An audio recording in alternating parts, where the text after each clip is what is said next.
The Titans and Chiefs are working to finalize a trade that would send wide receiver DeAndre Hopkins to Kansas City. Now, the Titans would receive a conditional fourth-round pick in the trade that's expected to be completed sometime today. The Chiefs, they have a need at wide receiver. Rashee Rice suffered a knee injury in week 4 that required season-ending surgery. The team also lost Hollywood Brown to a shoulder injury in the preseason, and Juju Smith-Schuster suffered a hamstring injury last week that's already ruled him out for Sunday's game against the Raiders. Moving over to some basketball news, this is just so cool no matter how you feel about LeBron. LeBron and Bronny James became the first father-son duo in NBA history to appear in a game together. So last night, LeBron started, and he had already played 13 minutes before he re-entered the game with his son, Bronny. They made an historic moment, the first of many times we'll see the two of them play together. From the Crop Metcalf 5-Star Sports Desk, Savannah McCann on The Fan.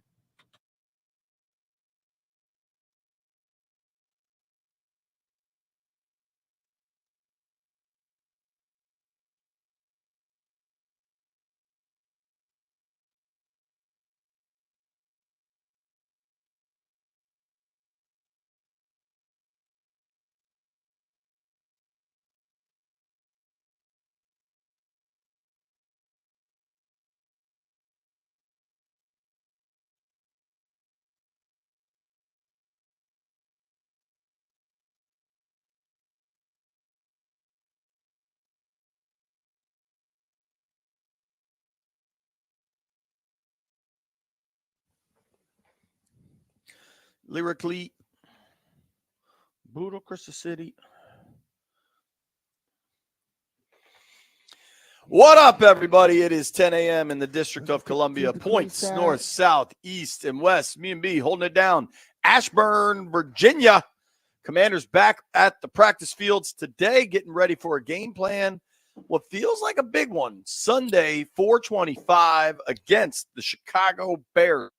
Bears. Good morning, Brian. Bears. What's up, brother? How you doing? I'm good, man. Good morning to the boys in the aquarium. Good morning to the chat. Tay W, first to check in on the chat. They're all coming now, but Tay W got it first. What up, Tay? Sam, Santana, Debbie, everybody's there. Sam. Oh, Debbie's here earlier. Can we make a pact? You and I must make a pact. That was pretty good. I think you need to just give it up, dog. I thought that was pretty good. It wasn't bad. Thank you, Jeffrey. Hell yeah. Hey, Jeff. Just like y'all took that system pick, that wasn't bad neither, huh? I think I was solo on this Monday night system pick. It sucked. It did suck. Yo, listen. 2 system picks in a row for you. Suck. People front about their gambling success. I do not. The system ain't very hot right now. We're not swimming in cash right now. The system is not a system. We got Neil Greenberg joining us at 11. You'll hear from DQ at 12:30. Going to be pretty interesting to hear from DQ. Then we have Diana Rossini joining us. She was first with that Cooper Kupp news. Obviously, this trade market, specifically the wide receiver trade market, continues to heat up. We'll talk about the DeAndre Hopkins trade in a moment. But I'd like to start with a pact. There's a basketball player, a rookie basketball player that played 3 minutes last night and had 0 stats. Forgive me, he had a rebound. His plus minus was -5. We're not going to talk about that. Are you in on that pact? Why you even bring it up? Okay, cool. Because it's so dumb. And I'm almost relieved when B and I are in the prison cell studio. We do have one working television that is generally on ESPN.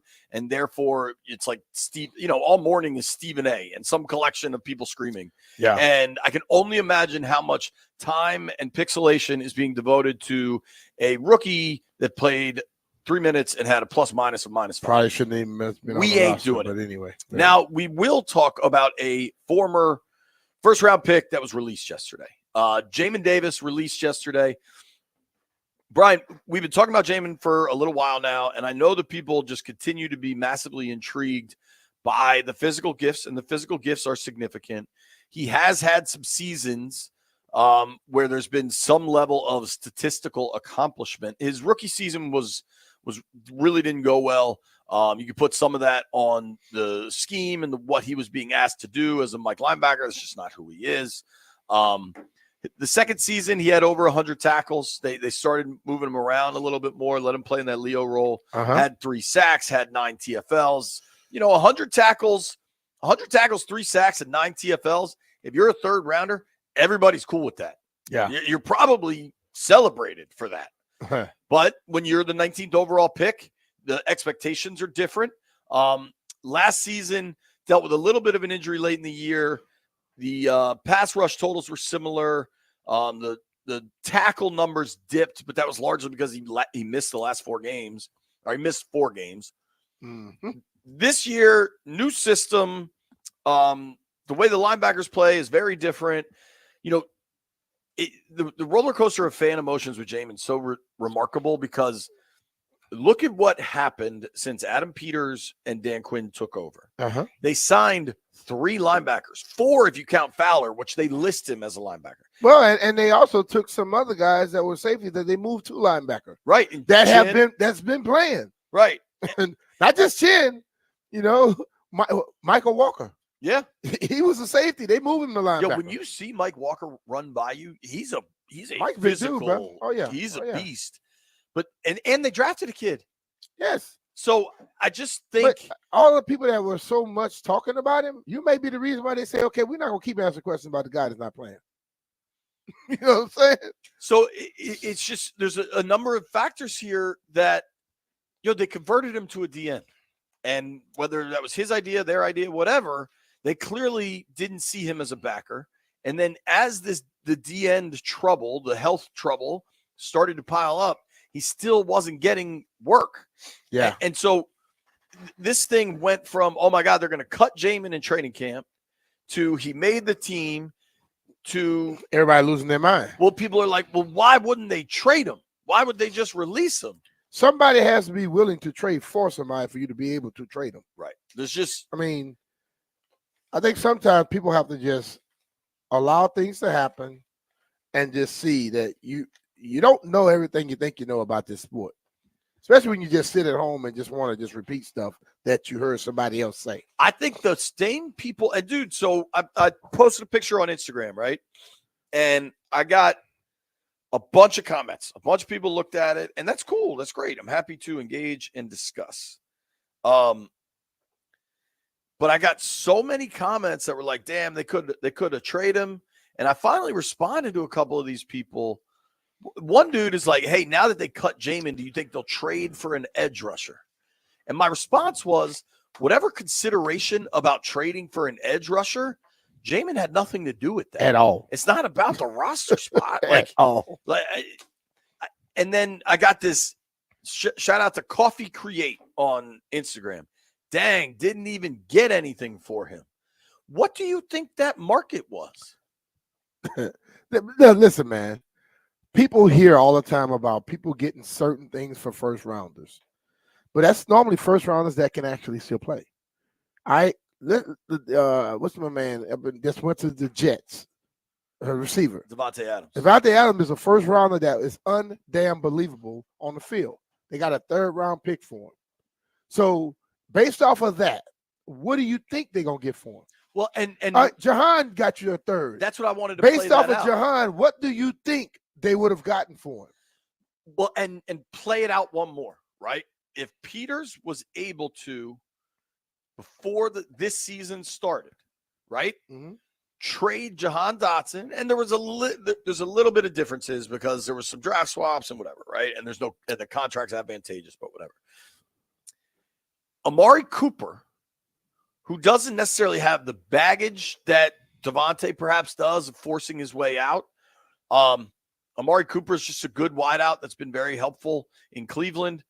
Amari Cooper was traded for a 3rd round pick to the Bills. But I'm saying Devontae Adams was traded for a 3rd round But let's pick. just look at it. Peters was able to get a 3rd for Jahan. Yes. You think that dude's not able to maximize value? Hey, man, I want all these people to understand, man. Listen, I know everybody think they know everything about sports. But if everybody is getting 3rd rounders for these guys who can play, what the hell makes you think they could have got anything close for a guy that wasn't playing? Listen, I like the guy for being willing to try and make the trade and go along with some stuff to try and give himself another opportunity. To make the position change. When you're a first rounder, let's be real. If he wasn't a first round, he wouldn't even got that opportunity. They would just cut him, hands down.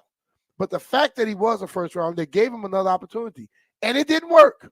Okay, we're at 5-2 right now, people. Something is working in the way that they're doing things. Let's understand that. Do you agree with everything that may have gone? No, but you're 5-2. So guess what? Something is working, and we got to learn to back up and let the people that's hired to do the job do their damn job. I guess, Jeff, I'm going to lean on you for this one. Is Jamin Davis going on a blocking spree of blocking people on social media? Blocking people because of what? Bro, he are blocking people that are fans. Like, people were like, yo, good luck. Wishing them farewell. He blocked them. He blocked somebody that say good luck? He blocked a couple people. He even blocked my cousin Bleeding B&G. Yo, apparently, like I just did a Jamin Davis search to see if there was any news about if anybody's going to claim him, and the search just reveals. I'm reading from DCZ Wall. He says Jamin Davis blocking all Commanders accounts is wild. It's not our fault. Ron Rivera overdrafted you and you underperformed for years. So I think a couple things can be true here. I don't. Some people may be going at him. Yeah, I can understand that. But if somebody say congratulations, good luck. I don't see no reason to block that. I got no ill will towards Jamin. Always a nice, respectful dude when we had to talk to him. It didn't go well here. I don't know that. I think it's possible he was overdrafted. I think Ron really loved the military angle with his family and his background. And I think this is a bottom line business, and like storylines should never enter personnel decisions. It is obviously a condemnation of just draft classes here, that there is no first rounder from 2019 to 2022 on the team. Dwayne Haskins, RIP. Montez Sweat is a Bear. We'll see him this weekend. Chase Young is a Saint. Jamin Davis is now available. It's just Jahan Dotson's now an Eagle. It's pretty damn crazy. And people are really enjoying dunking on Ron, and perhaps they should be. But, like, you can go further back, and the first-round picks aren't. It's not like there's a ton of success the further back you go. The John and Duran were kind of the ones that hit. Hell, even John is now on IR. Yeah, but injuries happen. That's not. That's I'm not knocking him, but I'm saying, like, at least Forbes had the pick last week, and it's just you've got somebody now. But we got to stop making stories and I've said this before. We in this town, we overvalue someone just because they're a first or a second rounder. And we act like everything else is garbage. Okay? Look at this football team and look at all the people look at a lot of people that's balling. They weren't all first rounders now. Sure. Okay. But it'd be a lot cooler if you hit on your first rounders. It would be cool, but you know what though? If you pick a guy in the third round, fourth round, and he hits like a first rounder, and you miss on the first rounder, it can be better for you sometimes.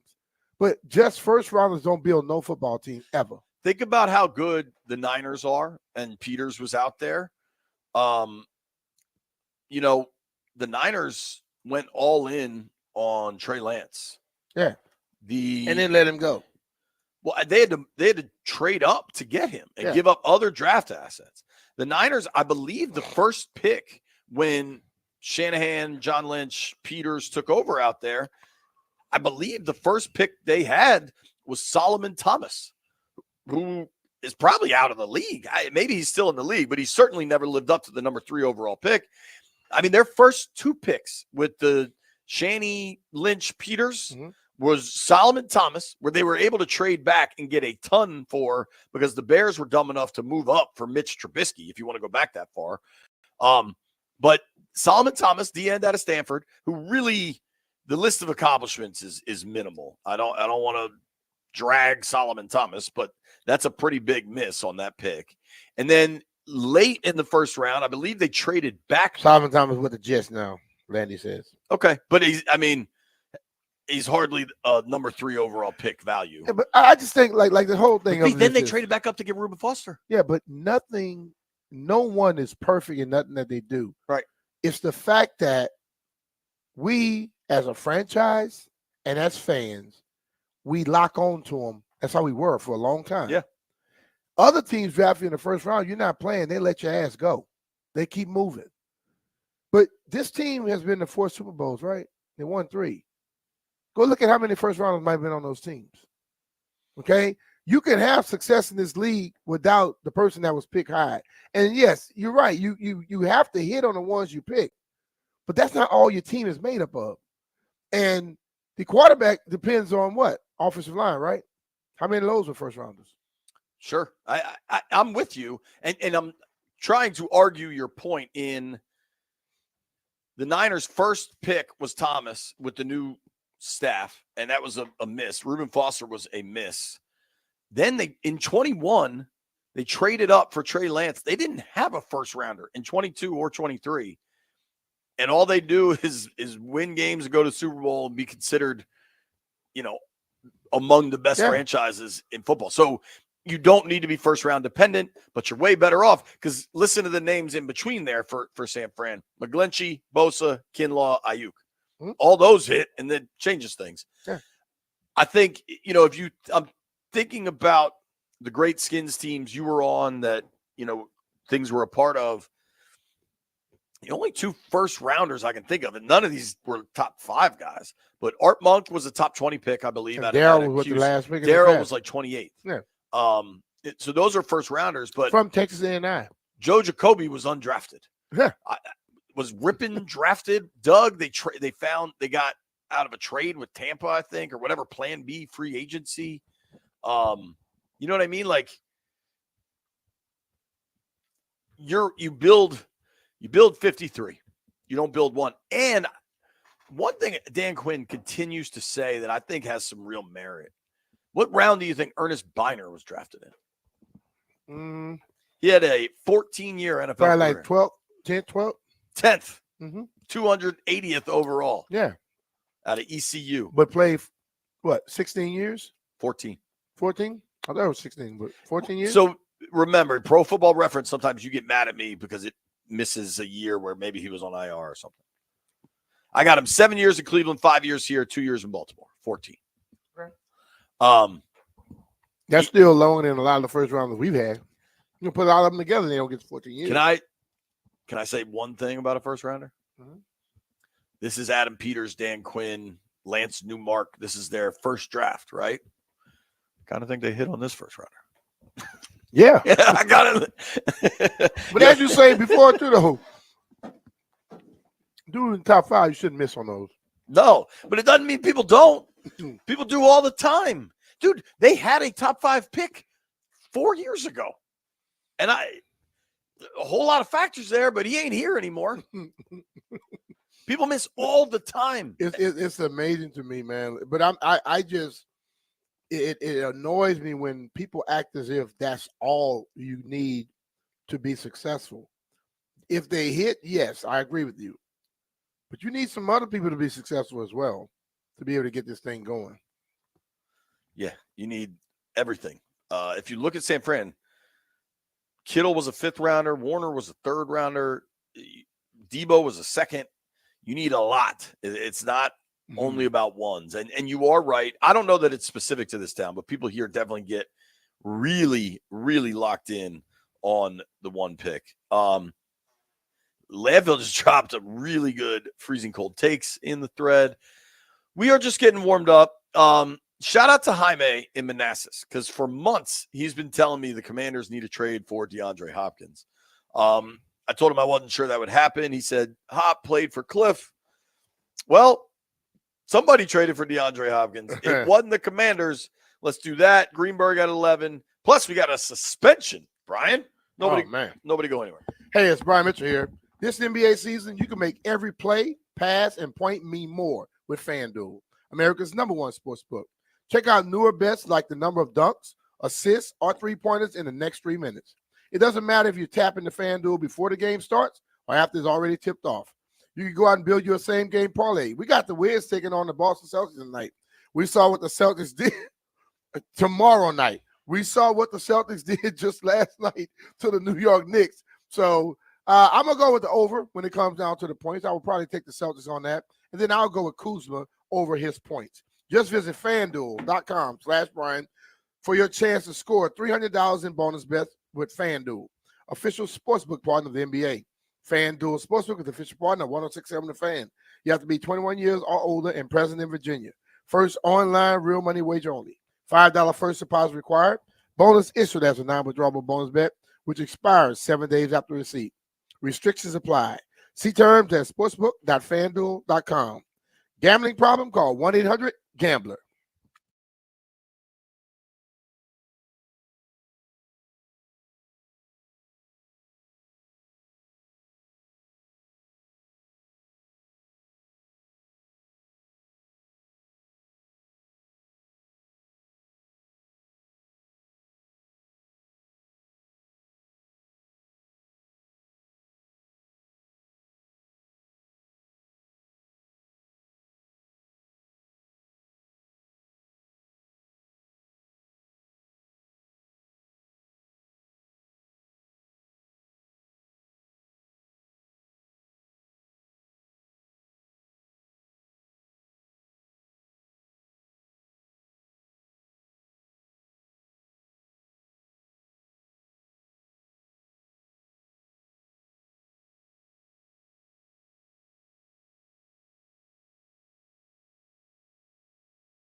This sports update is brought to you by Oarsman Chrysler Dodge Jeep Ram Alexandria.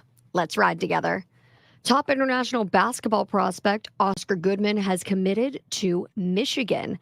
The 6'8", 17-year-old power forward from New Zealand has been developing at the NBA Global Academy in Australia, and he's built a reputation as one of the most coveted international players committing to a college in 2025. Now, his combination of skill, feel for the game, physicality, and versatility, operating inside and out, should allow him to play different roles for Michigan, whose new head coach Dusty May was hired from Florida Atlantic last March. All I know is that is going to be a name to know and to watch, Oscar Goodman. Oarsman Chrysler Dodge Jeep Ram Alexandria keeps their customers happy by offering great deals on the area's best selection of new vehicles, each backed by the Oarsman Lifetime Edge, with up to $1,500 in extras. As they say at Oarsman Chrysler Dodge Jeep Ram Alexandria, let's ride together. From the Crop Medcap 5-Star Sports Desk, Savannah McCann on The Fan.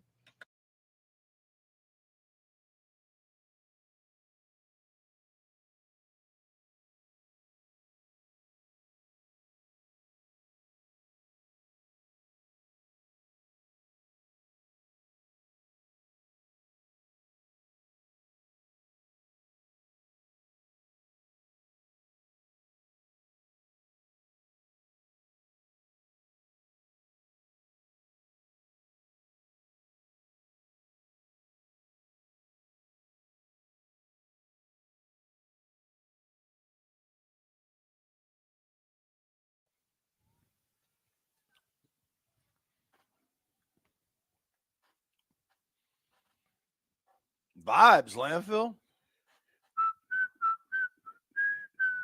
Come on, Stevie.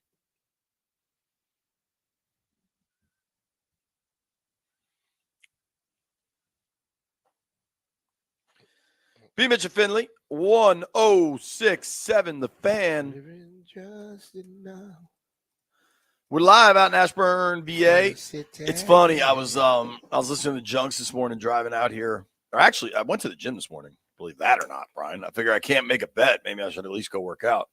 I had a very interesting conversation with a doc. We'll get to that in a second. But I was listening to Junks this morning, and they were at the Wiz practice facility at St. Elizabeth's. And they're just kind of saying the difference of having to do that versus be in the studio. And it is like we're streaming, right? But it's not – it's so different when you have like television producers around. You know what I mean? Like you and I are kind of – we roughly understand the time and the breaks, and we try to go make a coffee or go use a bathroom or go call our wives, whatever it is. Like you can guesstimate all that, but like TV people just get antsy. You know what I mean? They gotta frame the shot. I felt them in that moment. Radio is a very different medium, I would say. Totally. I want to get to this D-Hop thing, but I did have an interesting conversation this morning with a surgeon that has performed surgery on numerous burgundy and gold football players over the years. Not necessarily recently, but over the years. This dude has some experience in the NFL medical space, okay? And he was asking me what I thought, and I was like, Doc, what do you think? Like, you know the human body. And he basically said if it sounds to him, we don't believe it's a broken rib, right? DQ hasn't specifically said no to that, but there were reports that the x-rays came back fine. But there's a ton of cartilage that holds the ribs together. And it could be where the cartilage attaches to the rib for Jaden. And basically, when that gets, whether it is pulled on, pounded on, however that gets injured, there's really not much you can do outside of just give it time. Yeah. It's like when there's a shoulder injury, when you separate your shoulder, for lack of a better term, you can get surgery or you can just wait it out. And most pro players, depending on the severity of the separation, just wait it out. Guys play with separated shoulders. Like when you right. And what's the technical term? AC joint or whatever? 2 on each side. Yeah. Going. Right. And I know that you generally resisted meds. I don't like that because like if you don't feel what's happening, you hurt yourself even more. So I just want to deal with the pain because then you know how to approach an attack. Sure. And I think now you were probably more the exception than the rule in not taking meds, but there are meds for this kind of stuff. But I think going forward, I think the reason this thing is week to week is there's no answer. You just have to let the thing heal. Yeah. And it might take 3 days. It might take 13 days. Unfortunately, it could take 22, right? Like there's no real answer. There's no surgery. There's no procedure. The one thing the doc this morning told me is the one thing you got to be considerate of. Remember Tyrod a few years ago? That doc. When they tried to numb it and they punctured her lung. Yeah. Yeah. And that doc got sued Mm-hmm. pretty big. And I think there are doctors now that might be hesitant to perform that. Yeah. And that's just a minor complication that the rest of the NFL world, like fans and analysts, you're probably not thinking about that. But if you're the actual doctor involved, oh, I'm thinking about it because I know at one point when you were a team doctor or whatever working in the NFL, you were considered just like an employee, just like the other players. You couldn't sue that person. The fact that he was able to be sued. Oh, of course the doctors are damn concerned about it. But also, you probably should have. I wish I could have known you were talking to the doctor and say, ask him this. There are some people who can deal with pain a little different than others. sure. Because the little thing that's on, That you sent me last night. it's now. I saw people post it all on social media where Jayden did play with some broken ribs and did quite well with the LSU. But as I keep saying, it's an opportunity. College is when you're trying to do whatever you can to impress the people at the next level. It was the Mizzou game, right? Yeah. Now these are the people at the next level. They don't want you trying to prove nothing to them. They want you to be here for the long haul. Yeah. Jayden in that Missouri game injured his ribs, came out of the game, came back in I believe it was a come from behind win. And LSU won. He was 15 to 21, so that's 71% completion, 259 yards passing, 3 touchdowns, no turnovers. He also ran for another 130 on the ground with a score. Yeah.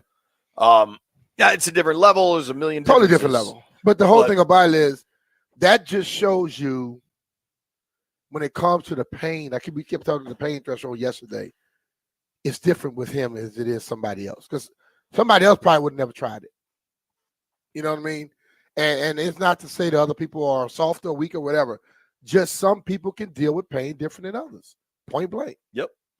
And we don't know how that's going to shake out, but we will. One thing that's going to be really interesting, and I wonder if we get an update on this. The NFL mandates that the starting quarterback talk on Wednesdays to the media. And if you wonder why they mandate that, it's just because it's a brilliant free marketing move for the NFL. Yeah. Every TV station in the country shows the quarterback talking. Got the quarterbacks talking. Right. But what if he wasn't to start, but then he's ready to go? If they are suspecting that it'll be Mariota, or if they suspect it's going to be him, he could go today, or Mariota can go, and then something can change later on in the week. So that thing could be manipulated, man. 100%. 100%. Believe me. Dude, if Mariota talks today, doesn't necessarily mean Jayden is out. Yeah. It's just, as of right now, this would be our starter. There you go. All right. Moves around the league are happening. We're getting closer and closer. Trade deadline day is the same day as election day. Do what you want with that information. NFL smart. Let's do some things and get pushed to the back burner. DeAndre Hopkins, 32 years old, turned 32 in June. Played his college ball at Clemson. I believe won a natty there, but maybe he was just before when they started winning natties. Long, lanky fella, 6'1", 212, really long arms, really big, wide catch radius. Mm-hmm. His numbers are fairly staggering, B. 5-time Pro Bowler, but 3-time All-Pro.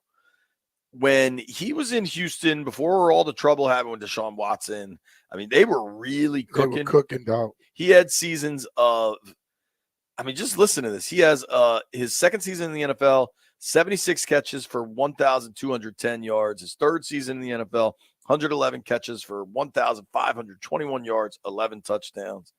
He had a 4 straight season stretch with at least 1,100 yards and a 1,500, a 1,400. I mean, D-Hop was cooking for a while. Yes.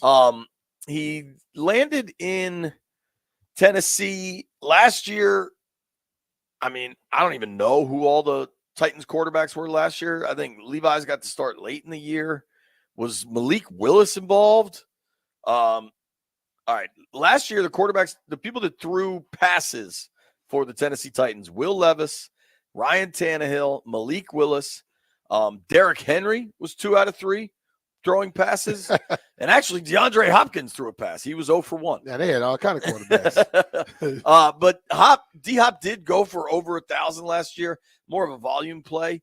He averaged about 60 a game. But what does DeAndre Hopkins going to the Chiefs provide for Patrick Mahomes? The thing about DeAndre Hopkins, he's a guy who's a magician at catching those contested catches.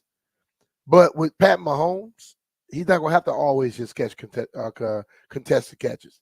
With Kyler Murray, they were always up high in a crowd of 2 to 3 people. Pat's going to find him. And if D-Hop still can run like he always has run, and he can route people up like he's done, that dude will get the ball to him.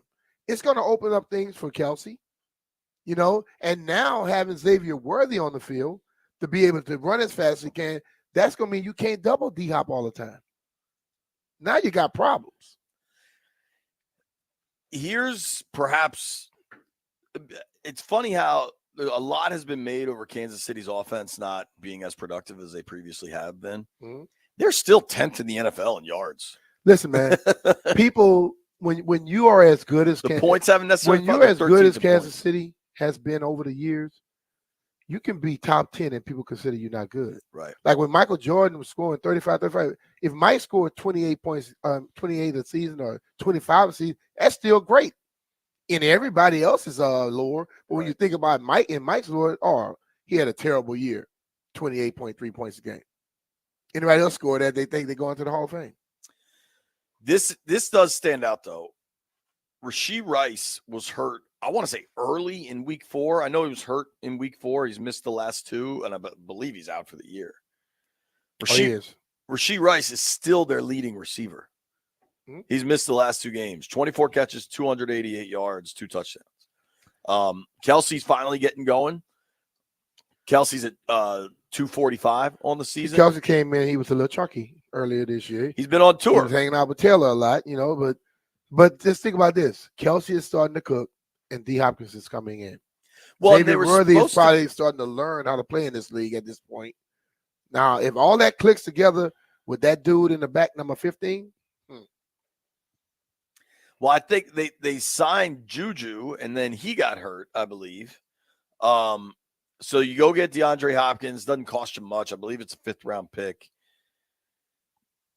Both those guys, I think Hopkins is making a lot less money. So from a cap standpoint, I mean, Kupp has guaranteed years next year, right? Mm-hmm. Yeah, D-Hop has void years left on his deal. So you're getting out of that thing. Cooper Kupp basically runs the exact same things that Kelsey runs. He's a more of a possession guy working in the middle. If he's doing that, he can affect Kelsey. They wanted somebody to be doing something outside to make it where Kelsey is going to be going one-on-one with some linebacker who he's going to cook.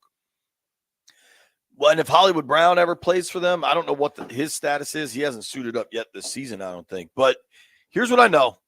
Everybody loves talking about how the Chiefs aren't that good. They're 6-0 and just traded for a 5-time Pro Bowler that had a 1,000-yard season just last year with terrible quarterbacks. Let's talk about some PEDs. Who got suspended, Landfill or Kevon Seymour? We'll explore.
You told her to pick a number.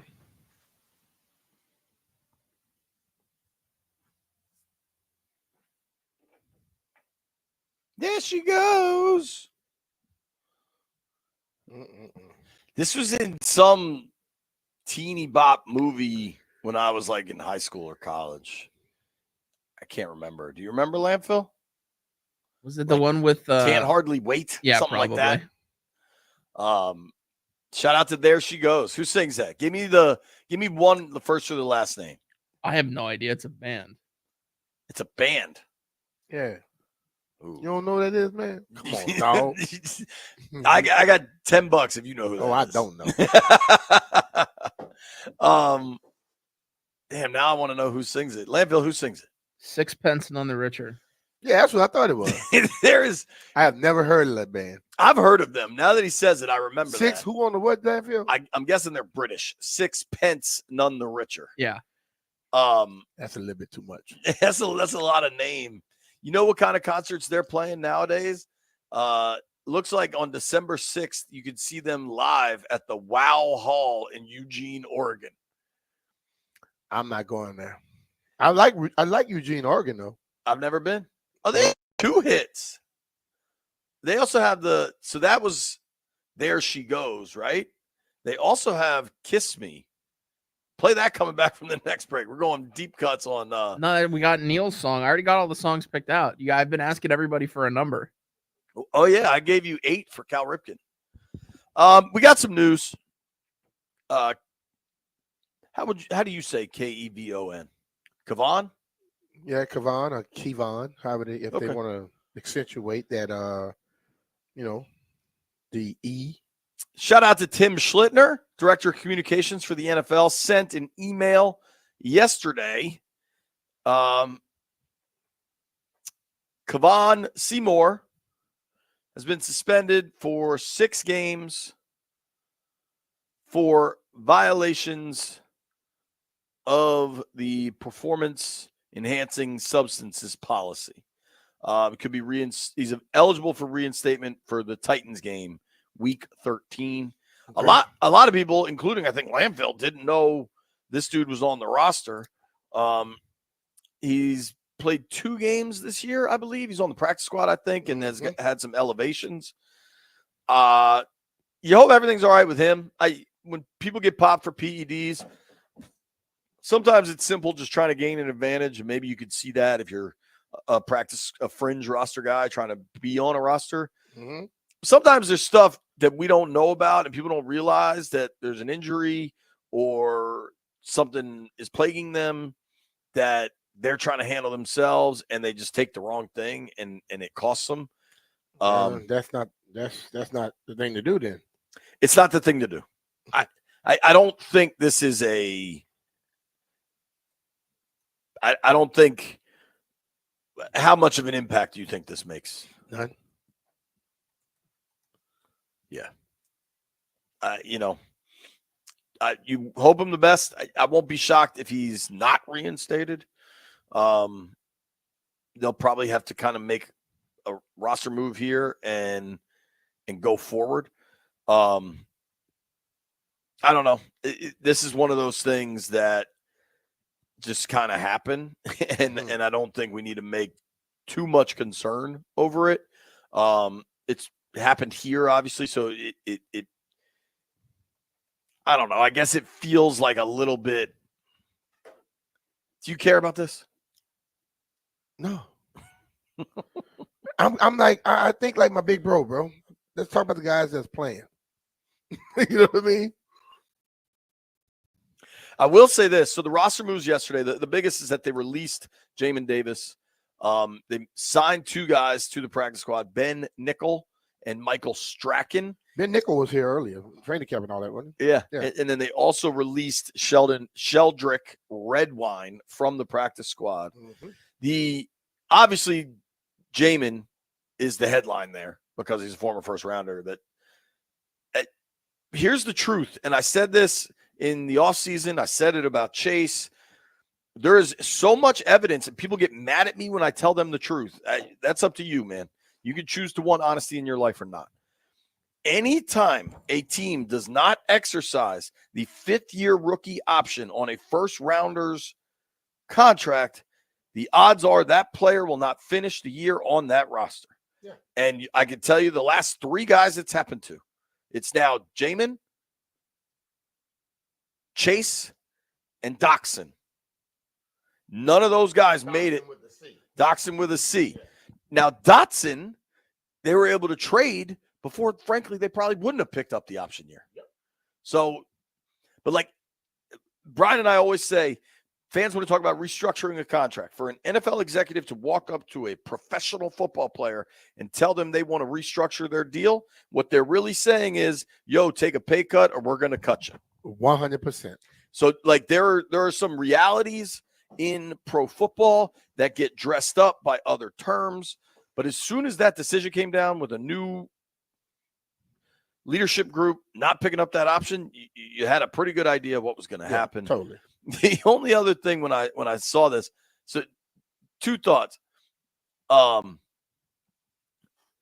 Monday's Zoom presser, I asked head coach Dan Quinn, I said, DQ, any roster moves coming this week? You got a lot of moving parts. He's like, nah, we're good. I love when coaches are just like, I ain't telling you. you nothing at all, dog. You'll find out when everybody else finds out. I ain't telling you. Bleep. And then the other thought I had, so obviously Jamin's a headline. You got to react to that, right? And then you're just kind of going through thinking line by line. In my dumb hint of dyslexia brain, when I saw Michael Strahan, for a brief moment, I saw Michael Strahan. What do you think Stray's got left? How long he's been out? Nothing. He'll get out there and you'll be like, why the hell did he ever play in the league? No, he had nothing left. I don't think they're signing Michael Strahan. They could use. But the fact that you even thought that says that I just had to reread something it. is wrong with that brain. Dude, I think this is all BS. I don't know that any of these dudes are real, like, reporters. But a lot of folks, so Tony Bennett stepped down in Virginia, and a lot of folks are saying that UVA is trying to get him to get Ed Cooley from Georgetown. I think none of like the major college basketball folks are saying that, but kind of interesting. And they got Big East Media Day right now. Ed Cooley is at a podium. He's going to be asked a question. If he's asked a question, then some of these people onto something. I don't think he's going, but I mean, if they're trying to get him, they're trying to get him. You know what he'll get? More money. That's it. Neil Greenberg joins us next.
Breaking news on 106.7 The Fan is brought to you by Beat the Streak. For tips to win $5.6 million, listen wherever you get your podcast.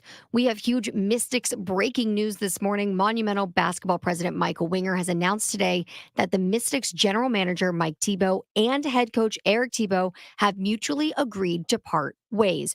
So Mike Tebow joined the Mystics as a GM head coach back in 2012 and led the team to its first championship in 2019. Under his leadership, Washington made 8 postseason appearances. He did win WNBA Coach of the Year after the 2013 season. However, before the 2023 season, Mike Tebow moved away from the bench to lead the team's basketball operations. Eric Tebow was named the team's 14th head coach November 15th, 2022. He spent 10 seasons as an assistant coach with the Mystics, including 4 seasons as the associate head coach. So both Mike Tebow and Eric Tebow, head coach and general manager of the Washington Mystics, are out. From the Crop Medcalf 5-Star Sports Desk, Savannah McCann on The Fan.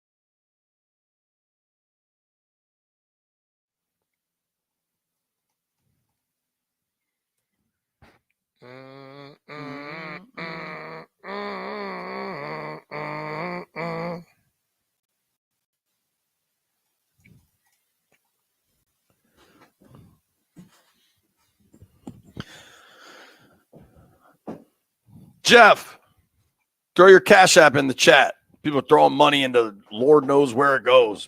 Give it to Jeff. When you hear Ozzy singing Iron Man, get fired up. It's Neil Greenberg time. Hello, Neil. How do you do, buddy? I'm doing great. How are you? We're good, man. What's We're happening good. with you, Neil? Let's start quickly. What kind of an impact do you think DeAndre Hopkins will have for the Chiefs? I mean, they can't get more undefeated, so I think it gives them just another reliable receiver. It makes them more dangerous, and with Patrick Mahomes, just obviously giving him more weapons to throw to is better. He had a serious clunker this last week. Somehow the team is still 6-0, and I think, it's not gonna. The Chiefs are widely considered one of the best teams in the NFL, and they're getting a superstar receiver. So I think it just helps their floor. Maybe we won't see the top come off for 60 points, but, we're not going to see this team struggle to score points either. So I think it's a smart play for a team that obviously is a Super Bowl contender, and it doesn't seem like the price was too steep. Like, when you look at him and also Cooper Kupp was out there, who do you think fit them better? Because I know Cooper Kupp runs a lot of intermediate stuff, basically where Kelsey works. And I think when you look at D. Hopkins, he's normally on the outside, which allowed Kelsey that time inside. Which one would be more analytically correct for them? Probably getting someone outside to free up Kelsey inside, because Kelsey's a threat no matter what, right? Like, I know there's a lot of excuses being made for him, and he's obviously in the spotlight for a lot of different reasons aside from football. But if a defense is going to look and say, okay, we have to cover DeAndre Hopkins on the outside and worry about Travis Kelce on the inside, and, oh, by the way, there's one of the best quarterbacks to ever play the game that can really just choose where he wants to throw the ball, that's tough. And I think that's really probably what they're going for, just to make as many matchup problems as possible. So I think it'll be interesting. I think that, again, making a dangerous team more dangerous by adding, a 5-time Pro Bowl, 3-time All-Pro receiver just makes a lot of sense to me. I agree with you. Who knows what they've got left, but if he's got something left, and Mahomes will find it. What's funny is you said Mahomes had a bad game until the fourth quarter when they had back-to-back touchdown drives where he just made the plays that needed to be made, and it was 25 plays and the clock runs. Like, that team is just a wagon, and we keep talking about all the other teams. I ask this all the time, and this is a serious question.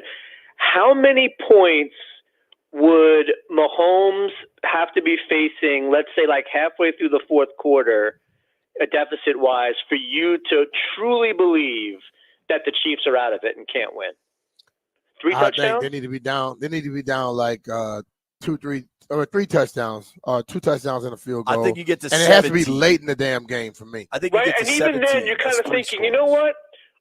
I'm pretty sure they're going to lose the game, but I'm not 100% sure they're going to lose the game because we can see Mahomes and the Chiefs pop off for 3 touchdowns in 7 minutes or whatever it is. So, I mean, it's remarkable to watch. We're lucky. We're lucky to be able to watch this guy play football. He's not even 30 years old yet, and he's one of the best to ever do it. I think that, it makes for an interesting game. I think people don't give credit to the other side, too, because the defense has to be damn good to get the ball back for them. Just like when Washington scored 35 points in the half or in the quarter, people go, oh, man, offense was cooking. That damn defense was cooking, too, to get the ball back that many times. Doug Super Bowl, yeah. Yes. All right, we're talking with our friend Neil Greenberg from the Washington Post. You can give him a follow at @ngreenberg. You have updated – every week you do this, but I think you updated it this morning, if I'm correct.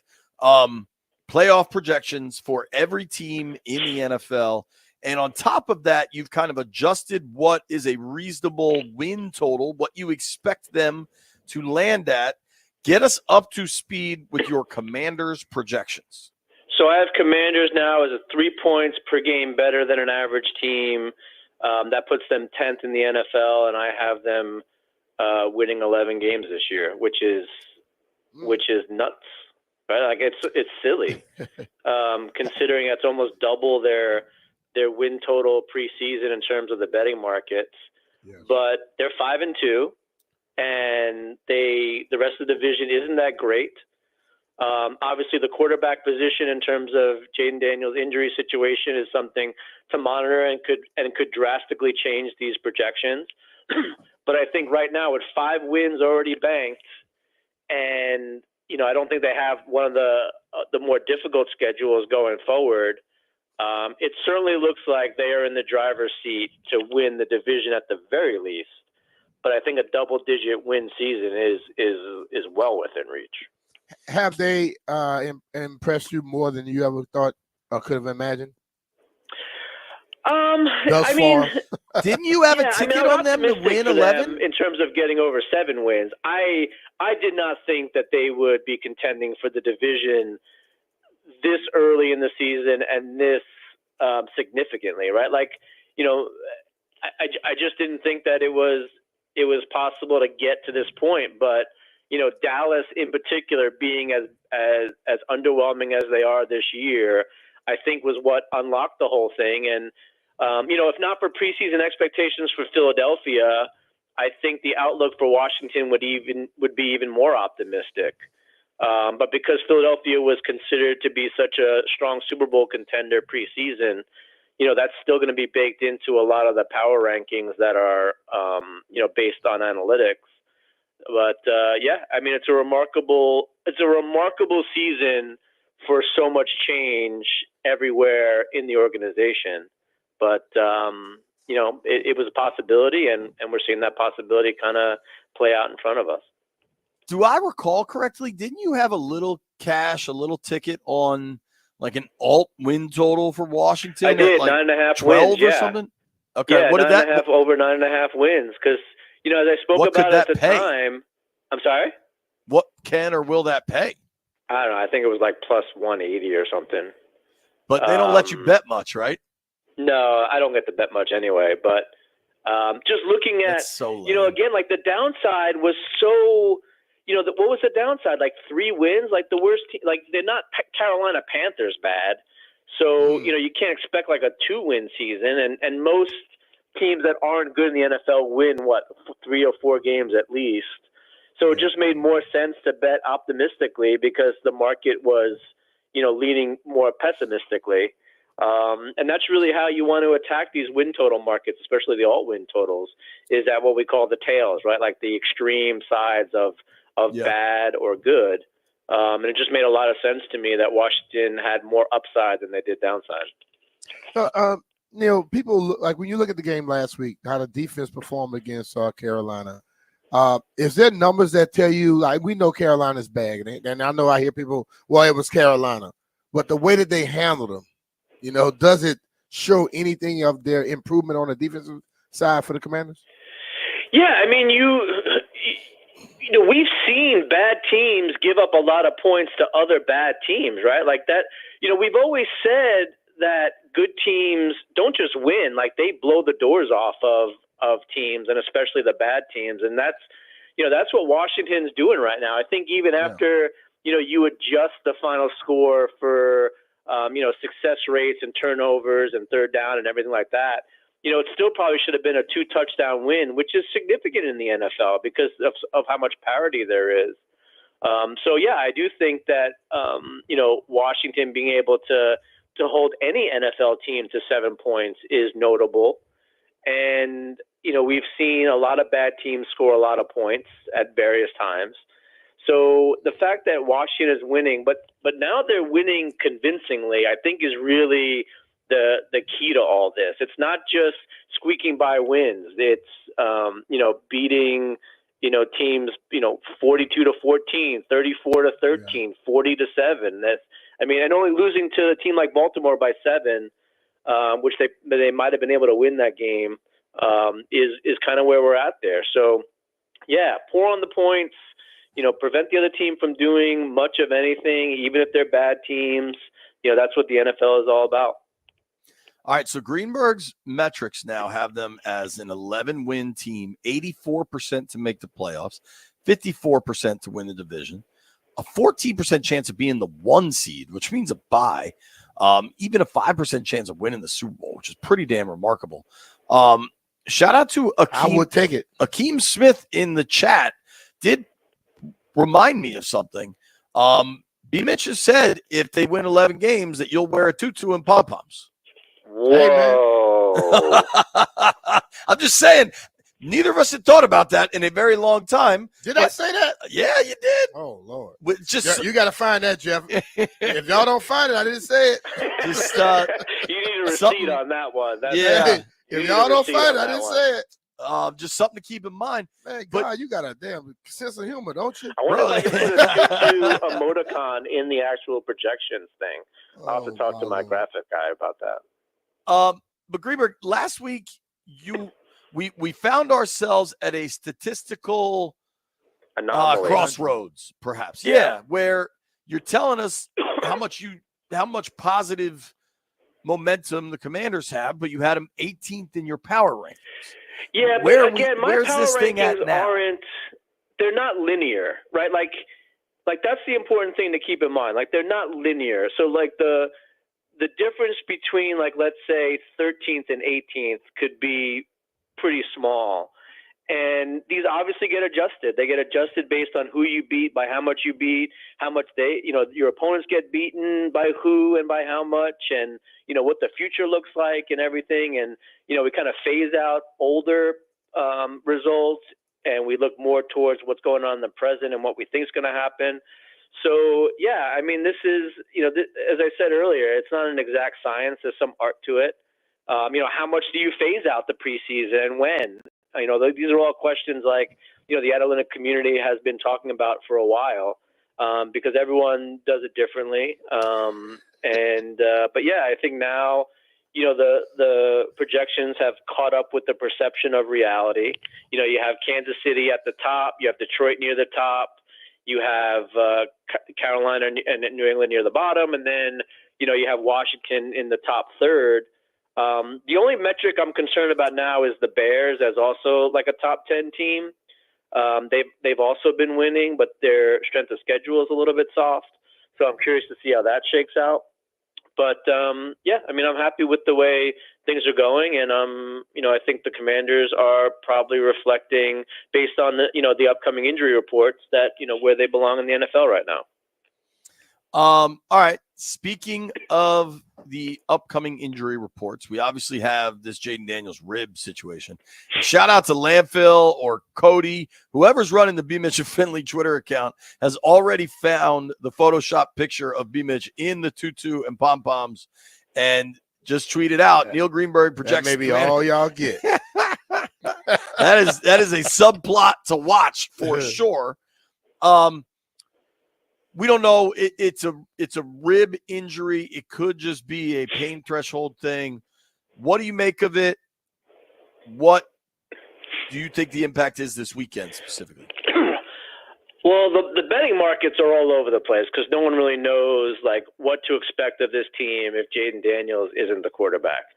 I don't think the drop off for one game is going to be like that significant.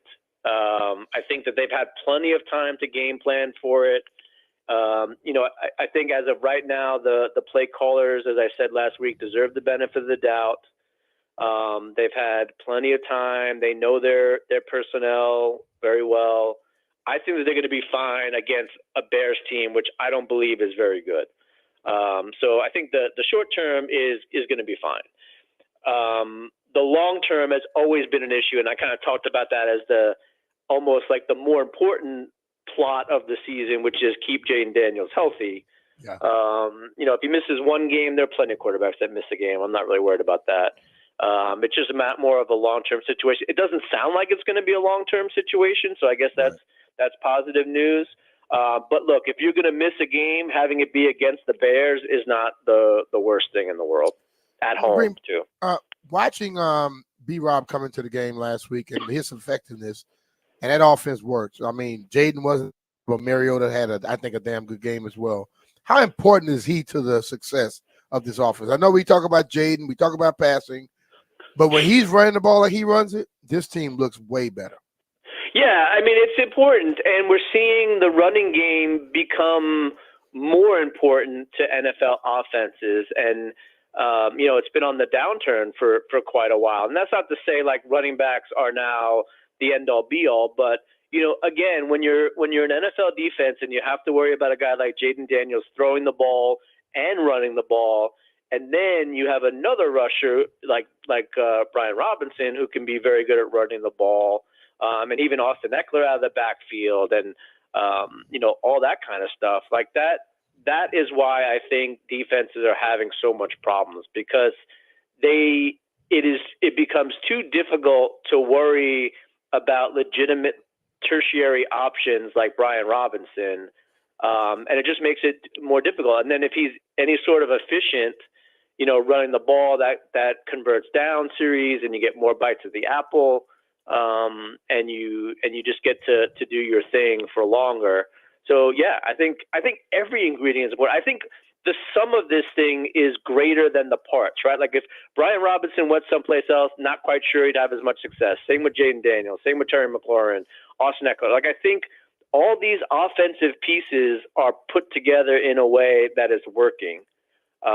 And you can tinker with one or two, but I think every part of it is important because the defense literally has to account for all of it. They can't just single in on one key component of it. I agree. And I think Cliff is pulling all the levers at the right times, man. I mean, I don't know if you watched, Jay Gruden did this film series back from the Ravens game where there was this like inside design run and Jayden rolled to the right. And the film was, he's like, wow. He's like, this is going back whenever that was 3 weeks ago. He's like, you're going to see this again because look how much space there is for Jayden. If he keeps it, sure enough, that's the first play of the game. I'm with you. I think every time I see him like give it and keep going, I'm like, oh Lord, they're going to come back on that one. Well, and I think, we're not trying to minimize the rib injury. Obviously that's a factor, but it also seems fairly minimal. Like maybe misses Chicago. I think that is on the table, but it's not a long-term thing. Most quarterbacks don't play 17 anyway. How much, if any, we've heard the thing about Cliff's offenses start hot and then the league catches up. I don't think that's the case. I think Cliff has evolved, and they have a ton of other offensive coaches on the staff with major experience. Anthony Lynn at the top of that list. But how much stock do you put into that? I put in none because this offense so far has been good at being deceptive, and that's the key. Like if you were going to tell me that they were being, it was always Jayden Daniels to McLaurin, like Jayden Daniels to McLaurin for 50-yard chunks. Like if you told me there was one part of the offense that was carrying most of the work, then yeah, the defenses are definitely gonna probably figure it out. But the defenses, I don't think, know what the team is going to be doing, and that makes it almost impossible to catch up, right? Like you have to just be lucky every time, and I think that's we're too quick to say, well, Kingsbury's offenses have always started off hot and fizzled, so they're always gonna go hot and fizzled. But he was also the head coach at the time, right? Like now his whole purpose is keeping this offensive juggernaut, and it is a juggernaut, which is weird to say, like the momentum going. And again, he deserves the benefit of the doubt, and I think it's going to be fine. I don't think that this is an offense that you can figure out, in the first half of the season and in the second half of the season, the wheels are going to come off, assuming everyone's healthy. I just think there's too much deception going on. There's too many components you have to worry about. I don't see it. And a lot of people go broke betting on the contrary, but I think this offense is going to be fine. Now, maybe it won't be historically great the whole season, but it doesn't need to be. It just needs to be very good. And I think that it definitely has the ability to be very good throughout the season. One word answer, Wiz win total. I saw it at 20 wins. Over. I don't bet over on teams that don't want to win. Now, they may not say they don't want to win. They may not say that they're trying to lose, but it makes no sense for the Wizards to be competitive in any way, shape, or form, because all that does is hurt their future. So I just never bet the over on teams that have no interest in winning. Great hit. Very bad at a one-word answer. Thank you for your time. Don't tell me to ask you questions like that, Neil. See you, Greenberg. Yeah, I know. We got to go. That's our friend Neil Greenberg. Give him a follow at @NGreenberg. Trade deadlines creeping up. Trades are heating up. Who should be buyers by next week? Hey, it's Brian Mitchell here. The NBA is back, and FanDuel, America's #1 sportsbook, wants you to catch all the action. Because right now, FanDuel is giving all customers 3 months of NBA League Pass. All you have to do to catch every tip-off and buzzer beater is place any $5 bet on the NBA. There are so many exciting things about this season coming up. And one, last night we saw a father and son finally play together. Son didn't do much at all. We want to see Victor Wembanyama in San Antonio, see how good he's going to be. And the way the Celtics played back last night, I think they may just be on the way to a repeat. If you're new to FanDuel, just visit FanDuel.com/Brian to get 3 months of NBA League Pass courtesy of FanDuel. Make every moment more with FanDuel, official sportsbook partner of the NBA. FanDuel Sportsbook is official partner of 106.7 The Fan. You have to be 21 years old and present in Virginia. After 3 month free trial, the full price of NBA League Pass will be automatically charged monthly. Cancel anytime. No refunds. Terms, restrictions, and embargoes apply. Limit 1 per customer. See terms at sportsbook.fanduel.com. Gambling problem? Call 1-800-GAMBLER.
This sports update is brought to you by Reynolds and Power Home Team. The Titans and the Chiefs are working to finalize a trade that would send wide receiver DeAndre Hopkins to Kansas City. Now, ESPN is reporting that the Titans would receive a conditional fourth-round pick in that trade that is expected to be completed later today, so nothing is final yet, but it sounds like DeAndre Hopkins is headed to Kansas City. And some big Mystics news of the day. Monumental Basketball president Michael Winger announced that the Mystics and Mike Tebow, the general manager, and head coach Eric Tebow have mutually agreed to part ways. Monumental made a statement that said that it's time to move into new leadership, to have a renewed vision to carve out their path to the future of WNBA basketball. Want to hear the fastest way to know what your home would sell for? Reach out to the Empower Home Team. Simply text your address to 800-763-3000. No phone call, just text your address to 800-763-3000. That's 800-763-000. From the Crop Medcap 5-Star Sports Desk, Savannah McCann on The Fan.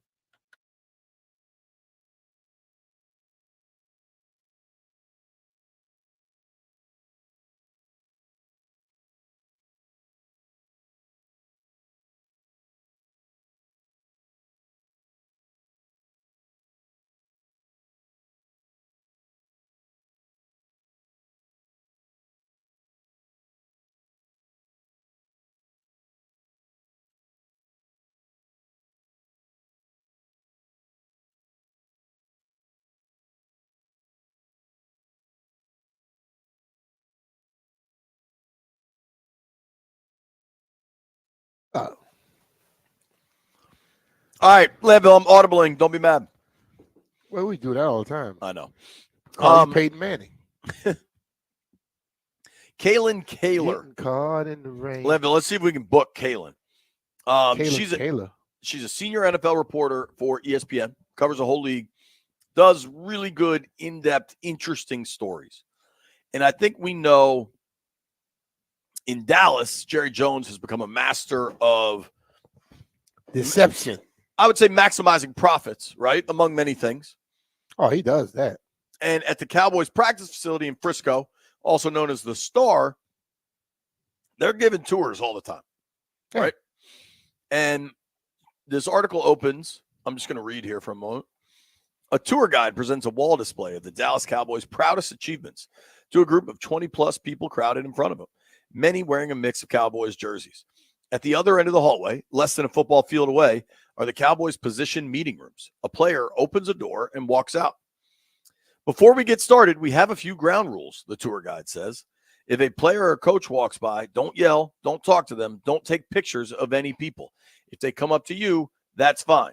It's a work day here at the Dallas Cowboys. This is 10 a.m. on the Friday before the Cowboys played the Lions. All right? The article goes on to explain that there's just so much stuff happening that perhaps the football organization isn't entirely locked in on the purpose of winning football games. Mm-hmm. And while I love reading about the demise of the Dallas Cowboys, what I find particularly interesting are a pair of quotes. These quotes, Brian, would be from a pair of former Cowboys players. Mm-hmm. You got real that are no longer in Dallas. Dante Fowler Jr., who had a pick six last week, previously in Dallas, said of the difference between Dallas and Washington. You got real facilities here. You might not see tourists coming around, but it keeps the main thing the main thing. Dorrance Armstrong, who signed in Washington this offseason after playing 6 years with Dallas. I'm smiling. When I walk in the building here, I just have work. How about that? How about the difference in that? I think they are actually talking about having to deal with extra stuff to promote things for Jerry Totally. that they don't get paid for. Okay. And just having random people I'm gonna walk be straight around. up honest with you. The facilities are far better. And but when you go over here, you don't even see many of the workers over in that building. It's football and football only. And you can understand what they're saying because there are people who have left the game that loves that thing. But when you're there to play ball, you walk out your meeting room to run to the bathroom, you don't want nobody. You're going to speak to people. You try to be nice because you know it's a tour. You know Jerry does it. You're not going to just poop on the people. Right. I'm trying to run to the bathroom, dude. Hey, how you doing? How you doing? Can I take a picture? And, they say don't approach the people, but they want the players to approach them and do stuff to make sure that they can always have that little thing going. Because you know what? The next group that come going to pay more. Bro, we said this throughout the offseason, training camp, preseason, that under the previous regime, there would have been billboards on Route 50, on 95 South, on the Beltway with Jayden Daniels, picture saying, buy your tickets now, this joint's selling out.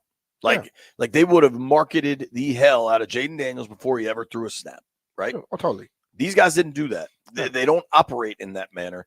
I'd argue think they kind of kept Jayden pretty buttoned up. Like there was no Jayden media blitz. You know what I mean? I think there's a difference.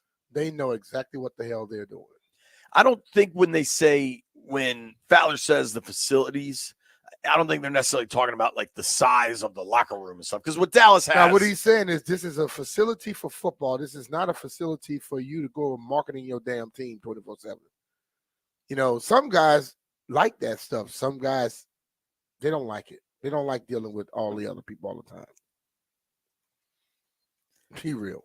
Dude, they don't like, not everybody, but some folks are annoyed by the media being around. And there's at least a job function. But they understand the media, that's part of their promotion. Right. So they'll deal with that. But just having tours walking through. I mean, if you think about what has happened out here, they moved the entire business facility, basically. They're now in College Park. Yeah. And I was thinking about this yesterday.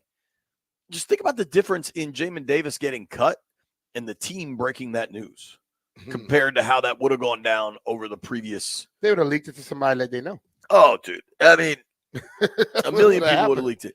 But when you have less people in that building, there's less ways for news to get out.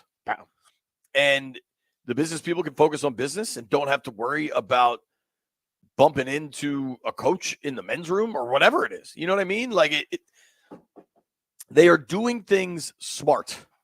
And to compare it to what Dallas is doing, just it really stands out because Dallas is absolutely best in class in the physical build out, structure, equipment, all of that. They're undeniably best in class. Wow. But you can ask the question, is the focus on winning all the time? No, the focus is on making money.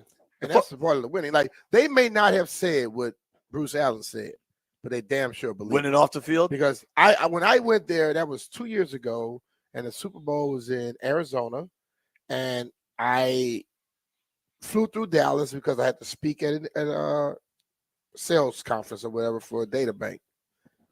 And when I went in there, because one of my buddies is the strength coach for Dallas, I went in there to just say what's up to him, and I happened to see my former teammate, Cedric Smith, who's an assistant who played here.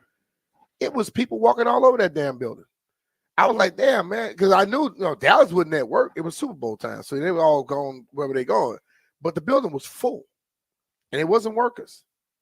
It was people just going on tours. And it has to be like that all the time. That got to be annoying. Yeah, for sure. It's got to be so annoying. You imagine you're grinding, you're playing through. That would run you pure crazy. You're playing through a separated shoulder, and you get out of your linebacker meeting, and you got a special teams meeting, and you're just trying to grab some food in between in the hallway, and you got to deal with Bill from Brunswick standing there with his pen out. Because I'm sure Bill from Brunswick. I'm sure they're not supposed to, right? But that doesn't mean they don't. A lot of people are not supposed to do a lot of things on this planet, and they do. What we learned, Jay, ask for forgiveness, not permission, and it's always a lot easier. For sure. For sure. You know what else is a lot easier? If you got to move, you need to call my friends from DC Metropolitan Moving and Storage. Seriously, they are the absolute best movers in the DMV. They can do your office. They can do your house. They have specialized moving planners that will come to your house, work out a plan for your belongings. They can pack your belongings. However you want to get it done, they can get it done. You can check them out at dcmetropolitanmoving.com. You can call 301-279-0090. And if you got high-end stuff, you got artwork or really fancy chandelier or something, they will devise a specific plan to get that move safely from A to B. Or, and this is actually going on with my brother-in-law, if you sell your house and you think you got your next house lined up and then something happens and you need to put some stuff in storage, they'll take care of that too. They'll come pick it up, store it as long as you need, and then they'll deliver it to your new home when you get into your new home. Here's the difference for me. I've known these dudes since we were all in high school. They've built a successful company by doing things the right way. Check them out. My boys, John and Justin, give them a call, 301-279-0090, dcmetropolitanmoving.com.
B. Mitch and Finley, 1067 The Fan.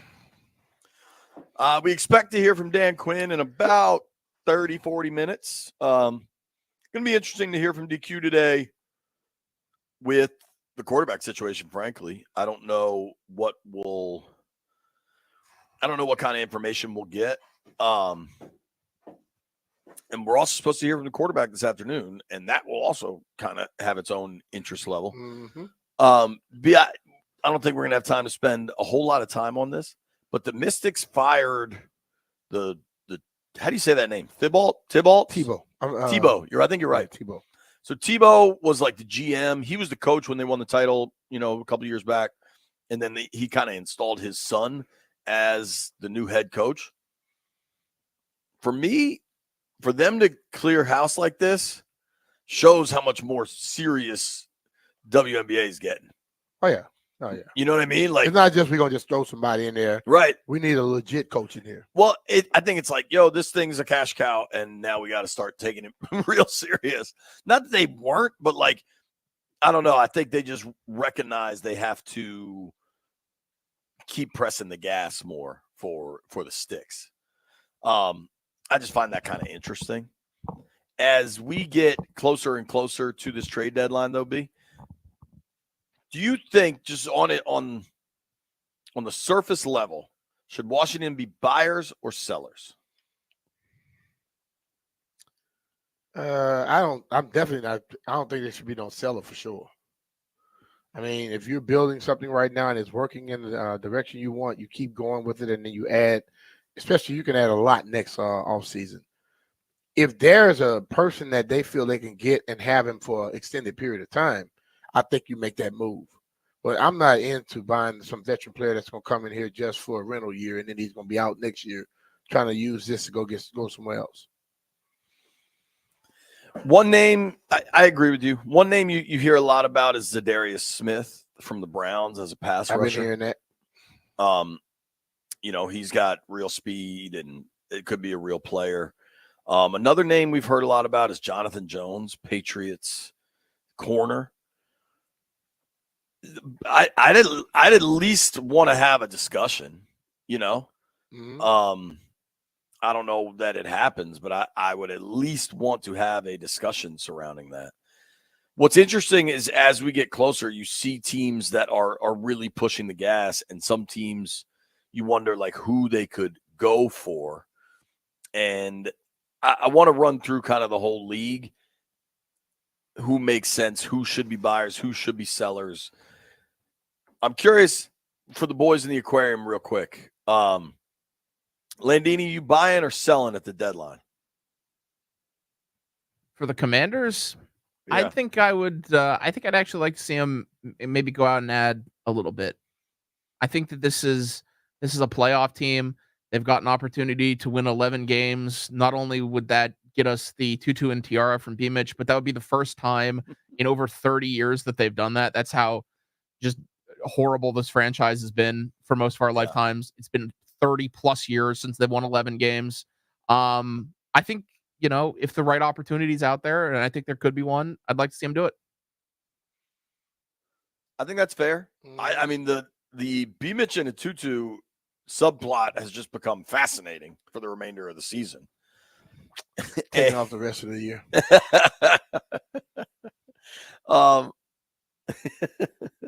Dude, I mean, if they have to get to 11 to see Brian and a Tutu, they're already at 5. Hey, man, go for it. Hell, I won't be mad. Hey, you make a bet, you live up to it. I won't be making bets that I won't live up to.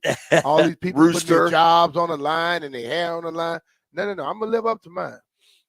Jeff, you want them to be buyers at the deadline? Yes, I actually do, especially if we could get someone on the defense, because like Landfill said, we are a playoff contending team, and we've shown, a lot of people say, we need to go get, more offensive weapons. We've shown that we can score with teams. So not with them, Jeff. We outscore and we can outscore them. And when I mean with teams, I mean teams that like we showed we could keep up with Baltimore and score. And we also showed that we stuck with them a little bit in that first half defensively. we get a couple more playmakers on the team, someone that could truly lock down the number one receiver, someone that could truly generate consistent pressure, like off the edge. If the opportunity is right, I say why not go for it. How much would you be willing to spend? To be honest, JP, when it comes to like talking trading players and spending, I can't even give you a set number because I just don't understand it fully. Like, for instance, I didn't think DeAndre Hopkins, I thought he would at least somebody would want a second or third for him. And it was a fourth and a fifth. Yeah, I'm pretty bad at that, bro. That's okay. That's not your job. You are not a NFL GM.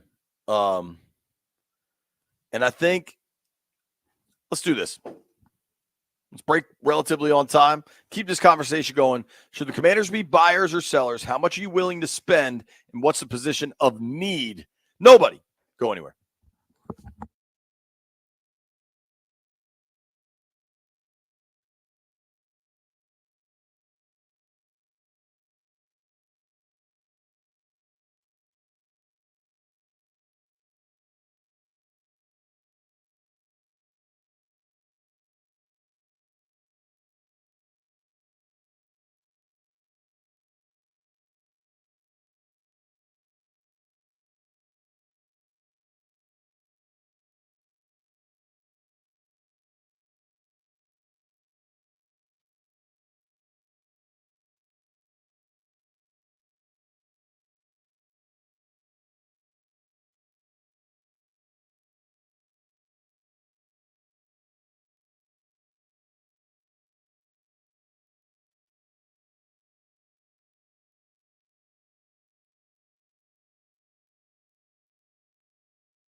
This sports update is brought to you by IT Cadre. Trusted insight from trusted insiders. ITCadre.com.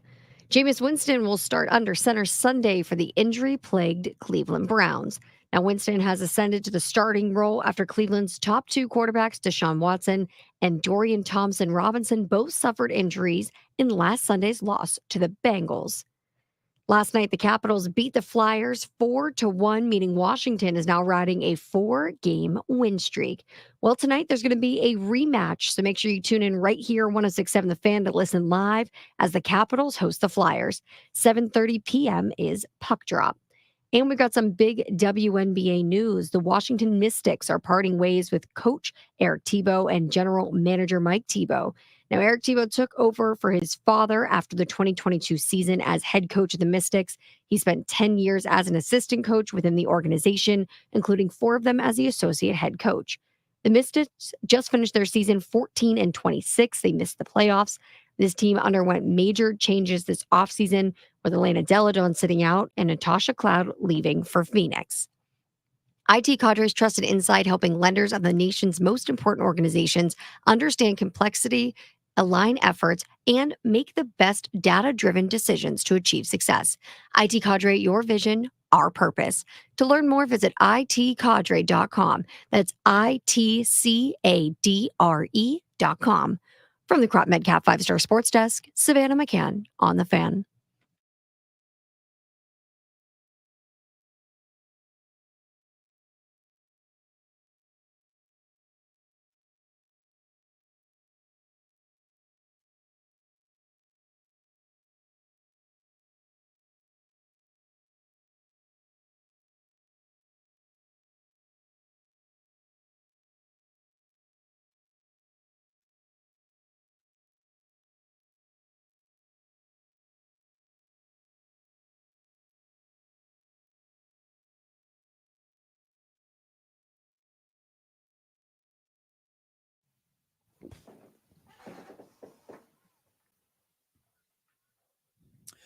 B-Mitch and Finley, 106.7 The Fan. In about 30 minutes, maybe 25, you'll hear from Commanders head coach Dan Quinn live right here, 106.7 The Fan. B, Yo, do you think DQ will provide a definitive update? No. I don't need you to finish answering that question. And I don't expect him to. When do you think we find out who the Commanders starter is? Game time decision. You think it's like Sunday morning? Yeah. I kind of do too. Yeah. You know what? Because even if they know, what's the point? We can lean to stuff and tell you what we hope and what we're thinking, but you know what? You don't need to know everything. Especially the Bears don't need to know everything. Yeah. If nothing else, even the Bears probably think they're seeing Mariota, is my guess. Yeah. But there's no point in telling them. But the thing about it, if the Bears saw last week, what the Bears need to do is prepare for the offense that the Commanders run. Right. They didn't change the offense because Jayden wasn't in there. They run what they run. And I so love the way that they do things now, where for years I watched our offense be dictated to by somebody else's defense. And now we're dictating to them. Totally. Oh. Totally. The more pressing question, because we're not going to find out the quarterback answer. And we will take your calls here, 800-636-1067. You want them to be buyers or sellers at the deadline. And if you want them to be buyers, be legit. Like, how much are you willing to spend? Because if anybody, what's your favorite trade? Peter John Ramos for Shaq? Yeah, that's the one that everybody would call Scott Jackson about, and it would make him so upset. He would turn beet red because he's like, who the hell's going to do that? Nobody would do that. Right. But every fan thinks just because you want somebody that, you can automatically get it. You can offer what the hell you want. If the person that you're offering is not legit, then nobody wants them. Ben Standig, I would say, is a friend of the program. He's actually my real life human friend. We went to the same high school, about 10 years apart. I often run into him, or I used to run into him at the Starbucks near my house before the property developers tore it down to build a new one. Standing covers the Commanders for The Athletic, and The Athletic did a full 32-team, should they buy, should they sell, and there was a should they stand pat option. Mm-hmm. Standing on the Commanders gives them a stand pat valuation. I'm reading now. Okay. Hear me out because we've got some caveats. First off, the plan entering the 2024 offseason focused on year-over-year contention rather than a quick fix. That shouldn't change with round 1 through 4 picks, despite the surprising winning record and a dynamic Jayden Daniels. Washington isn't one player away from joining the league's top tier, especially on defense, and has several long-term holes. Now, the caveats. If there's a young player GM Adam Peters thinks is worthy of a multi-year contract and valuable draft picks, maybe. Same if the team is at least 6-3 by the deadline, which potentially became trickier with Daniels week to week with a rib injury. Make a deal involving late-round picks, swap or straight up for a veteran CB or DL depth. Let's talk. Mm-hmm. I largely agree with that. Yeah, totally. I think standing pat. Listen. If you end up 6-2, 7-2, you're doing that with this team right here. And if you don't seem to be one player away, why go do everything just for one player? Because you're going to have to build something next year again, right? And if you go and get a player that's going to make you jump that high, you're giving up a lot for that player. And I don't know who's going to give that player up. To me, it's all... It's like so dumb to really try to surmise what they should or shouldn't do because every specific situation is so unique. Mm-hmm. And I think, I mean, just think about it. I think if Denzel Ward is available and the contract has some certainty to it and you know the type of player you're getting, yeah, give up a second because a dude like that probably costs you a first. Mm-hmm. They're like everybody wants to talk about receivers, and that's terrific. I don't really understand it. The offense happens to be first in the NFL. Yeah. And I don't think people really look at that. A lot of times people don't allow themselves time to think about what they actually are saying. They want to just give up something because they think this is going to make us better. That's not a guarantee. That giving up something and trying to move forward may mess up your chemistry. But if you could get a guy like a Denzel Ward or somebody on that defensive side that's going to be, and like I keep saying, if you could have them for an extended period of time, you want to do something in that nature.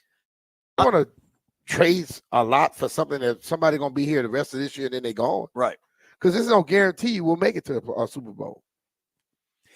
I just think it's like, to definitively say, oh, it can't be a day 2 pick. No, it definitively cannot. That is not what I would think about. But if something crazy happens, you got the chips. You got to be ready to play the hand. Yeah. And they got cap space immediately and plenty more next year. And they got assets. They got 4 top 100 picks. Otherwise, sure, you're just looking for something cheap of value. Mm-hmm. But you know what everybody else is looking for?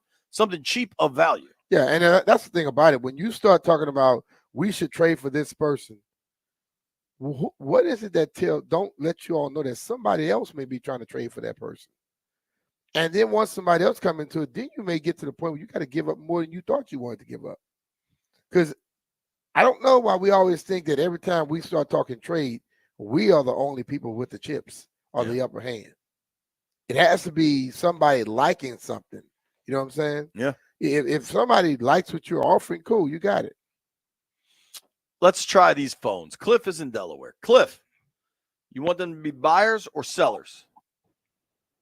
Good morning, y'all. Buy, but buy smartly. If we can get that secondary fixed, I believe they need to address it, and here's why. You know that you've got your quarterback. You got him on a rookie deal. You got the cap room, the cap space. I know our GM is a smart man. You got to try to fix those pieces around him and take advantage of that rookie period on that deal.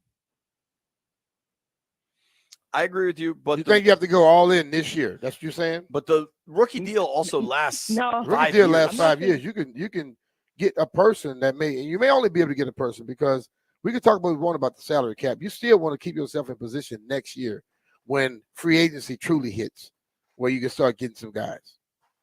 Yeah, I agree. I wasn't saying go all in. I wasn't saying go full bore Dan Snyder. I was just saying if there's a piece that's going to get you to where we need to be mindful we got that rookie deal. Thank you, brothers. Yeah. Thanks, man. Let's go to Londell. Londell, you want buyers or sellers at the deadline? Good morning, gentlemen. I'm definitely a buyer. And basically what you just said also, when I called in, I was high on trying to get Denzel Ward, possibly giving up maybe if it was optional a second, maybe a third round, because that Denzel Ward's only 27, doesn't turn 28 to next year. And it seems like most of this offseason just passed, they were getting guys that were in their prime, except for Bobby Wagner, in their age range from 24 to 28. And so I say stick with that same routine. Denzel Ward's in that area, or the other Cleveland cornerback that's just as talented. Yeah, Newsome, J.C. Horn. There's going to be corners available, and I don't think they'll cost you as much. I'm just saying, if you have an opportunity to add an elite player, don't be so nervous that you can't make a move because of like some preconceived notion of what is required to build. Because if you look at the Niners, they had to give up a lot to get Christian McCaffrey, but you know what? He made their team great. And they got a pretty sweetheart deal on the Trent thing, honestly. But they gave up a lot to go get Trey Lance. They attacked success. You look at what the Rams did when they won a Super Bowl by sending Goff and picks and eating cap space. But like what I would say to people, I understand all that, but with all the stuff they did, they still ain't won that Super Bowl yet, right? Who? The 49ers. Niners. Yeah. So that's what I want people to understand. Like everyone wants to just go now because we're sitting at 5-2. It's not guaranteed that you're going to win it. Right. Okay. So if the plan is a long haul thing, I think, yes, if you see somebody, you go get it. But to think that they got to go all in, that's the wrong thought process. Because this thing is a long haul bill. And it will be sitting so pretty next year with all the stuff they have sitting right there. You know what I'm curious about? And I don't know that they really have a piece that would qualify. But it was only a month ago, probably, that a lot of people were like, yo, they should be sellers at the deadline. Oh, they were. Where are the sellers? Where's the Mike Sellers callers? You know why? Because all of a sudden we see some level of success, but this is the thing that people don't see. You're having a success with the people that have all bought in. You bring somebody else from the outside in here, they may not buy in. They may come with their own mindset of what they want, because some of them that's going to be traded for are going to be trying to get a big deal next year, so they want the ball every time. They want to jump everything instead of playing the defense like it's supposed to be played. Right. It's just fascinating because, one, how much things can change after a couple wins. Mm-hmm. There's also, there is some reality to if Allen was still around. I don't know, but he's injured now. And hold on, I think we got one for you, B. We're going down to St. Leonard, Maryland. Our guy Jay. St. Leonard. Jay, you buying or selling? Leonard Town, huh? Fellas, there's no other choice but to buy right now. Jaden Daniels has showed he's the man. Okay, we've got a great offense. We can just about do anything with this team if we can stop somebody else from scoring. And I think we need to fix that secondary first. And if it costs us some money, some cap space, and maybe a second-round pick, hell, maybe a first-round pick, go ahead and get me Denzel Ward. I'm going to get that shut down. We need our Darryl Green. We don't have one. We don't have anything close to him. Go get him. If you can't get him, if it's too much, go ahead and get Newsome. We got a couple of guys out there that could really do some good things for this defense. Help them out. Let's shock the world and go win the Super Bowl this year. And we have plenty of cap space. Yeah, by the time anybody has to pay Jaden, holy crap. I mean, who do we have to pay right now in the next year or two? Do we have to have? No. That's actually a pretty interesting question. As far as expiring contracts, now a lot of these guys they brought in this year on one-year deals. Yeah. Wagner, not Luvu and Armstrong got multi-year deals. Eckler, Ertz, Farrell, Fowler. I mean, a lot of these dudes are on multi-year deals. I like the enthusiasm, but you know what I love the the thing that kills me is they always automatically assume just because you make a trade, you're guaranteed to go do something. There is no damn guarantee. So if you make that trade, you don't win, then what you gonna be saying? Right. Oh, non-successful. No. You're still gonna have a position where you were successful this year, and you can still go chase it. But it's no guarantee with nothing that you do. B, we found one. We got a seller. Mike is in Virginia. What up, Mikey? So the beginning of the year, before the season started, the expectation was, okay, 5-6 wins at the highest. We've already exceeded those expectations. Why not sell the pieces? And it's kind of like a Madden thing, but sell all your pieces, get the draft picks for next year.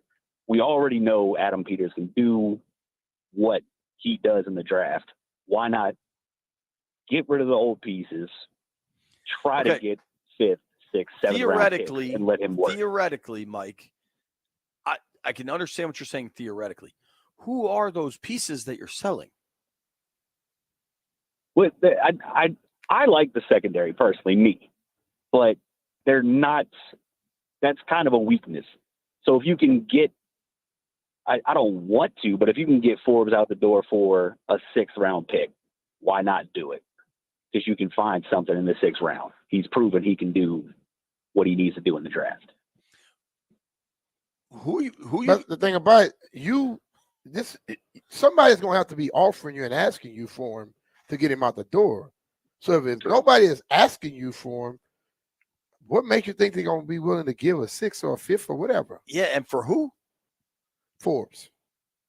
Bro, you're not getting a 5th or a 6th for Forbes right now. He's been a healthy scratch 2 of the last 4 games. Like, we gotta. Did you think they should have gotten some value for Jamin also, sir?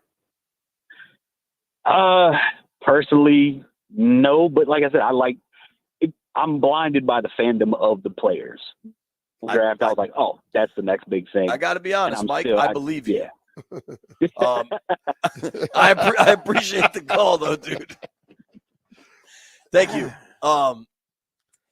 I love it. My man's like, yeah, I know the secondary's bad, but personally, I really like him. I like him. I appreciate that call a lot. I appreciate the sincerity. Let's try Cairo in Ashburn. Cairo, you buying or selling? I would say buy, if anything. But, I mean, I would say no more than a third is what we should give up. Conditional third, I guess. But, I mean, honestly, I think Adam Peters and this organization at this point has earned more than enough trust from all of us that, like, whatever decision they might buy, sell, stand pat, like, hey, I've got no reason to believe that it's the wrong decision at this point, at least in my opinion. See that call right there is where I'm at.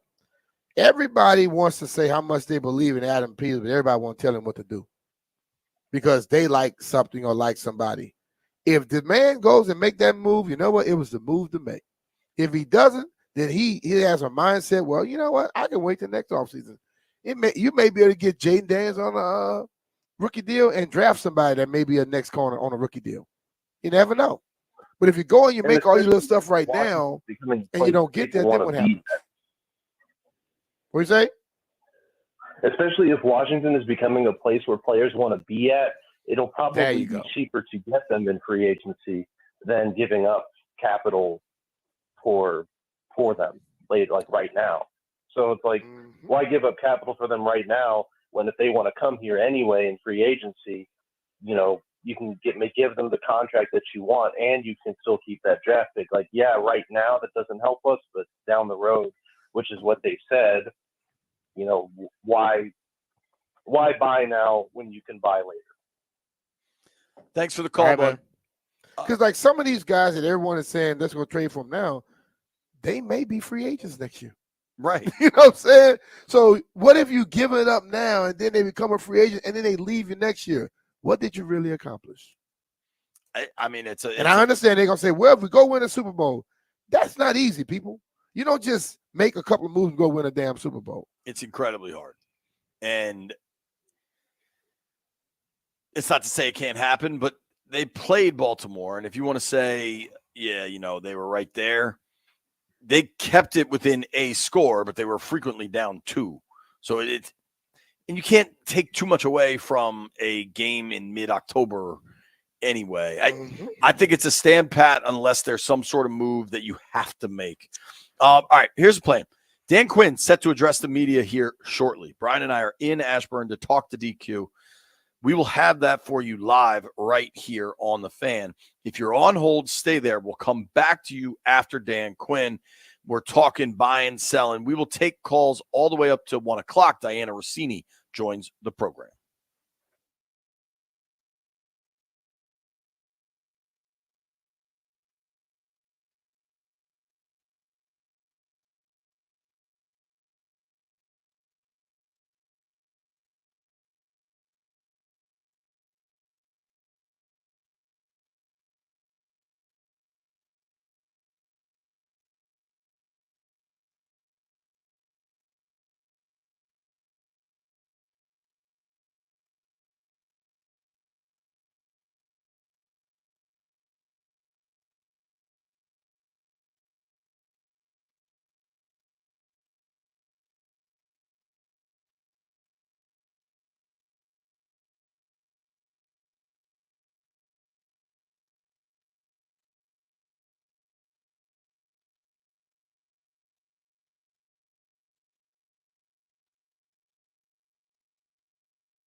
I'm Toby Altizer with your sports update on the Fan. The NFL, big trade this morning as the Chiefs are trading for Titans wide receiver DeAndre Hopkins. The Titans are going to receive back a conditional fourth-round pick. In hockey last night, the Capitals got their fourth straight win as they beat the Flyers 4-1. The Caps scoring 2 shorthanded goals in the first period. Nick Dowd and Andrew Mangiapane with the goals. John Carlson and Jacob Chikrin adding 2 goals in the third period to give the Capitals the 4-1 win. The Caps taking on the Flyers once again tonight, this time at Capital One Arena, 7:30 puck drop. You can hear the game right here on the Fan. NBA got underway last night with 2 games. The Celtics beat the Knicks 132-109. Boston tying an NBA record with 29 made threes on the night. And LeBron and Bronny James made NBA history, becoming the first father-son duo to play together in an NBA game as the Lakers beat the Timberwolves last night 110-103. The Wizards will open up their season tomorrow against the Boston Celtics at Capital One Arena.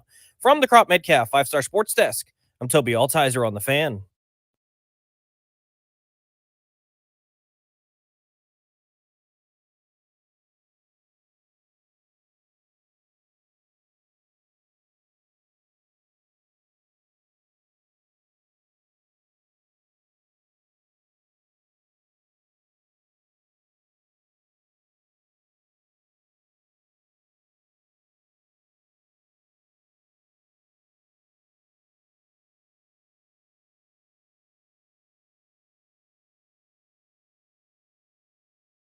Up.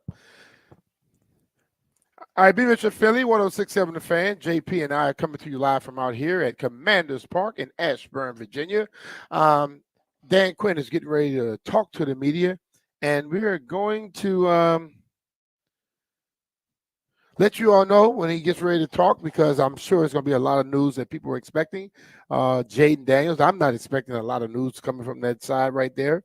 They will talk about the moves that they made yesterday.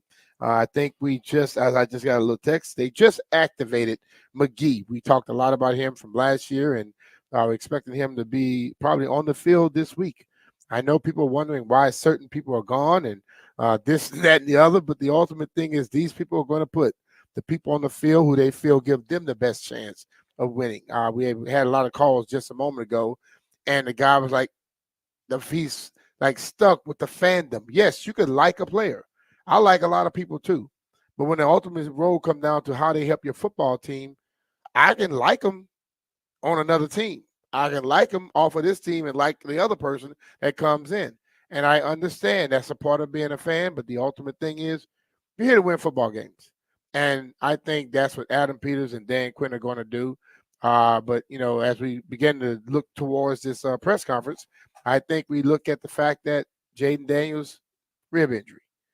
What's going to happen? Do you anticipate him playing this week? Those things will come up.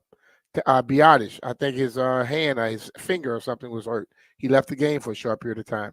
Where's Brandon Coleman when it comes down to his concussion and things of that nature? But, we're getting to the point where I can tell you all, I have been over here every week since the season started. I can walk in and out this little room however I want. Now, can barely get out of this damn room because, a lot of attention has been sparked about this football team. The story is Jayden, but I ultimately look at it where I look at games this year. I look at things that have happened this year to where if it were last year or some previous years, probably don't work out the way we wanted to work out. But right now, I know that this team is getting better overall, not just on one side of the ball, but it's actually getting better overall. And that's what you want to have. So it is unbelievable. And we will see how it happens. Well, I think Dan Quinn is now talking to the media. You got me, Landfill? I'm going to throw it out here to Commanders Park.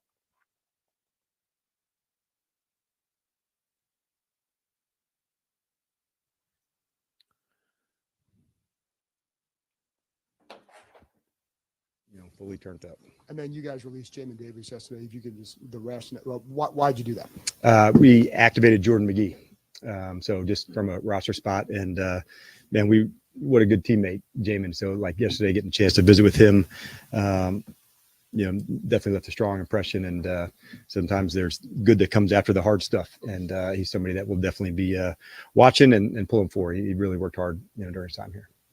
Just the follow up on Davis. I know that wasn't your initial pick, but obviously it's of interest here. What didn't you ultimately see from him that you were hoping to see? Obviously, he made another position switch, etc. What didn't you kind of see that?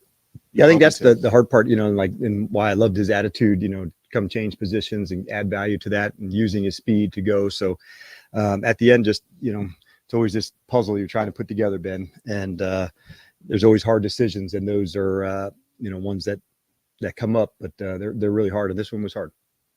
And to that end, obviously, you guys have made a ton of moves going back to since you and Adam got here, and you made it clear, hey, we're all on the same team. There's no favorites of guys who are here versus anything else.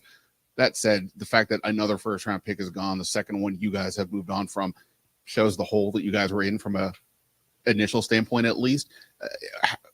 It seems like, I guess, impressive on some level that you guys have gotten where you are. How much of a hole ultimately do you look at that and say, initially, once we got started, wow, we really had to figure out what to do here? Honestly, I don't think of it in that way.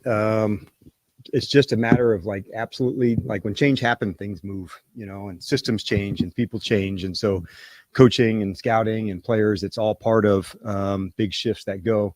Oftentimes, if the schemes are very similar, there would probably be less. But no, honestly, just digging into just find edges all over the place. And so when guys move on from here, I'm hopeful wherever they go, they find the right combination, the right things to allow them to do their thing. So that's my hope for anybody that goes on from here, Just going back to Jayden real quick, when you saw him day after game, even yesterday, I mean, how did he feel coming out of the game and dealing with that injury? Was it any improvement there?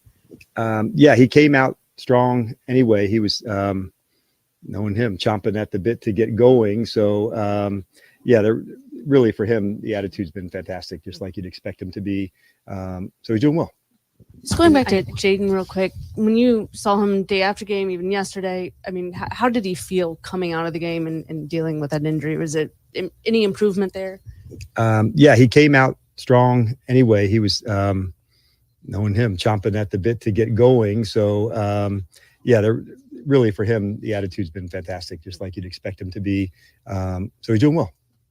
And I know you were asked this briefly Monday, but with this game with Caleb Williams on the other side, how much due diligence did you guys do on him, knowing it seemed like there was fairly strong belief that Chicago was going to take him? So how much due diligence did you guys do on him specifically ahead of the draft? Yeah, quite a lot, because I think what you don't want to do is just think one way and then go another. And at that point, when most of the work is done, it's well before the draft process gets underway, when people decide, hey, this is where I'm going to head to. So quite a bit. Do you think the opportunity to play Caleb is giving Jayden motivation to want to play this weekend? No. I think you guys have all been around Jayden, and anybody, anywhere, anytime is really the mindset for him. I think at his core, Sam, that's one of the things I really admire about him, is just his readiness, his wanting to go prove it. So, no, much like we talked about Lamar a few weeks ago, they're not playing against one another. So it's about him and the readiness to get ready and help our team. Ultimately, that's why so many of his teammates really gravitate towards him. They know how much he puts it in and goes for it. And that's why he's, seen as one of the great teammates around here. What's your impression of Chicago's defense, and what do you guys need to do to take advantage? Yeah, well, I thought the thing that I really have been impressed by, not just this season, but previously last year as well, is their ability to get the ball. The takeaways they've generated that comes from speed, knowing what to do, how to go play it. So that part would be a number one, top of the pile for me. And then how they can feature, players into rushers and linebackers. They got, all the components that you're looking for to play great D. So yeah, I got a lot of respect for the way and the play style of how they play. Good afternoon, Coach. Hey, Dave. Very similar question actually to Sam's here. Jaquan Brisker, if he's available or unavailable, how much does that change the Chicago Bears defense from what you've seen? He's a significant factor. And I can remember, from him coming out of Penn State and just all the background and following him. And the safety position, I think, has a lot of value in today's NFL. Can you be in the post? Can you be in the box? Can you guard slots? And there's all different ways that it goes, into the space. So I think it's turning into a really important position because of how guys are featured. And Brisker certainly has all the skills. He can play down. He can guard man-to-man. He's a good hitter. So, yeah, a lot of respect for him. And I know we've spoken quite a few times about Sam Cosmi since you've arrived to the team. But just kind of looking through the course of the season, nearing the midway mark of the year, as defenses continue to kind of bring different things to you guys, and you continue to evolve your offense as well internally, how has Sam's role kind of impressed you in that process? Some of the things that I see and some of the things that I hear on the sidelines, I share with the team. And just today in a team meeting, I talked about the communication that I hear from him and Wiley, on the sideline. This comes back up. If this alignment's there, we'll go do this. And so I love that he's thinking ahead, because that's when you're ready for the next step and the next thing. So that's what I've seen from him. He was one of the captains last week, and what he said before the game was strong and powerful about, this crew and who we are and who we're wanting to be. And we know we've got a lot to build on, but that's what this time is for, to continue on that. So he's off to a really good start, but I'm seeing this confidence grow, the communication grow, and that's what you'd hope to see. And he's having a blast playing football, which for me as a coach, to sit back and smile, to see these guys really battling for one another and enjoying it. They were coming off the field going for it, gassed, and then sitting on the bench, let's go do it again, and they were ready to go fight. So it was cool. Throughout the offseason and training camp stuff, you and Adam talked about developing this fast, physical, violent identity. Where do you feel like your team is now, kind of close to the halfway point of developing that? Yeah, I think we're making progress. I think you kind of talk first piece like a foundation is being built for that, but we're not there yet. There's another level to get to. And that's, what I was referring to today about how do we get to the next spot. I had talked to the team about foundation of our brotherhood. There's another level. What about our physicality? There's another level. What about the communication at the line? There's another level. And so those are the things that you want to take the next steps to. I like it in the run game of what I've seen. I like it on the special team side of things. I felt it, when at a line of scrimmage yesterday, in the last game, I really felt that. So it's about finishing, it's about toughness, and we're not where it's going to end up, but we're making strides on that. And that's what this time is for. Like, you don't wait, like, go do it now. Like, there is no waiting. Like, you absolutely go for it again. And then speaking of the strides, a pair of rookies in McCaffrey and Sennett gets a touchdown grab last week. How much more is there growth roles for those guys in the offense, specifically in the passing offense? Well, I would say Sennett, we got to target more, based on the number of touchdowns he gets on targets. So it's a pretty good ratio. So I'd say that's my first thought. Like, Luke has just progressed. And I think, there's a lot of teammates for him to learn from. There's Bobby Engram that's here, but guys like OZ that absolutely go like as hard as you possibly can. He's a special teammate, and there's other people that he brings along just by doing that. And Luke's competitive nature kind of feeds into OZ, and they're back returning punts together, and you see him communicate. But I just see the trajectory of him going up, and a lot of that comes from mindset. And I think being aggressive is a mindset, not a speed. And Luke's mindset to be aggressive, to take your shot, to get to the right block, to run those are aggressive ways. And, he's gaining on that. How important is having a happy player? You talked about Sam Cosmi and how much he's enjoying. B-Rob has been smiling since the offseason, knowing what's coming and the way that he runs that football for you guys. How important is that to have a guy that's in that mind space? I think what some of the guys are learning, and I hope they can take it with them forever. Like, all of us here will be former Commanders one day. We just had alumni weekend, that you can work really, really hard, Chick, and also enjoy it. And like, absolutely have other guys to go battle with and do it. And so seeing that connection as teammates, come on, we'll go do it again. We'll go do it again. It's the extra stuff they do in the weight room, the extra meeting room, on the field practice. You see them just spending time together in the locker room when there's no meeting next. They just spending their day, hanging out and doing stuff together. So that's an attitude together that you can work really hard as you possibly can. But when you have other people to go on the trip with you, it makes it that much more special. And so that's why I saw that connection with Wiley and Cosmi, and I recognized it, because when you're absolutely putting it out, it's much easier to do that with someone else. And so the more of that we have, the better. And that's Coach Dan Quinn talking to the media here at Commanders Park. We're going to take a quick break here. When we get back, JP and I will get together and discuss all that was said everything from Jayden Daniels to the people that they're going out there and bringing up today. But hey, it's B. Mitch here. Big changes are happening in the DMV. And just like our upgraded football team, now is the time to upgrade the comfort in your home with a Rude HVAC system. I did, and the difference is night and day. My family and I felt the change instantly. And if you don't have a Rude system yet, trust me, you're missing out. Plus, there are tax-eligible options for you in the DMV. And if you're in Maryland, you might score some utility rebates. Head over to Rude.com, find a local pro partner, and get ready for winter.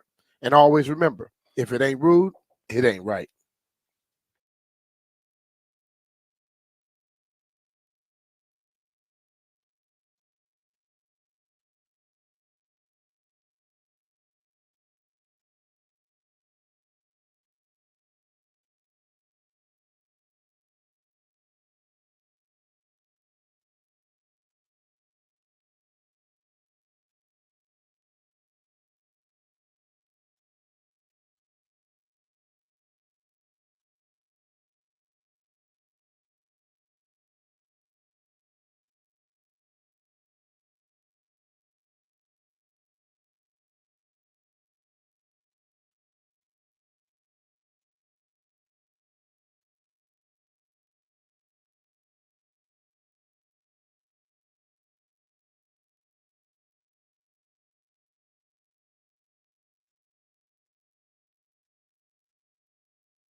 B. Mitch Finley, 1067 The Fan. Fired up in about 10 minutes. We're going to talk to Diana Rossini of The Athletic. You got news heating up all over the NFL with trade deadlines.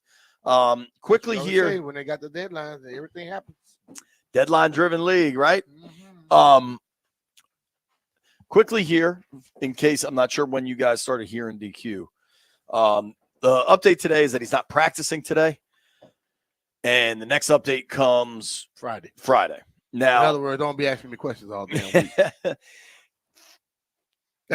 Wednesday's practice for the Commanders has turned into a really heavy like walkthrough installation session. And then like the more physical practice is usually Thursday.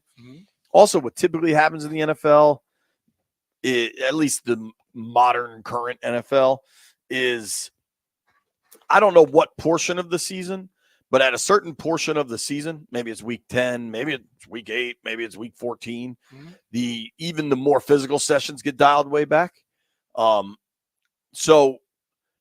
Basically, DQ was asked, like, what is he missing? And today, I don't think he's missing much. Let's be real. He's not missing anything because he's going to be in here looking at this. What does he say with the virtual reality? He gets to go through everything without even taking his body through stuff. So he's doing all that.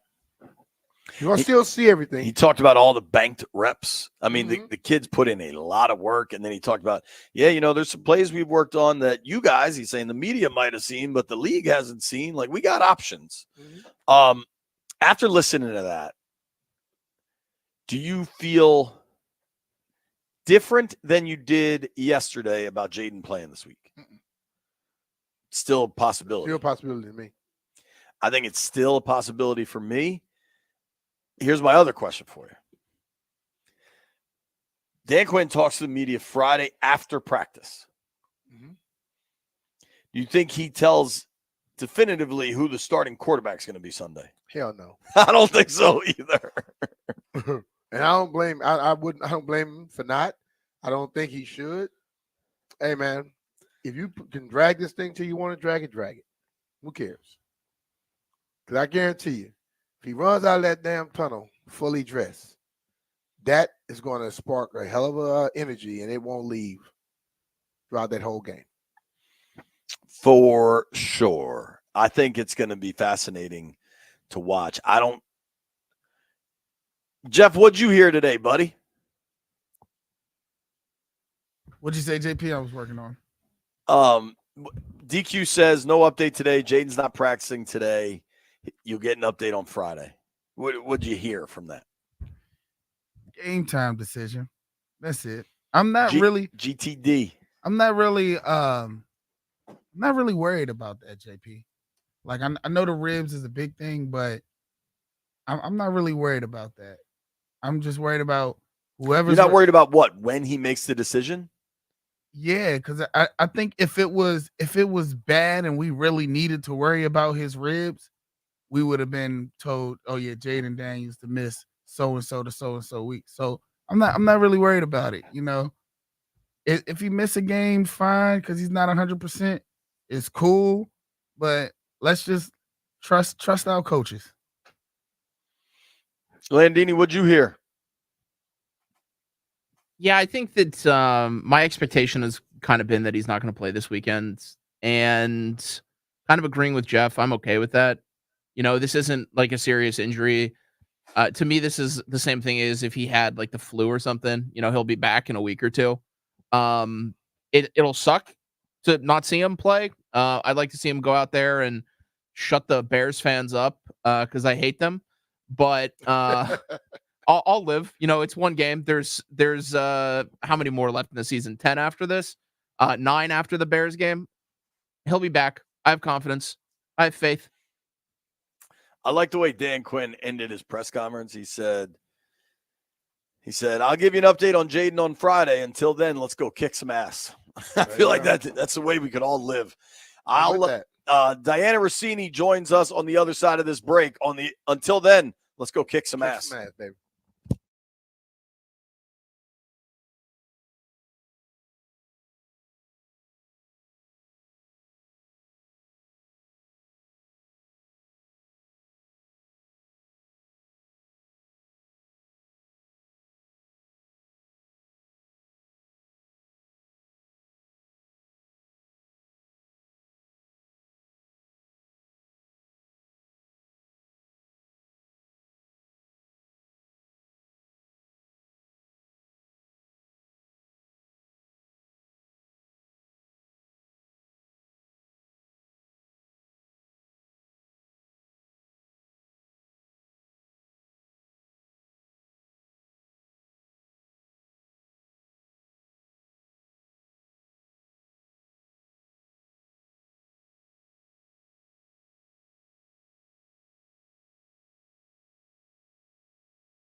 I'm Toby Altizer with your sports update on The Fan. This update is presented by Baldino's Lock and Key, your one-stop shop for auto keys and fobs. The Commanders will be out at practice today. Jayden Daniels is not practicing. Dan Quinn said before practice today. We'll get another update from Dan Quinn on Friday. Other moves for the Commanders today, they activated linebacker Jordan McGee off injured reserve. Some trades in the NFL today. The Chiefs traded for Titans wide receiver DeAndre Hopkins. They're sending a conditional fourth-round pick. Also, the Seahawks are trading with the Titans, getting linebacker Ernest Jones. The Titans get back linebacker Jerome Baker and a fourth-round pick. Also in the NFL, the Browns named Jameis Winston as their starting quarterback. In hockey, the Capitals beat the Flyers last night 4-1. It's their fourth straight victory. The Caps scoring 2 shorthanded goals in the first period. Nick Dowd with the first, Andrew Mangiapane with the second. The Caps take on the Flyers once again tonight at Capital One Arena. 7:30 puck drop. You can hear that game right here on The Fan. And last night, the NBA kicked off with 2 games. The Celtics beating the Knicks 132-109. Boston tying an NBA record with 29 made threes. And the Lakers beat the Timberwolves 110-103. LeBron and Bronny James becoming the first father-son duo to play together in an NBA game. The Wizards open their season tomorrow night at home against the Boston Celtics. This update is presented by Baldino's Lock and Key. They make car key problems look obsolete. With 9 area locations throughout Virginia and Maryland, stop by one near you today, or for more info, visit Baldino's.com. From the Crop Metcalf 5-Star Sports Desk, I'm Toby Altizer on The Fan.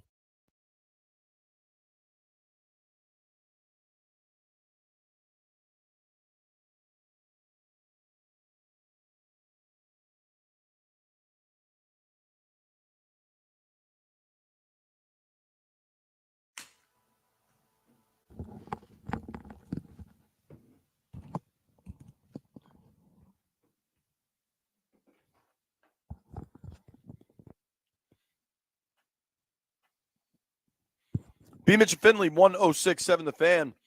Fired up to get to the BetQL guest line and welcome in Diana Rossini, Chief NFL Insider for The Athletic. You can find her on Scoop City, her podcast, YouTube, wherever you get your podcasts. Diana, what's up? How are you? But if it's Chief, man, I am taking that title. I am going to call The Athletic I when we thought get Chief off this. sounded good. Chief is just like, talk about sizzle on a pretty boring steak. So thank you for that. I will take it. Guys, what's up? It's so good to talk to you. I haven't chatted with you guys on the air since the start of this amazing season. And you know, JP, you know I bug you all the time about the vibes down there. Just I love hearing about how electric everything has become this year. So I'm so pumped to talk to you guys. We are too, and it is wild here. I don't know if you saw Kaylin Kaler, I think, hopefully I'm saying that right, from ESPN just wrote a story about how the former Cowboys players that signed here said how much happier they are here than Dallas. Can you imagine that in your time covering this team, or really in any time over the last 25 years?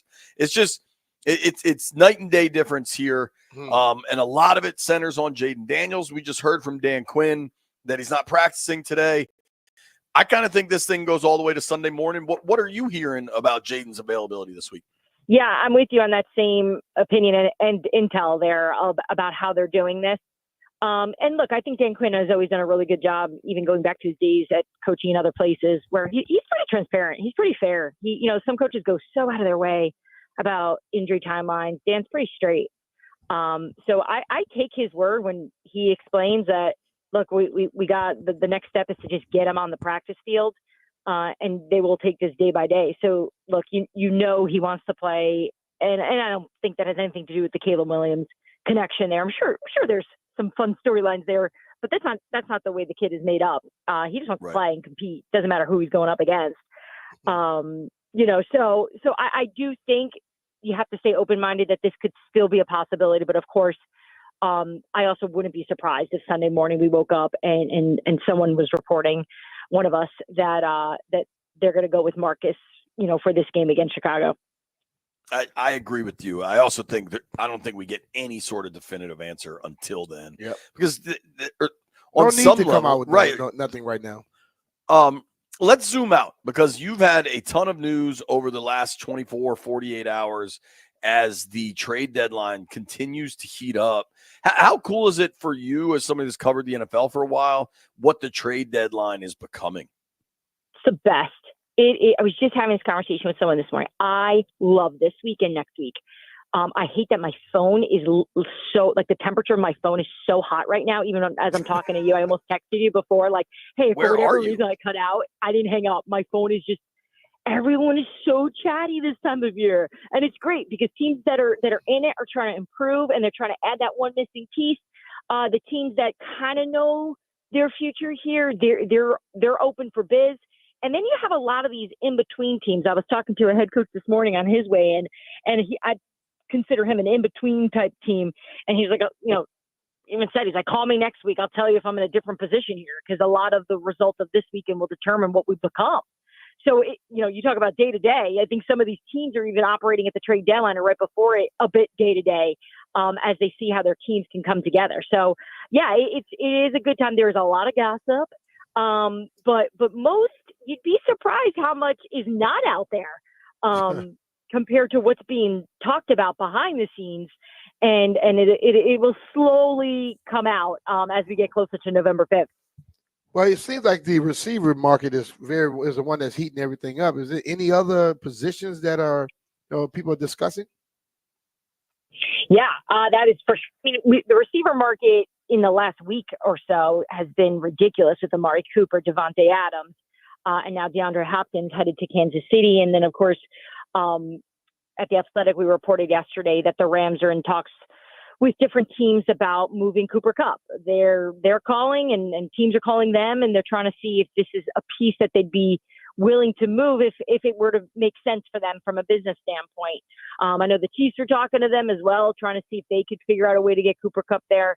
But it was the Titans that really stepped up here in the last 24 hours, being willing to take on about half of Hop's salary. Because that's the thing with the Chiefs. They literally have said the same thing since the offseason. Whenever you reach out to people that are making decisions there of, hey, who are you going after? What's going on here? And they're public about it. We don't have the money. We can't do it. And we're not willing to give up draft compensation in a first or second rounder type situation. They're trying to keep this window open for the next few years. I know the narrative is they're going for 3. They're going for as much as they can over the next few years, as long as Patrick Mahomes is their quarterback. Yeah.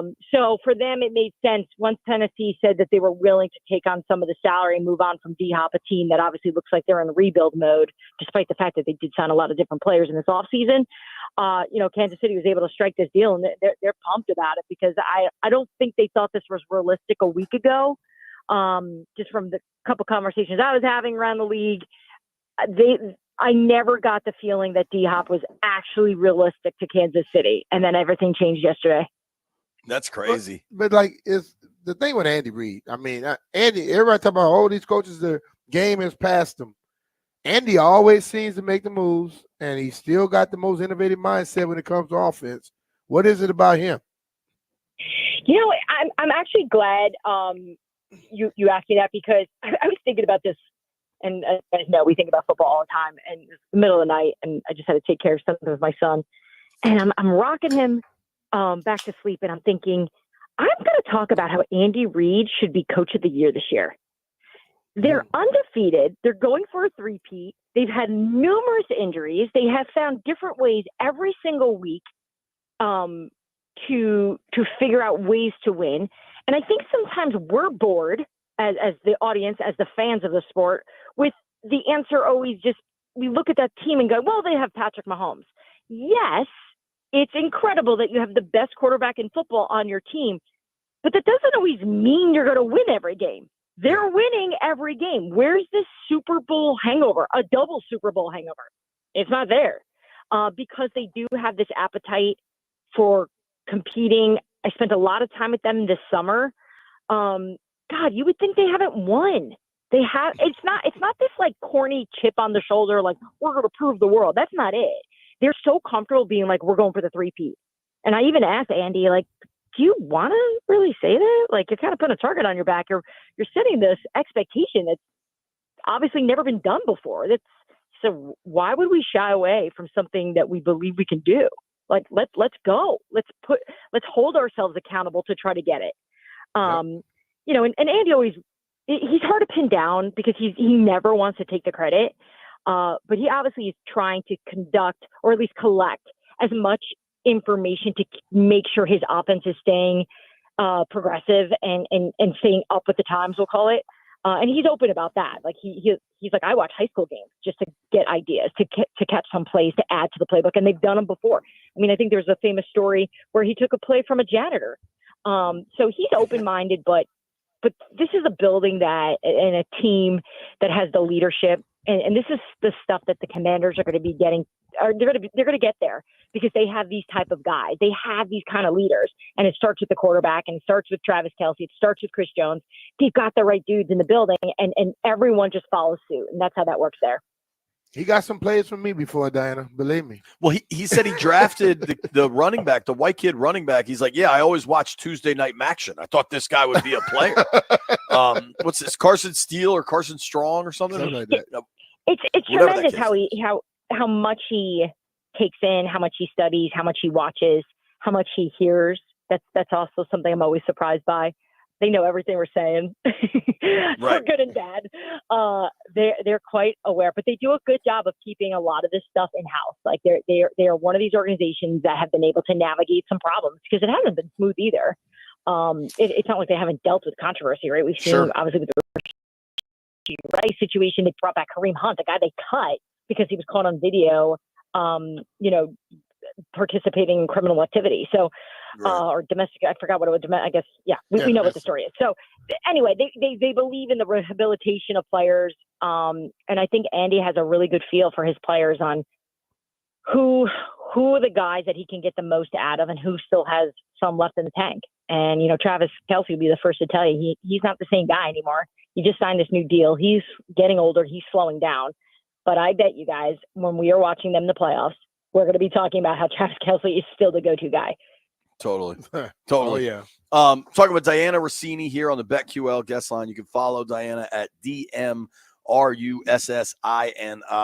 Twitter and Instagram. She is the chief NFL insider for The Athletic, host of Scoop City. So here's the question a lot of folks around here want to know. Do you think Washington is a player at the trade deadline? What are you hearing? I do. I think Washington's going to watch this situation and put the feelers out to be buyers. I do think that the next few games are going to be important to them as well. I wouldn't put them as a team that is unsure of where they are, right? We know that they've had success and they're going to continue doing that. But I definitely have had some conversations with people who are expecting the Commanders to hop in. I don't necessarily know if that means it's going to be some aggressive move where they're willing to give up crazy draft compensation to land a key piece. But I know that internally there are some holes they would like to plug as we get to the second half of the season. Like corner and pass rush is kind of what we hear most here. Does that sound about right? Yes, you're following along well because you know that the pieces that they're missing, you see it, right? It's not hard to figure out the areas that they have to improve on. But I will say the pass rush market is hard right now. I've got like 5 teams right now trying to find one that's available, right? Because you obviously got the studs, you got the Max Crosby's, you got the Myles Garrett. They're not going anywhere unless some team is willing to roll out some obnoxious amount of trade of picks. Then I just don't see that happening. And I've gotten zero intel from Vegas or Cleveland about even being willing to do it.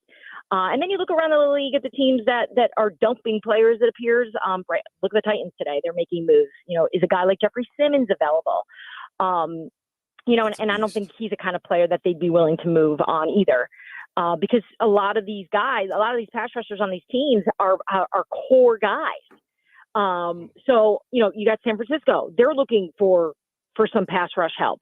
Obviously, Hargrave is out. So the problem is there's not enough guys. So they may poke around. And this is where you see a lot of teams make moves and pick up guys off the practice squads. So sometimes that could be something. So it may not be a name that makes us all go, oh my gosh, we got to talk about this. But it could be a good addition to get some of that stuff done. It's funny you mentioned San Francisco there, and B and I talked about this yesterday. They're sitting at 3-4. They just lost to the Chiefs. Purdy probably had his worst, at least statistical game of his career, or among his worst. When does the conversation start to change around San Fran? Because, I mean, they're losing guys like crazy. It's bizarre kind of watching that unfold. Yeah, weird vibes is like the cool thing to say about them right now, right? Mike Silver just joined The Athletic. He was a columnist for the San Francisco Chronicle. So he was covering the team pretty much every single day. And now he's come to The Athletic to be a national columnist and writer. And so we talk about the Niners a lot because he knows them so well. And he called it in the offseason. Like sometimes, you know this too, sometimes teams just go through this like black cloud where they can't catch a break. And we've seen, obviously, with the holdouts with Trent Williams and then the Brandon Ayuk situation and then Christian McCaffrey's both legs. And then you're seeing Debo and then players are getting shot. Like you can't make this up. Like this is a wild few months for this team. And granted, they have Kyle Shanahan, who I think we can all agree is a top 3 head coach in football. He'll figure it out. That's where he kind of wins over. He just gets the benefit of the doubt. It's just, what are you going to do? They still consider themselves a contender. I expect them to be both buyers and sellers come the trade deadline. So, look, they could use a little bit of luck here. And I don't know if that's going to come from Christian McCaffrey. I don't know if he's really going to be able to get back to having that speed that we know him to have, because that was one of the hangups. But they certainly need to figure out a way to get back to being the 49ers, because for a team that I think a lot of us were picking to be either back in the Super Bowl, or at least, winning the NFC, it's really hard to see that right now. But what was his injury? Because this is 7 or 8 weeks into the season. He comes back now. I would anticipate that injury is going to come again. When people sit out that long and come back and play football, something always happens. He went to Germany. Like, if you're going to Germany to get your injuries looked at, it's probably bad, right? Like, how the players that we've heard in the past, like, I think Kobe Bryant, Andrew Luck, I think were players that traveled to other countries to see if there's some type of medical expertise that they have that we don't have here in the States that could perhaps help with their Achilles. And a lot of this was what I find interesting, and it's something that I'm working on, is the timing of it all, right? Because June, they re-sign him. They give him an extension. They make him the highest paid running back. And then he gets married at the end of the month. And then he shows up for camp, and all of a sudden there's all these problems. When did these problems occur? There's something fishy and weird. And there's been so much chatter about his future, of how much longer does he have? Is this a player that has to contemplate, can I do this? So we'll see if he'll get out on the field. So it's unfortunate, because obviously he is the most important person on that offense. Kyle Shanahan loves Christian McCaffrey, and you see it. It makes sense with what they want to do. It's why there was no drama around his contract. Every other person, I feel like we there's weeks of conversations and proposals. I mean, they went to Christian. Christian said, "Cool, we agreed, in and out, done deal." And then we saw, obviously, with Trent Williams, who you would think would be an automatic situation. That was not very automatic. So, yeah, we'll see if San Francisco's got some fight left in them. Not to compare it with McCaffrey, but that is kind of interesting. You remember Shaq, after he was super established superstar and had won some rings, he would always have to get surgery the first day of training camp. And he's like, I don't get surgery on my time. I get surgery on your time. Diana, last one. At least last one for me. I know that the success of the Philadelphia Eagles is quite important in your home. I find it hard to believe that thing's going to work with the volatility that is their head coach. What do you make of Philly? What do you think they do over the next 2 weeks? And just the Eagles getting their S together. My marriage is really good right now. So I'm going to just keep moving it in the direction of things are great in Philly, because I don't want to deal with what I was dealing with the last few weeks. But let's just take her husband wouldn't talk to her at some point. Is that right? Yeah, bro. He's weird. Like, it's too much. It's too much. Eagles fans, man. Oh, they're different up there now. They are very. I did not know this. I didn't realize this when I was dating him, and obviously things would have been very different. And I probably wouldn't be married to him if I had known it was going to be this intense. Because it just affects everything in our house. And he's not with me right now, but he would hop on right now and be like, oh, yeah. It goes the Eagles, Michael, Joseph, maybe die. Like, order of things. So, look, here's what I can tell you. I think getting this win, I know the word must win is so overused, but when it comes to the direction of what this franchise is, where they want to go, they needed to have a win like that. And obviously beating up the New York Giants, Saquon possibly is still running at this point. A revenge game like no other, without making all the noise, just going on the field and just shoving it in the faces of Joe Shane and the people that made that decision to kind of move on from him. Look, I think for Philly, this is the right step in a direction that they want to get to. And look, Nick Sirianni has been criticized left and right, but when it's right and they're playing well, it's hard to criticize him. It's just this season, we talk about the Niners, has been weird, right? It's been, I still can't really figure out Jalen. I used to think he was really good. Then sometimes I watch him, I think he stinks. Then sometimes I think he's good. Like, I go back and forth too. And I think that's something they're trying to iron out, trying to get consistency on the field here, because they have been such an up and down team. Well, I think that move that Saquon going to Philly will be the reason that Joe Shane gets fired. I had that conversation with someone this morning in the league, and this person has a lot of juice, not in New York. They were like, "You really think that is something that would get an owner to fire a GM? Come on, it's not that Did they simple." not hear that owner say, "I'll be sick"? That Hard Knocks looked rough. If he goes to Philly, then he goes to Philly and he's killing you. Yeah, that could get somebody fired. And he's on the bench. He's Sirianni's asking him if he wants to get back on the field to break the record for the most yards that he's ever had in a game, and the kid is saying, "No, I don't want to. Let the young kids eat." I mean, not only you have the best player on Philadelphia's team is Saquon Barkley, but then he happens to be just this great guy and a great team, a team player, great locker room guy, captain, all of it. Just I don't put it past owners to be petty like that. Joe Shane will be remembered for his time in New York, if he were to get fired, as the guy that traded the most important person of the New York Giants. Diana, thank you for the time. Appreciate you, Di. Everything you ever reported about the Jets is 100% accurate, by the way.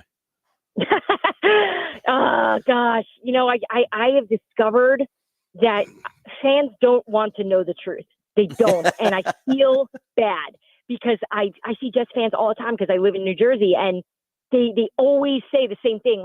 We know you're right. We just don't want to believe it. And I get it. But that thing's a train wreck. That is a good example of dysfunction. So we'll see what happens with them and see if Aaron Rodgers can carry them to the promised land.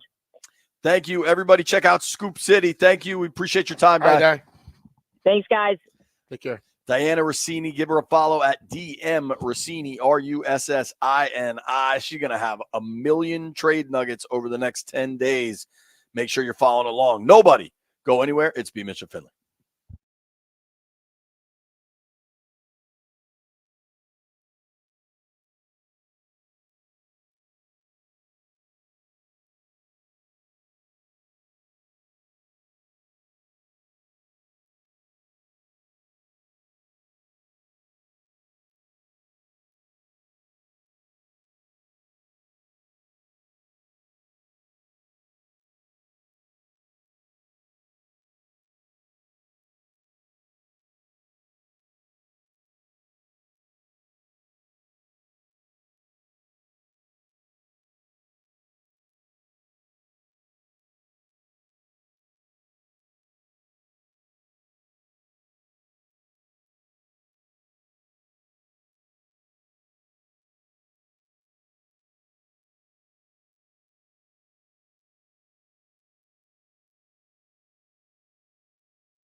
I'm Toby Altizer with your sports update on the Fan. This update is driven by Oarsman Ford of Alexandria. In the NFL, the Commanders are back out of practice today. Jayden Daniels will not practice. We'll get another update on the quarterback from Dan Quinn on Friday. Also, the Commanders activated linebacker Jordan McGee from injured reserve. 2 trades today in the National Football League. The Chiefs are trading for Titans wide receiver DeAndre Hopkins. They're sending a conditional 4th-round pick to the Tennessee Titans. And the Seahawks are trading for linebacker Ernest Jones. The Titans getting back linebacker Jerome Baker and a 4th-round pick. In hockey, the Capitals beat the Flyers last night 4-1. It's the 4th straight win for the Caps. They take on the Flyers once again tonight at Capital One Arena. 7:30 puck drop. You can hear the game right here on the Fan. Oarsman Ford of Alexandria keeps their customers happy by offering great deals on the area's best selection of new Fords, each backed by the Oarsman Lifetime Edge, featuring up to $1,500 in extras. As they say at Oarsman Ford of Alexandria, let's ride together. From the Crop Metcalf 5-Star Sports Desk, I'm Toby Altizer on the Fan.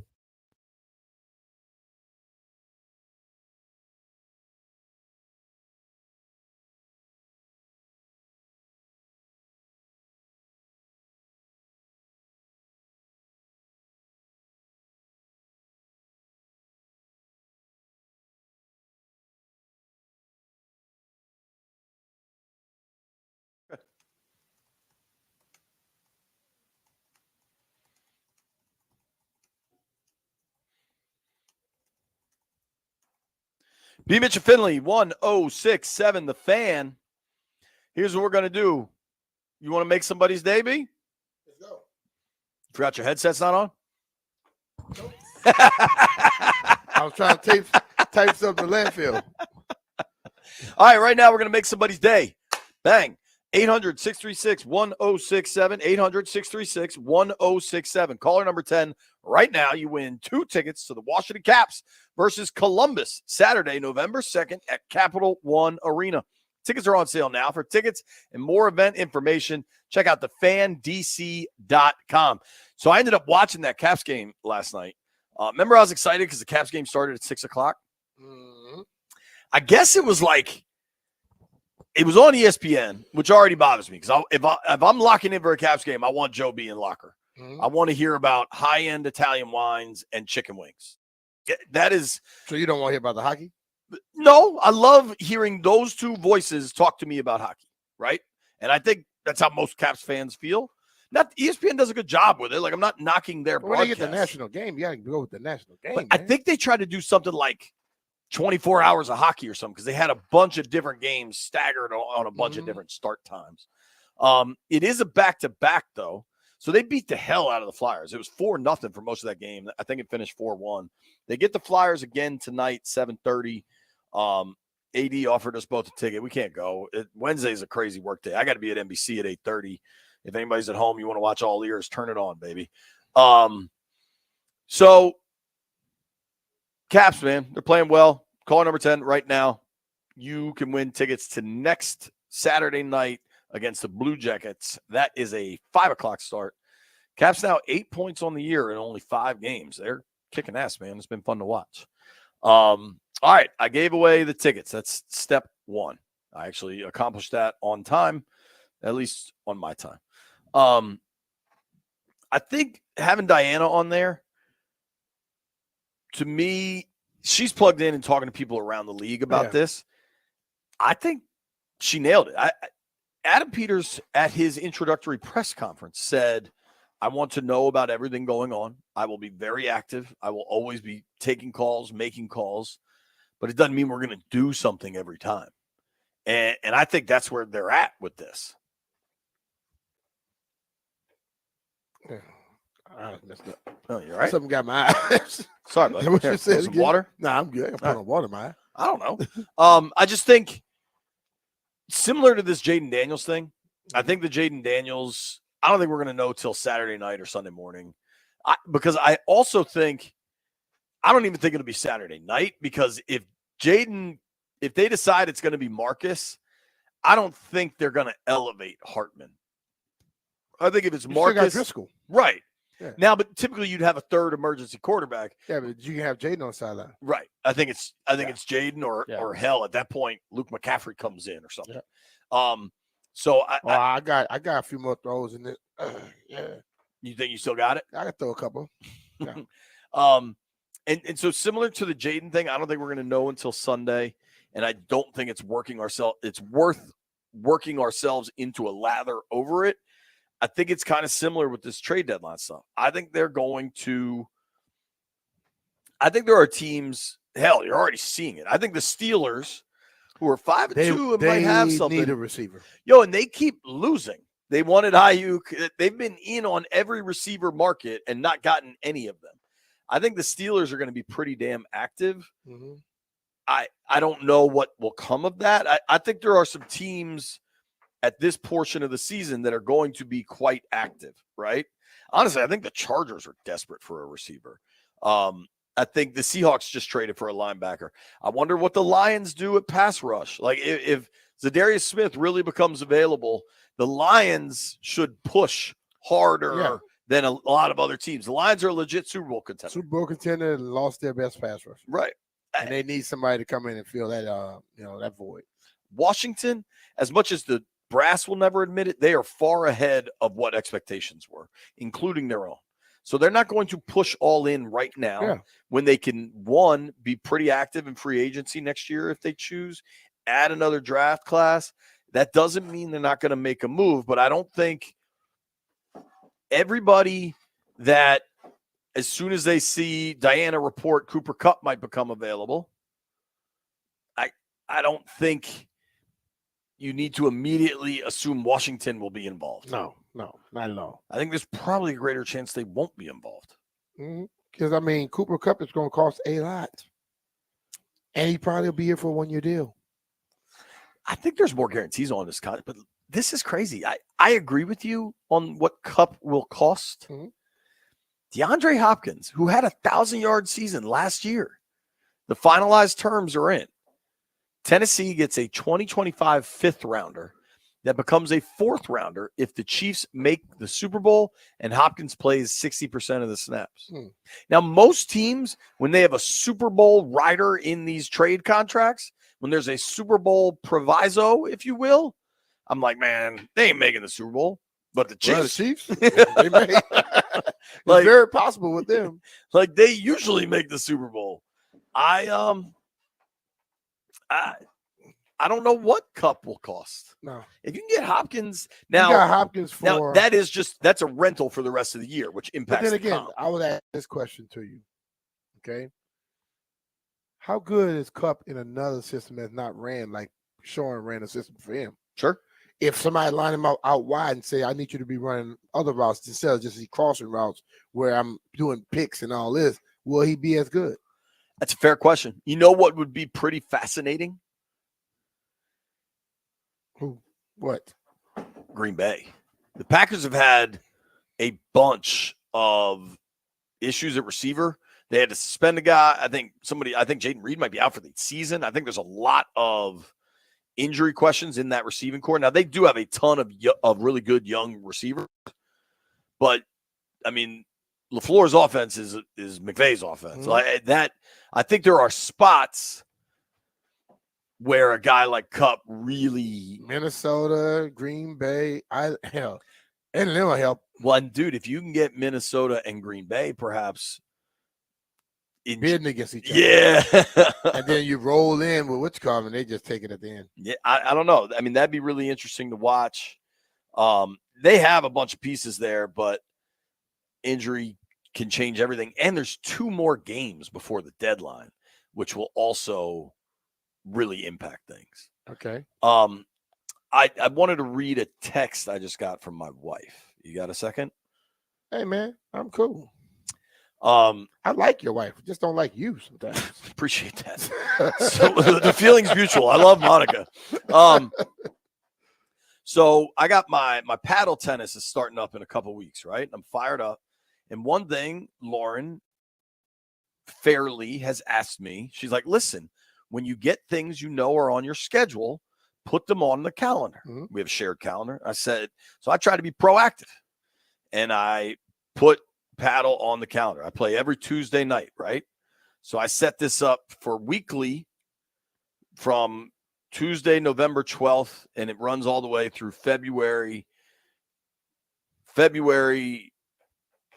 Tuesday, February 18th. And in the process of doing so, I just have it for every day between Tuesday, November 12th and February 18th. That makes no sense. I don't know how to do It's anything. just Tuesdays. I don't know what I did wrong. You got to go for Tuesday, I tried to do recurring. and then you put repeat, and you got to make sure it's just Tuesday from time to time. I did weekly. Yeah, you just did it for every damn day. I So said in other words, weekly. Lauren just tell you when you leave the house, just don't come back. That's all that could be. When we return, we got to make some bets.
And baby, that ain't cool. Only one for me. B. Mitch and Finley, 1067 The Fan. Just one of those days. Who's that? In Vogue? SWV? Monica. Monica. Sorry, Monica. You knew it? You didn't answer. I mean, I guess it's just a before singular I say singer. something, I heard Janville say it, but I just let you throw out stuff. You're going to learn one day. Just pause a little bit before you say Pause, stuff on air. dog. Pause. I should definitely pause before I make another NFL pick or an NBA pick or any of it. Jeff, are you available tomorrow for a Wizards season preview? I'd like to book you. Jeff's actually not available right now. He's dealing with some issues. Okay. Did his car get towed again? No, they're kind of stomach. Yeah, stomach, digestive issues. Is he available? If we called his phone right now, would he answer it from the toilet as he usually does? I think he's in a world of hurt right now. What did he do now? What did he eat? There was a lot of stuff. It's just a tough scene. I love Jeff. J-Dog's forever. I hope he's okay. I'm not sure I want to know anymore. Yeah, J-Dog's off forever on these bets y'all been doing lately. All right, Landini, are you running the show with the bets then? I guess so. Probably not many other options. Let's do it. Heard it here first.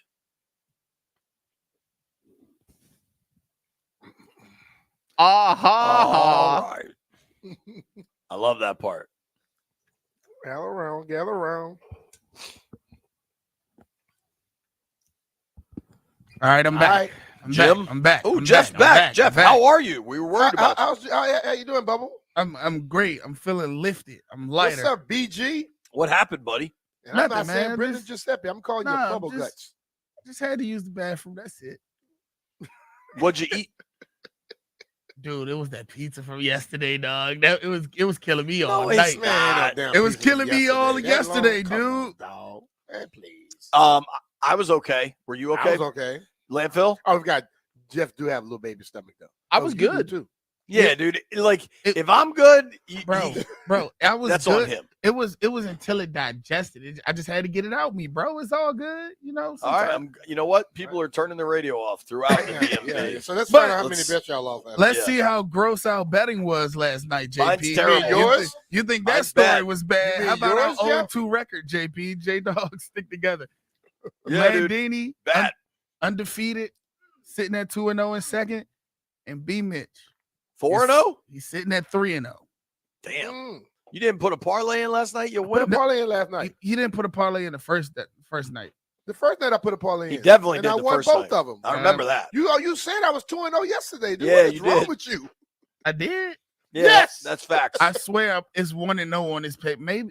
No, Hey. I was 2-0 yesterday, dude. I put a parlay in yesterday and today. And I'm Me and B are I'ma agreeing change it when right I have now. tried like hell not to give him his parlays. JP. And versus your JP. random piece of paper. JP, I'd go with us. You rarely remember your name, so I'm just gonna go and check.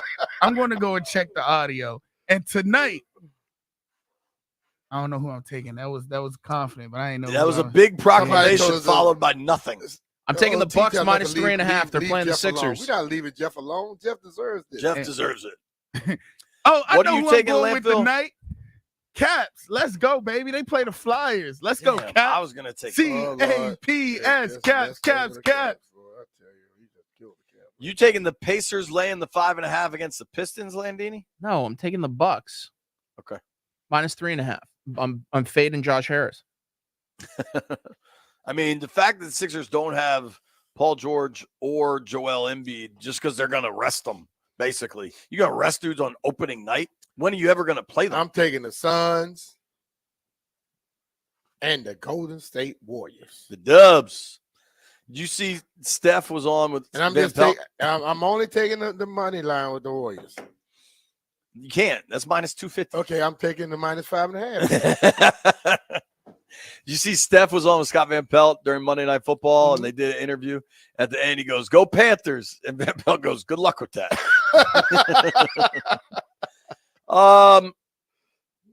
I mean, I don't know that I want to get gross.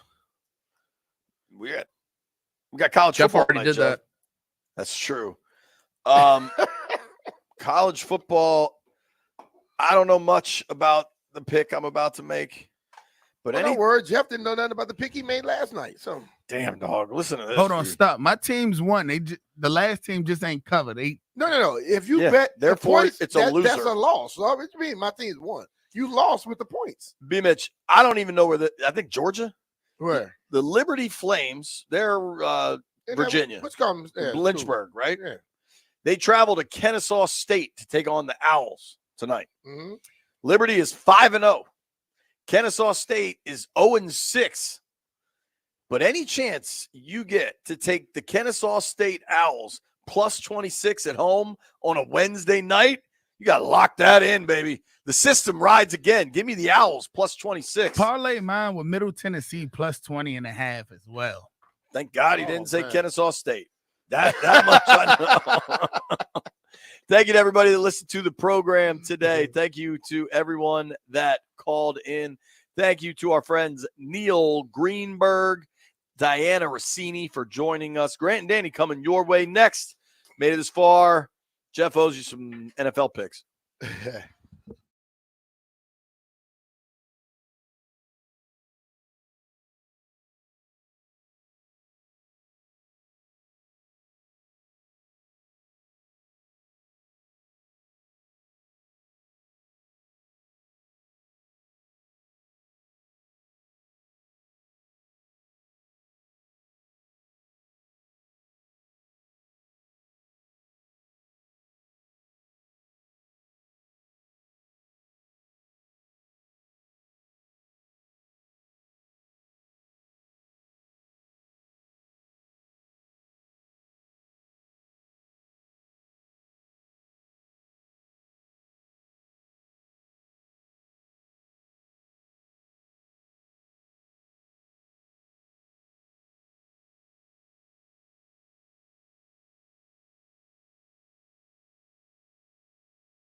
Update on the Fan. This update is brought to you by the Tailgate MVP, Surfside Iced Tea and Vodka, and the unmistakable can with Sunset Stripes.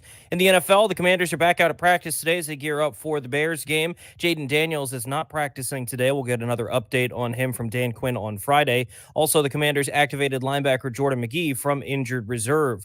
Other NFL news, 2 trades today. The Chiefs traded with the Titans to get wide receiver DeAndre Hopkins. The Titans get back a 5th-round pick that'll become a 4th if the Chiefs make the Super Bowl and DeAndre Hopkins plays 60% of the snaps. Also, the Titans sending away linebacker Ernest Jones to the Seahawks. Tennessee getting back linebacker Jerome Baker and a 4th-round pick. Also, the Browns named Jameis Winston as their starting quarterback. In hockey last night, the Capitals beat the Flyers 4-1. That's their 4th straight win.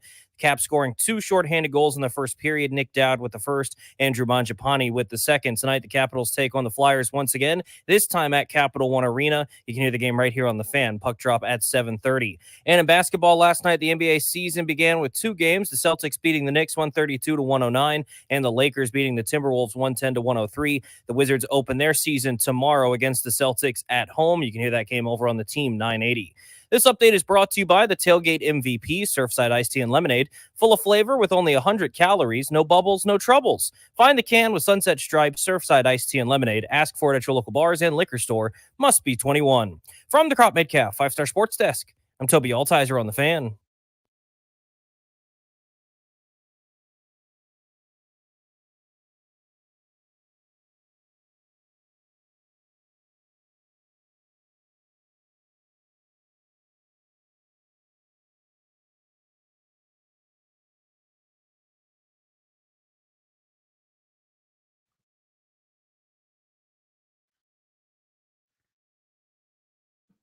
Good Wednesday afternoon, and welcome into Grant and Danny. Thank you for listening to the show. We'll be with you until 6:30 tonight on the Fan, and we got a nice program planned for you today. At 4 o'clock, we're giving away tickets to Disturbed ahead of the Beltway Blitz. At 5 o'clock, we will blitz the East, get the latest on every team in the division. And at 6 o'clock, 4 hours from right now, the former GM of the Falcons who worked hand-in-hand with both Dan Quinn and Adam Peters during his career, Thomas Demitro will be on the show right at 6 on G&D. Should be a fun show. What's up, Danny? Hey, buddy. How about this? A little challenge. I'll take Capital shorthanded goals. You can have Philadelphia all goals. See who wins from last night. What do you think? I hope they can repeat the performance tonight. That's pretty sweet, huh? They got the Flyers at home this evening. Last night was their most dominant defensive outing of the year. The Caps have ripped off 4 in a row to open their season. So they lost in game 1. And I think that was not overly telling. They hadn't played in a week leading up to the game, preseason, anything, right? So they hadn't played a game in a week, whereas the Devils were playing already their 3rd game. Like their 4th or 5th game, yeah. So they were in the flow of their season, but they lose to New Jersey. It happens. Really good team, whatever. Since then, they beat back-to-back excellent teams in the West in Vegas and Dallas. Then they went on the road and beat the aforementioned Devils, who they opened with. And then last night, they dominated the Flyers. What was your favorite part of that game? Flyers fans booing the Flyers off the ice after the second period. I enjoyed that, yeah. Or those same Philadelphia fans leaving with about 7 minutes to go in the game? I'm an exit guy. I'm a sullen car ride or silent plane trip home to the, when you're on the road guy. That's my favorite thing. Going back to like a Chris Webber shush, where it's like, you think you're going to win and then you don't, because I just did something and I shush you and then you have to leave. You paid and you're going, I've seen enough. That's the best. I posted a graphic on Twitter and Instagram, Grant H. Paulson, if you want to go look at it. But I just went through the numbers through 5 games. Last year, this year, night and day. Forget 3 points versus 8 with the 4 wins. Goals scored. How about 7 last year so far, 20 this year? Goal scorers, 5 last year through 5 games. This year, 11 already. Just a better, more complete hockey team. It's been fun to watch. We've got the Caps game tonight just after 7 o'clock right here on the Fan. I'm sure you're fired up, Danny. The Wizards open their season tomorrow. Heard Alex Sarr on with the Junkies today. They're getting primed and ready to go to kick off a brand new campaign. The NBA started last night with the first ever game where a father and a son both played for a team. Pretty LeBron amazing. and Bronny both playing for the Lakers last night. Bronny got in for 3 minutes, grabbed a rebound. That was his only stat. Did take a shot, missed a 3, but both of them on the floor. I was shocked to hear that Bronny was going to play, but I guess it was just kind of one of those, let's make history, check a box, and then see where we're at afterwards. Yeah, that's kind of my sense of it. Again, it always sounds like whenever this comes up, it's not like we talk about it every day, but that I'm ripping Bronny James. Just wants to play in the NBA the same way that I wanted to play Major League Baseball or anybody else. He should be in college getting a lot better. He was like, he to me, he is a good college player. And I think he's on the way to being that. Maybe a pro prospect one day. He's probably not an NBA player right now, except he is, because to appease his father, LeBron James, who still wields a huge amount of outsized influence and power, the Lakers, to kind of keep him happy and content, are going, hey, let's do this thing. So this is how it manifests itself, where it's, in a game where it's, you got a sizable advantage. Let's trot him in there for a couple minutes. It's a nice ovation, really cool moment for father and son. I get it, but it just feels odd to me. Like if my name was Danny Ripken and Cal was still, fielding two hoppers and slinging it to first base, and I was as good as I was, which is not a Major League Baseball player. If I got to just trot up there and get a couple ABs in September, it wouldn't feel that awesome. You know what I mean? It'd be like, kind of cringeworthy. I wonder how aware he is, or whether he kind of does think he belongs. I don't know. And he's got a chance to prove over time that he does to that point. But yeah, Cal has a son named Ryan Ripken, who played high school baseball in the Baltimore area. And I believe ultimately did get drafted and played as a pro a little bit, not that successfully. But he's now working in radio in Baltimore. He's doing baseball podcasts. You know what I'm saying? So he didn't get to play for the Orioles, but I'm not necessarily rooting against it. I don't have a huge problem with it. I just acknowledge that LeBron James runs the whole thing, and he wanted his son to play in the game last night, so his son played in the game last night. World Series starts on Friday. We've got an iconic matchup, Yankees-Dodgers. There's two schools of thought on this. The first is, oh, come on. The teams that spend all the money with all the stars that are basically the big bad empires of the American and National League. How could anyone want to watch those two teams compete in the championship series? The other is the best team in the AL and the best team in the NL probably this year, and the two juggernauts that spent all the money and put forth all the effort to have big league high-end rosters every year are playing in the title round, and these are the two most vaunted, illustrious, historic programs.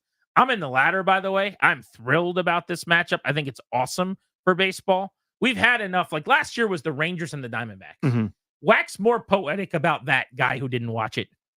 I mean, nobody did. Us baseball diehards watched it. We'll watch this one too. But for all the people that think it's so cool when the team goes on the magical run, the magic carpet ride to get to the championship, no, give me the Dodgers and the Yankees every now and then. It's been forever. I think this is going to be awesome. Yeah, it's cool when it's occasional. And I hate to belittle things like that, but like NC State with Jim Alvano was miraculous, right? Survive and advance. That was incredible, right? The double-digit seed, the George Mason type thing. If a 12 seed goes every single year to the Final Four, it loses its luster. Not for that program. It's great for them, but like in terms of the Cinderella story, it's no longer a Cinderella story. It's just what's expected. And what has happened with this expanded wild card, there's more excitement. There's more cities that think they have a chance, and teams are behaving differently. So I guess in that terms of that design, it's good. But you have less teams that were awesome all year long, making it to the highest levels of the sport. And to a degree, that's not something that I love. So it's like I'm kind of between two minds. This has been the most common World Series matchup over the course of league history. And these are the ultimate overdogs, like where they print their own money and have their own rules. So, mixed emotions, but it'll still be a good series. It's going to be great. I can't wait. It's going to be fun. This is a day later than normal on Grant and Danny, so we'll tell you that right up front. Normally, we do Commanders Survivor on Tuesdays. We're doing it today because Ryan cut his finger. So here's what happened. Clary cuts his finger real bad. We call him and check on him. He's in tears. We're like, what's going on? Are you in pain? He says, I'm not going to be able to count up the votes for Commander Survivor. It's my favorite thing we do every week. I said, don't worry about it. We'll do it Wednesday. And so because Clary cut his finger, it is time for Commander Survivor. On Wednesday.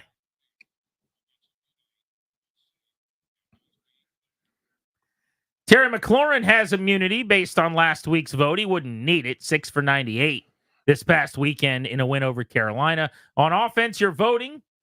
Somebody off the island, somebody going home between these players. Offensively, Jayden Daniels, Brian Robinson, Austin Eckler, Brandon Coleman, Sam Cosmi. Last men standing defensively, Bobby Wagner, Frankie Louvu, Quan Martin, Jeremy Chin, and kicker Austin Seibert, who was perfect on Sunday, is the only specialist left. How do you vote someone off this week? It's going to be hard. This is like, usually it's like down to the nitty gritty at the very end. It's like Terry McLaurin, John Allen, and maybe someone else that's played well. And you go, okay, this is just unfair to somebody. This is rarefied air where it's already unfair. In a win, one of these guys that played well is going to go home.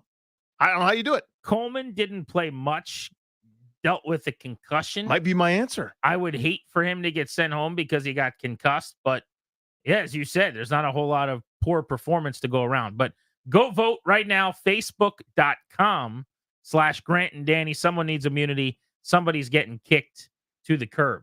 I will tell you guys that while I'm in a good mood, I'm very happy to be here today. I am dragging a little bit. I just feel like I'm moving slower than everybody else. And it's because of how full I am. I've eaten so much food today, Danny.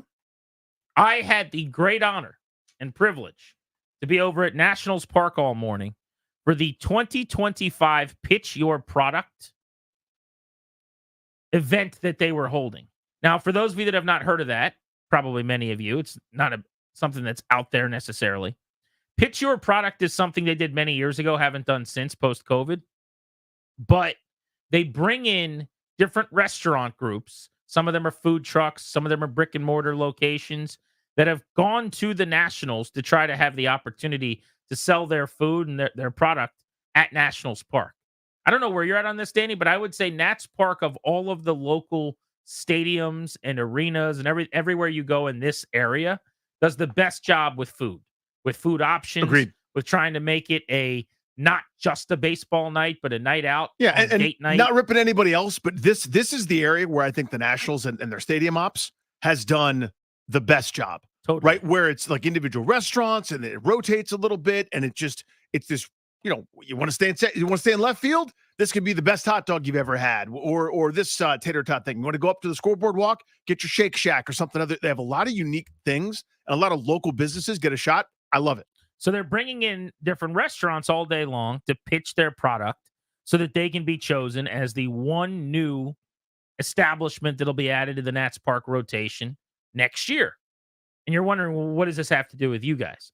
Well, your boy was a judge on the panel today for the 2025 Pitch Your Product. Oh, I'm so jealous. When you think about the Grant and Danny radio program, you think about a couple of fellas who like to eat and consume food, or at least Danny used to. There was a time.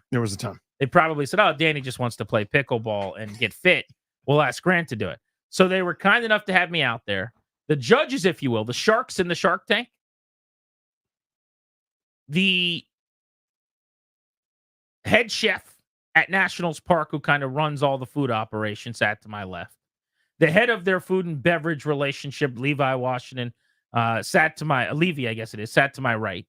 I had 2 seats over the young lady who runs everything at the ballpark, everything fan experience, everything that is have fun when you come here. It's under her purview. And she was asking a lot of the questions. And then one other guy and myself. They were all grown-ups in shirts and ties that work for the Nationals at the highest level of all their offices. And then they had me representing the good people at Odyssey Radio. Unbelievable. Sitting there. I didn't do a lot of asking questions, I will say, to the chefs and to the owners of these restaurants. Occasionally, I would chime in with a thought. But I mostly just let the grown-ups talk. But if you guys are familiar with any of these places, the Roaming Coyote, how about Little Minor Taco, Cocineros. I mean, there were some really, really good places that came through. And what was hilarious is, I've got to say, so they said to me when they asked me if I wanted to do this, I was like, of course, I'd love to. They said, do you have any proclivities, anything we need to know? And I said, listen, the only thing I would tell you is I'm not a big Mexican food guy. Like, okay, no problem. Now, that's a nice way to say it. You refuse to try, eat, listen to any reason when it comes to an entire genre of food that billions of people consume regularly. And then I get my itinerary as to be the judge, the shark and the Shark Tank with Roaming Coyote and Taqueria Picoso out of Alexandria, which was amazing, by the way, and all these other places. And it's just one place doing tacos, burritos, nachos, like after another. And I was like, hey, just to let you know, I'm happy to do it. But I don't know if you remember, I'm not a big Mexican food guy. She's like, yeah, but you're scheduled. The only thing we can get you in for is this window. I said, hey, no problem. I will be there. I can't wait. I'm thrilled. And I am here to report, Danny, that some of the things I ate today, I loved. Who would have thunk it? Fantastic. In fact, there was one specific item I'm going to highlight. What has ever sounded less like something I would eat than this? Are you ready for this? I am ready. It was called the Torta de Chilaquiles. You feel good about that? I feel great about that. Okay. It's a classy Mexico City sandwich that combines the beloved chilaquiles. Yeah, you're nailing it. With a Mexican torta. It features crispy tortilla chips, simmered in salsa, layered with a bean puree, crema, queso, fresca. Yep. Maybe queso is fresca. Queso fresca. Okay, there it is. It's one thing. Lime mayo and carne asada. All served inside a telera roll. Unbelievable. And the roll itself was homemade, as was all of their stuff. Basically, I'm going to call this like a Mexican steak and cheese. Oh, my God. Yeah. It was so good. Yeah, I bet. Now, if you just slid that sheet across the table and said, Grant, here's what we're having for lunch, I'd say that's what you're having for You lunch. go, do you have any mild buffalo wings? Bro. Phenomenal. I'm sure it was. I'll give you one more item that I really enjoyed. Please do. I got to pronounce it in my No, head you're going to first. get it right. Sonoran hot dog. There it is. Okay. The Sonoran hot dog, originating in Hermosillo, Mexico. The Sonoran hot dog gained widespread popularity in Tucson, Arizona, where over 100 establishments offer this specialty. Our version features a bacon-wrapped all-beef dog topped with frijoles, sauteed onions, jalapeno mustard, and habanero mayo. I'm going to tell you, there was a little kick. There's a little punch to it. That's your jalapeno working. There was a little kick. Uh-huh. Again, you tell me we're eating this hot dog. I tell you, no, we're not. My God, was it good. Again. How can I get another? Again. That's the question. Thank you. So, and I could go through all the menus and talk about all the things I ate today. But the point of the dude's story is Grant Paulson, Mexican food guy. Look at this. Huh? Look at this. Look at this. What do It you only think? took decades of professional engagement for you to get in. Now, Nationals. Danny Rouillet here. Yeah. Book me. I'll be there next year. I won't eat for a couple of days. I'll cleanse. I'll go on a juice cleanse. I will stay and I will judge and I will be fair, but I will consume. There's no bias. There's no type of food that I don't want. I want it. Okay. Danny Rouillet, Odyssey Radio, 106.7 The Fan. I'm here. Okay. Okay. Back to you. Sorry. It's your thing. Yeah. Respectfully. Yep. You could tell them we could both do it.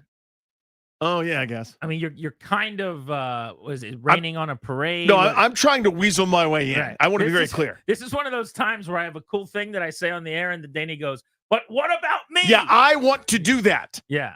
Back to you. Well, that's great. Mhm. Danny can come with me next year. Well, that's nice. That sounds like a good way to do it. We Yeah. could be there together, Uh-huh. I would say. But back to the point at hand, Danny Rouillet.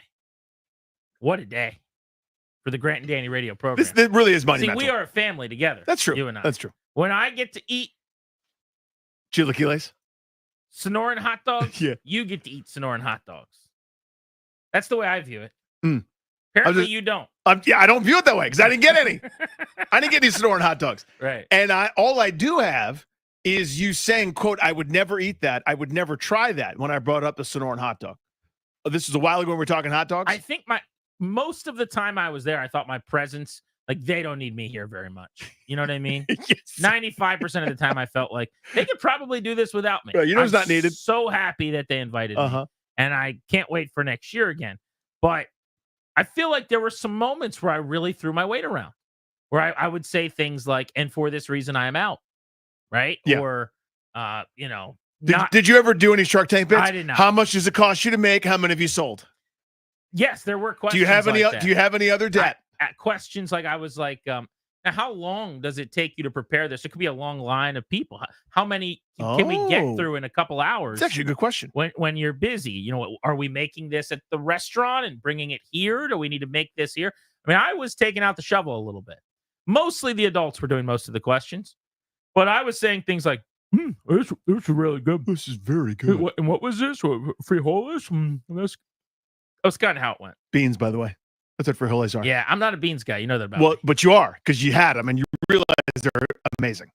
It was just a fantastic way to eat way too much food for like Mexican for breakfast. I am proud of you, though. Shtick aside. Thank you. So 10 a.m., right off the top, Roaming Coyote. 10:30, Taqueria Picoso. I mean, this was my morning here. 11 a.m., Little Minor Taco. And then 11:30, I'm going to say Cocineros.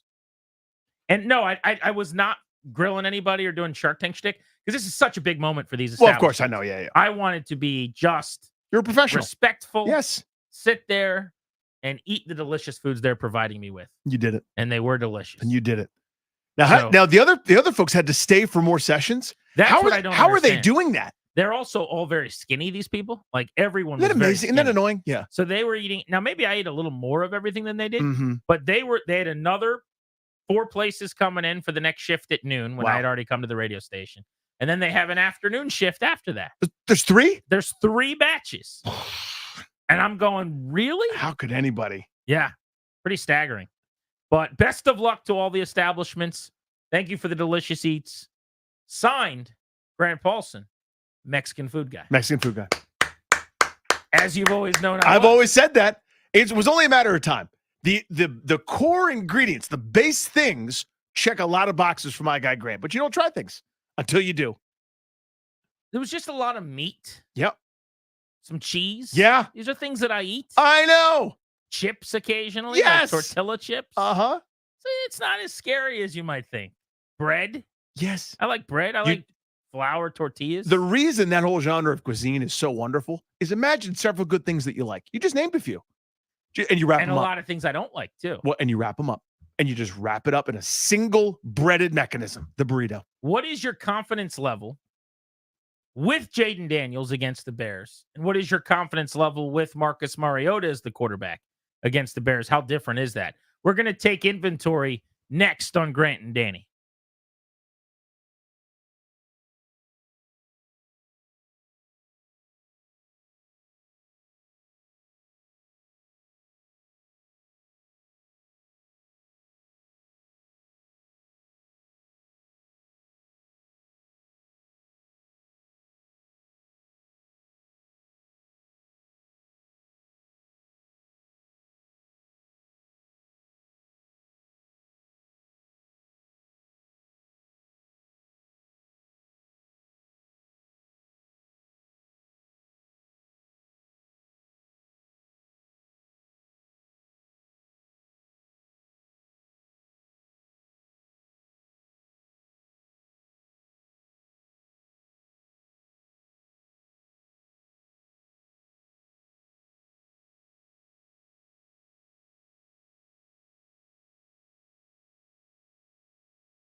Oh, these guys are unbelievable.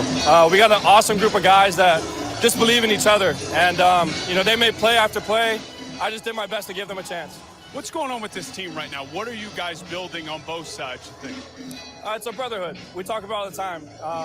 Honestly, it's the best place to work. And I enjoy going in with these guys. It's a lot of fun. And when you have a brotherhood like this, you'll find ways to win.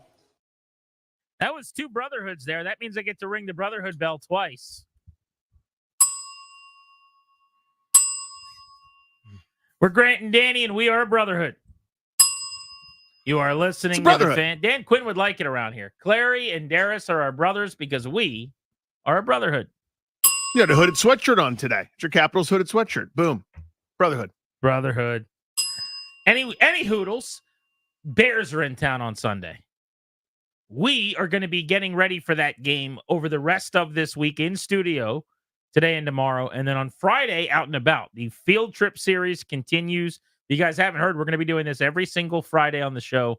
We had just an incredible turnout and, frankly, a really awesome time on Friday in Leesburg at Spanky. So pressure is on Manassas to show out, and we're going to see if they can live up to the billing after we kick this thing off, maybe with our Super Bowl. Yeah, that was in style, my friend. That was a great time out there. So we're going to Uptown Alley. Not familiar with this spot out in Manassas, but it looks like maybe some bowling in addition to just hanging fun sports bar vibes.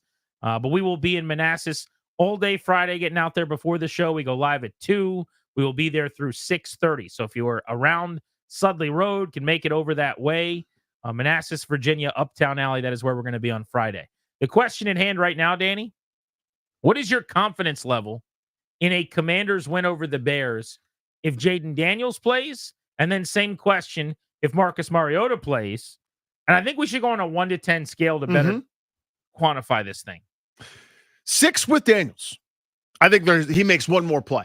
Now, this is assuming full health, assuming he's not limited, assuming that he's Jayden Daniels. So if Jayden Daniels starts, you expect the Commanders to win? I would say it's more likely than not that they would win the game. So tilting it past 5. Without him, it's a 3. Still very much on the table. Still very much a game they could win, but it's about guys that I don't quite trust as much doing something they don't do all the time. Against bad offenses, this defense, you may have noticed here over the last a couple of these wins where they've won big, they've played aggressive, they've played fast, they've swarmed, they've created turnovers, they've been a pain in the butt. That's not what Chicago is. So this would be the best, if you're just kind of going on the late sample here of Chicago, this would be the best offense, or the offense playing the best, that they behaved in that way, aka swarming, pressure, causing chaos, tackling really well, limiting what the offense can do, pressure on the QB, etc.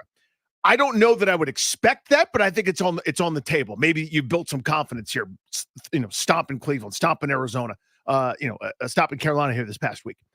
So maybe that's something that could happen here, and you could limit Chicago. But my confidence would go down some. It's just a little bit less dynamic, a little bit less bail you out, a little bit less easy when it comes to the offense. I am not confident in this game, even at full strength, for a couple reasons. First, when the Bears have the football, I think they can spread Washington out and throw it. Now, Caleb Williams holds on to the ball too long, and he makes more rookie mistakes than Jayden Daniels has. I don't just mean putting the ball in harm's way, although there's some of that. But I mean holding the ball, running around in the pocket, fire drill style, 5-step drop somehow becomes he's 9 yards behind the line of scrimmage, patting the football, just weird stuff. And I think that keeps the defense in the game too. But a healthy Bears offense, DJ Moore, Rome Odunze, Keenan Allen, even DeAndre Carter, who we saw here as a really good return man, is a water bug who can be tough to defend down the field. DeAndre Swift running the football. They haven't had a great running game, but he's also a decent pass catcher. They've started to use Rashawn Johnson more out of the backfield as a receiver as the year's gone on. Khalil Herbert right now is buried, who torched Washington last year. Cole Kmet's a handful, the former second-round pick at tight end. Gerald Everett can still win one-on-one, who's their second tight end. They have weapons. I don't think Washington defensively will be in a good spot to defend many teams that have weapons and that can spread you out and just get the ball to talented pass catchers who are hard to tackle in space. So that's the number one reason I kind of worry about the game. And frankly, whether you have Jayden Daniels or Marcus Mariota, it's not going to affect any of those things that much when the Bears have the ball. Ideally, if you play better offense, that's good help to your defense because you possess the ball more. So it'll benefit the defense some, but Daniels isn't out there helping you get stops. No. Other side of the ball, when the Commanders have the football, obviously a much bigger difference. But this is the best defense by far that they've played. I do have questions. I'll be watching the injury report like everybody else. I know right now, Tyreek Stevenson, Jaquan Brisker, Kyler Gordon, corner, safety, nickel, all those guys are very much banged up, and we'll see who plays and who doesn't. So it could be a situation where you could actually take advantage of their secondary a little bit more. But Montez Sweat and Andrew Billings and DeMarcus Walker and Tremaine Edmonds, like their front seven is still really, really good, even if they're banged up. Yeah, this is the best group that they've had, or at least most complete, I would say. Right? Baltimore had elements of a really good defense, but this is the whatever you'd like to do, Chicago has a pretty good answer, or they have to this point this year. So for me, that's kind of why I'm so much more. If Daniels is there, it's a bit more the equalizer, right? Mariota has this is who he is now against Carolina, a bad defense.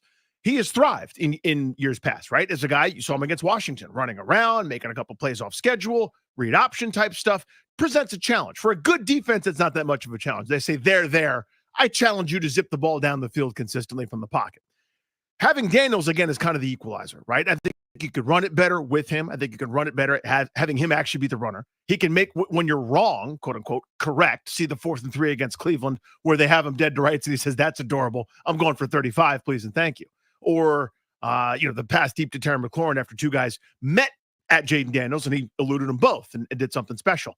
I don't think that's happening with Mariota. Again, he's mobile, not like that. This is special. This is, oh my God, I can't believe the guy made that play type stuff. So with Daniels, I go probably a little bit north of 50-50 toss-up kind of game because this is at home. And yes, there's a home field advantage now. We're not used to that. Let's look around, head on a swivel, but I think it's a real thing. Yeah, I think that's definitely starting to happen. There's no doubt. I think there'll be more visiting fans at the game for the Bears than there were for the Panthers. I think you just naturally have more Chicagoans who live in this area than Panthers fans probably. But also, the team is an exciting team. I have a buddy, my boy Ricky used to live in my neighborhood who moved just recently, texted me, was a big Bears fan, had the flag flying in the neighborhood. He's going to the game. I just think there's a lot of people who have been jacked up. I've been talking to them about this Bears team, really, with Hard Knocks and the number 1 pick and Caleb Williams and Roma Dunze. There's an energy there that they're not missing a chance to go see their team that's 4-2 in the area. Whereas Panthers fans can be told their team's playing in their backyard and they'll close the blinds right now. I mean, it's just an ugly, awful operation. But I say all that to tell you, and here's the answer directly to the question, and then I want to see what you guys think. 800-636-1067. If the question is 1 to 10 level of confidence that they win with Daniels and with Mariota, I would say 5 out of 10 with Daniels. I am less confident in a victory. I wouldn't expect to win. It's a toss-up kind of game. And I would pick the Bears probably like 23-20. If Washington wins, it's probably a similar score. With Mariota, I go from that 5 to, if I got to give you a full number, I'll say 4. Might be like a 3.8 or something. But it drops to, I will be surprised if they win, and it would be a whale of a win. But even with Jayden Daniels, I think that this would be their first time where the offense really encountered some issues, where they they went 2 or 3 drives in a row where they punted, where they went 3 and out back-to-back drives. We haven't seen that at all this year. Think about that. Yeah. I mean, save week 1 against Tampa, right? So like, that's almost. But and that's kind of what I always throw that since in. Since they got their act together, yes, over now 6 weeks of football, there has not been a week where this offense struggled. Correct. And I think this, even with Daniels, would be that week. And if it's Mariota, then we're just going to blame it on the fact that they have a backup quarterback. But I actually do think they're just leveling up in competition. I agreed. I represent that. I was off for that and week 1, and then the kind of almost put it on its own island. This to me is the first time I would say they have an opponent that's right at their eye line, right? We disagreed a little bit about the Ravens. I still think the Ravens, I see them as a Super Bowl contender. They've kind of showed you what they can do when things are humming and firing all cylinders. Chicago is not appreciably better or worse than they are, right? They're playing their better football here of late. They started off really poorly, quite frankly. It took them a little bit longer to get their act together, but it seems like now they have, and they've got a bye week. in advance here in terms of some extra rest, getting some bodies back healthy, or at least in theory they should be. So I'm fascinated by this game. Everybody's going to do the Williams versus Daniels storyline ad nauseum, and that's fine. I get that. I get why those headlines exist. I get why all the shouty shows are going to do that. But this is, to me, pretty fascinating, sort of besides the point. Chicago was everybody's darling, right? Because they built a really good nest for Caleb Williams, rightfully so, smartly so. I mean, they went out and got some veterans. They went and built this really good defense that they had kind of at the end of last year, added a bunch of weapons. That's a good spot. That's a good place. Washington is no one thought they'd be here, but here they are. What a good, here's this term, measuring stick game for someone that's at the top of this pretty good bucket. Not elite, nobody is yet, but right in that pretty good bucket for supremacy there, this is a big one. You're playing a playoff team in the NFC. You've not done that in several weeks. This is another team that's going to be fighting tooth and nail with you for a wild card spot if you're not able to hang on in the NFC East. That's what this week is. And by the way, Williams has played a lot better over the last few games. He did not turn the ball over against the Rams, threw for a couple hundred yards. He had a 305-yard performance against the Panthers, no turnovers, and then the 4 touchdowns and a pick with 6 incompletions in London against Jacksonville. He's looking to make it what it would be 4 very quality performances in a row as he's completely turned his rookie year around. Question for you guys is, what is different in your level of confidence if it's Daniels versus Mariota? We're using 1 to 10 confidence scale here to try to make that case. You're listening to The Fan.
well. The Commanders got to 5-2. Confidence in him in the offense soared. But the Bears defense is another story. Welcome back, Grant and Danny on the Fan. The question for you is, we're using a 1 to 10 scale here. How sure are you that the Commanders beat the Bears if Jayden Daniels plays versus if Mariota goes? Trying to figure out how big of a gap that is. For me, it's actually not that big. I've got a 5 out of 10 with Daniels and a 4 out of 10, but it's a, what do they say in football? Like a long one, third and a long one. Mm-hmm. It's more like a 3 than it is a 5. Like it's a 3.8. I'm gonna give exact numbers. I'll say a 5 out of 10, 5.2 out of 10 for Jayden Daniels, and a 3.8 for Marcus Mariota. About a 1.5 point difference. Bigger gap for me. So 6 for me if Daniels plays and is himself, not limited, not favoring his side and not really able to do all the things or certain parts taken out of the playbook to protect him, etc. If he can be himself, which I don't anticipate, by the way, but maybe it does happen. Then to me it's a 6 out of 10 because I think the Bears are good, not great, good. I think Washington is the same and trying to prove that they're better than that. With Mariota, it's a 3. At the top of the hour, right at 3:00 on G&D. Before we get into Daniels' durability and where we're at on that discourse, I do want to look at the big NFL trade today. DeAndre Hopkins headed to the Kansas City Chiefs. Feels like a phenomenal fit for an undefeated Chiefs team trying to three-peat and go back to back to back as Super Bowl champions. By the way, Hopkins, I don't know if you saw this, posted his entire family singing a Taylor Swift song first thing this morning. I don't think anybody really, I'm sure some Chiefs fans did. Nobody really connected the dots. It's just like, oh, that's cute. The family's singing 22 by Taylor Swift. Then a couple hours later, we all find out he's being traded to Kansas City. He's going to Taylor Swift's Chiefs. He was trying to tell everybody something. Let's go to Nate in the district. Nate, level of confidence with Daniels versus Mariota. My level of confidence with Daniels is about a 7 out of 10. Okay. My level of confidence with Mariota is about a 5 out of 10. I'm not going to sit here and discredit our coaching staff and the other 52 guys around us that keep us afloat. We are the highest scoring team in the NFL, and that includes with one of our games coming with no touchdowns, all field goal points. Yeah. And it includes now, Nate, to your point, thank you for the call, buddy. Basically an entire game, really it was 3+ quarters, with Mariota where they scored the 30 points. So you think about it that way. He basically is going from, with Jayden Daniels, I would fully expect to win. And with Marcus Mariota, I think it's a toss-up.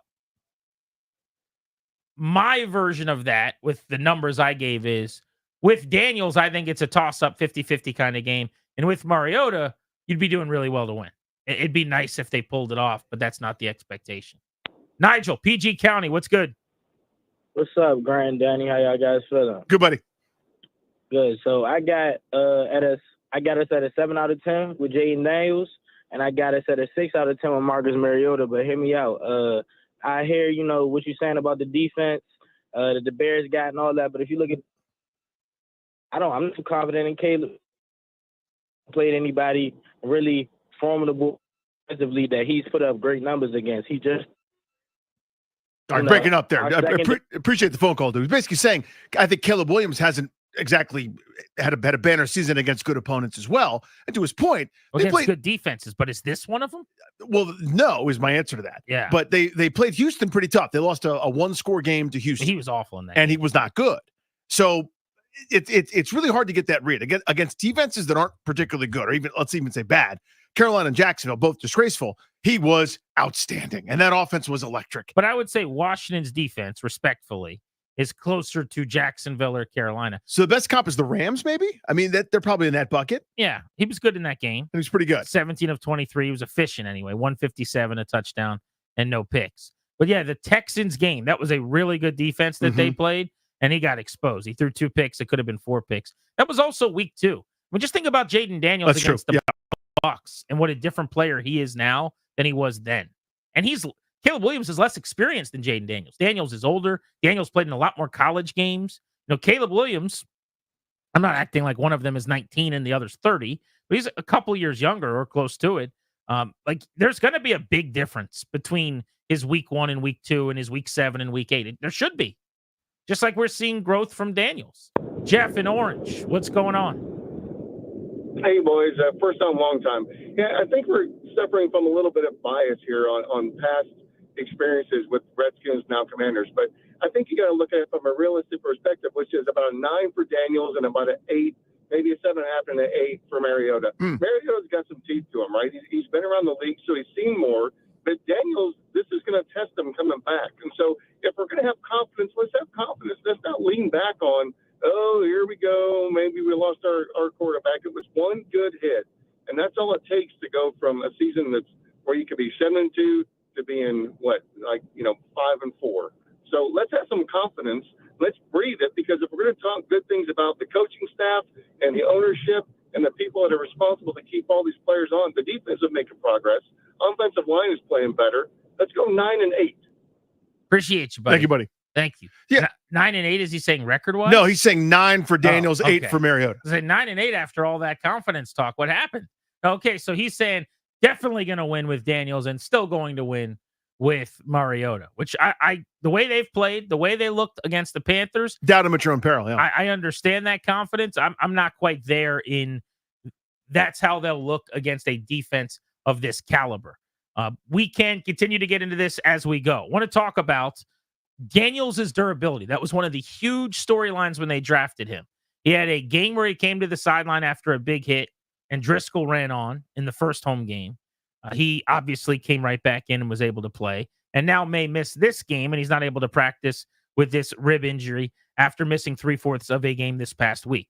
Is this starting to get to a point where we say the durability conversation comes back up, or is that a silly thing to even consider because these are minor, seemingly, injuries to this point? We'll get into that next on Grant and Danny on the Fan.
1 hour from right now on Grant and Danny ahead of the Beltway Blitz. We've got tickets to see Disturbed. At 5 o'clock, we'll blitz the East. Check in on the other 3 teams in the division. And at 6 o'clock, that's 3 hours from now, the general manager at one point in time of the Atlanta Falcons, who hired and worked with Dan Quinn, Thomas Dimitrov, joins us. He's also got a lot of experience working in New England with Adam Peters. So he's a very timely and good guest. We'll talk to him about the NFL trade deadline coming up. Speaking of which, I love this for the Chiefs. They are devoid of weapons. They don't really have anybody at wide receiver right now they can count on. They plucked a Juju Smith-Schuster off the scrap heap at one point in time. He developed into an option for Patrick Mahomes. He's hurt. He's not playing again this week. They've traded for DeAndre Hopkins, and they gave up next to nothing to get him. Have you seen the terms? Oh, yeah. On that trade? See, this is what I want. Whatever this is, I want this. I want the gruntled or disgruntled or underutilized, really good football player. I don't know exactly how much Hopkins has left. I have no idea. I don't think very much. He's in a terrible system in a terrible place with a quarterback that's, basically like having me back there with one arm behind my back. But I want if you just take on a little bit of salary, you can have it for a 5th. And when you guys go to the Super Bowl, it converts to a 4th. And they're going again, by the way. Chiefs get Hopkins. Titans get a 2025 5th that becomes a 4th. To Danny's point, if Kansas City gets to the Super Bowl and Hopkins plays in 60% of snaps the rest of the way. So a couple of big ifs there to turn this into what would be a 4th-round pick, which is still not that big of a deal if you're the Chiefs, if you're trying to win a Super Bowl. Again, they're going back to back to back if this works out. They're trying to do something no one's ever done before. Nobody's ever three-peated. And they just have to add weaponry. Kelsey looks much older. He's got a lot of these 4-5 catch, 20 to 25-yard games. It's 17 yards this past week. I think on 4 grabs. On 4 catches. That's just not Travis Kelsey. But it is this year. Or it is now. Rashee Rice is the baller that isn't anymore because he's hurt and out for an extended period of time. So they need weapons for Mahomes. But I want to ask Dimitrov not only about that trade, but what it could mean for the Commanders. I do want to give some shine to Adam Peters, though, really quickly. Because Peters, Danny, traded Jahan Dotson and got a 3rd-round pick back. Mm-hmm. Now, everyone wants to play the apples-to-apples game and call up and go over all the specifics and how we got here and what's what. But if you look at the other receivers that have been traded, Amari Cooper, Devontae Adams, and now, throw it on the pile, DeAndre Hopkins, the value that Washington got for a guy that couldn't even get targets or catches from the Eagles when their top 2 receivers were out for a couple of weeks is preposterous. Adam Peters did it in the worst possible way to the Eagles and Howie Roseman. There goes my hero, Adam Peters, general manager of the Washington Commanders. Watch him as he goes. Someone should call 911 and say, I just saw Adam Peters get a 3rd for Jahan Dotson from Howie Roseman based on this market right now. Well, I mean, that's illegal in 23 states what he did to Howie Roseman. So it was Dotson in a 5th for a 3rd, which is pretty good value. I'll take that. They got a 3rd-round pick back for Jahan. You got a third round pick for a guy that doesn't play. So I'll take it. Yeah, yes. A guy that was not part of your plan. So imagine the analogy I would use or the comp I would use is imagine if they got a 3rd for Jamin Davis. Like the guy that they cut, the guy that was not part of their plans anymore. They were able to do a pick swap and end up with another 3rd-round pick. That's pretty cool. Yeah. All right, here's the question that I want listeners to weigh in on today. This is the take your temperature topic, if you will. We have at least one of these every day where I'm actually really curious coming in to do the show what people think in this fan base and what our listeners think. And the only way to touch the people and to figure that out is to open the phones, and we'll do that right now on the MGM National Harbor listener lines. Jaden Daniels got banged up in the Giants game, if you remember. Mm-hmm. I think he lost his wind is what they said, but he got banged. He was kind of grabbing at his side. He came off the field. He eventually, based on a stoppage in play, was able to get back on the field. I think Driscoll may have come in and handed off for a snap. There was 1 or 2 plays, and then Daniels was right back in the game. There have been 3 home games. He missed time in that Giants game. He missed 3/4 of the Carolina game. There was 1, the Browns game, where he didn't play in the 4th quarter because they were up by 1 million, but he was fully healthy. I think a reasonable person can look at this and say, Come on, guys. He lost his wind / got hit hard and needed to basically get right on the sideline for a minute and then was right back in the game against the Giants. And this rib thing is minor. I think that's probably an argument you could make. And you could say, this could have happened to a lot of guys. I would push back on that, by the way. I think his frame is part of why this happens. I think the fact that he's the first ever 6'3+ quarterback that weighs 203 pounds and runs around as much as he does is part of why this happens. Both of these plays happened when he was running. Now, everybody's favorite thing to do. I saw this when I was on the beat in 2012. I've seen it already this week. Dan Quinn comes out and corrects someone and says, well, it wasn't really a design run. That's more of a scramble at that point because he's just running around, making his own decision downfield. I saw something in the Post. I don't know who wrote it. And it was a good piece. I'm not joning on it. But the headline was something like, it was, happenstance, not a design. Basically the idea was like, let's get ahead of this to make sure everyone knows this kind of thing can happen. And Jayden Daniels didn't do anything wrong. I'm not trying to say he did anything wrong. I am trying to say he probably, as we speak right now, weighs 204 pounds. And he's 6'3". And he's slender. And he's going to take a bunch of hits. And that is a very real question that can be asked. So the question I have for people is, we are not even halfway through the season now, and possibly on the precipice of him missing his first game. Should there be any concern about durability, or is that an overreaction? 800-636-1067. Is it too early to be concerned about durability? Because these are very minor things. Would you consider it over the top, fear-mongering, whatever, to say the hit against Tampa to the helmet, which was back in week 1 that didn't lead to anything, that could have easily been a blue tent spot. If the spotter sees that and says, I want you to get checked out, now we're talking about him having missed time in 3 of 7 games. Yeah, his helmet came off in the same game at the goal line. That's negated a touchdown. Here's the deal. This isn't fair. What I'm about to say is not fair. It's not fair to him. It's not fair to anybody. The only time I will begrudgingly say, you know what, it's not a factor, is that there's a whole bunch of 16s and 17s in the G column on his Pro Football Reference page for years. I'm going to be concerned about this morning, noon, and night. This was my concern pre-draft. Your standing watch. This was my concern in training camp. This is my concern in the preseason. It's my concern through 7 weeks of football. It's not a negative. It's not a personal shot at Jayden Daniels. Okay, it is not at all perceived that way. Because I can already see all of the people with Jayden Daniels avatars yelling at us or anyone else who just brings this up to say, I'm using historical information when you can point to like 5 quarterbacks at the combine ever in the realm of his height and weight. And most of those guys are pocket passers, by the way, not dudes that ran all over the place. So there's not a precedent for this. There's not really a guy that looks like him from a thinness body frame standpoint that runs around. I'm just asking for, let's all break out the pom-poms. He's unbelievable, but a little bit of realism here, a little bit of a realistic approach to these are big bodies hitting you pretty hard. And we've seen him get hit really hard. How many times this year? Half dozen? Yeah. Like where he's been crunched? Well, the answer to your question is why do people do that? It's because there's some sort of maybe implication tied to it that the player is soft or that there's something flawed or wrong with him. And anything other than heaping the deserved and appropriate praise is met with this like fingers in your ears temper tantrum when you tell the child, no, you can't have ice cream for dinner. You actually have to eat your fish sticks.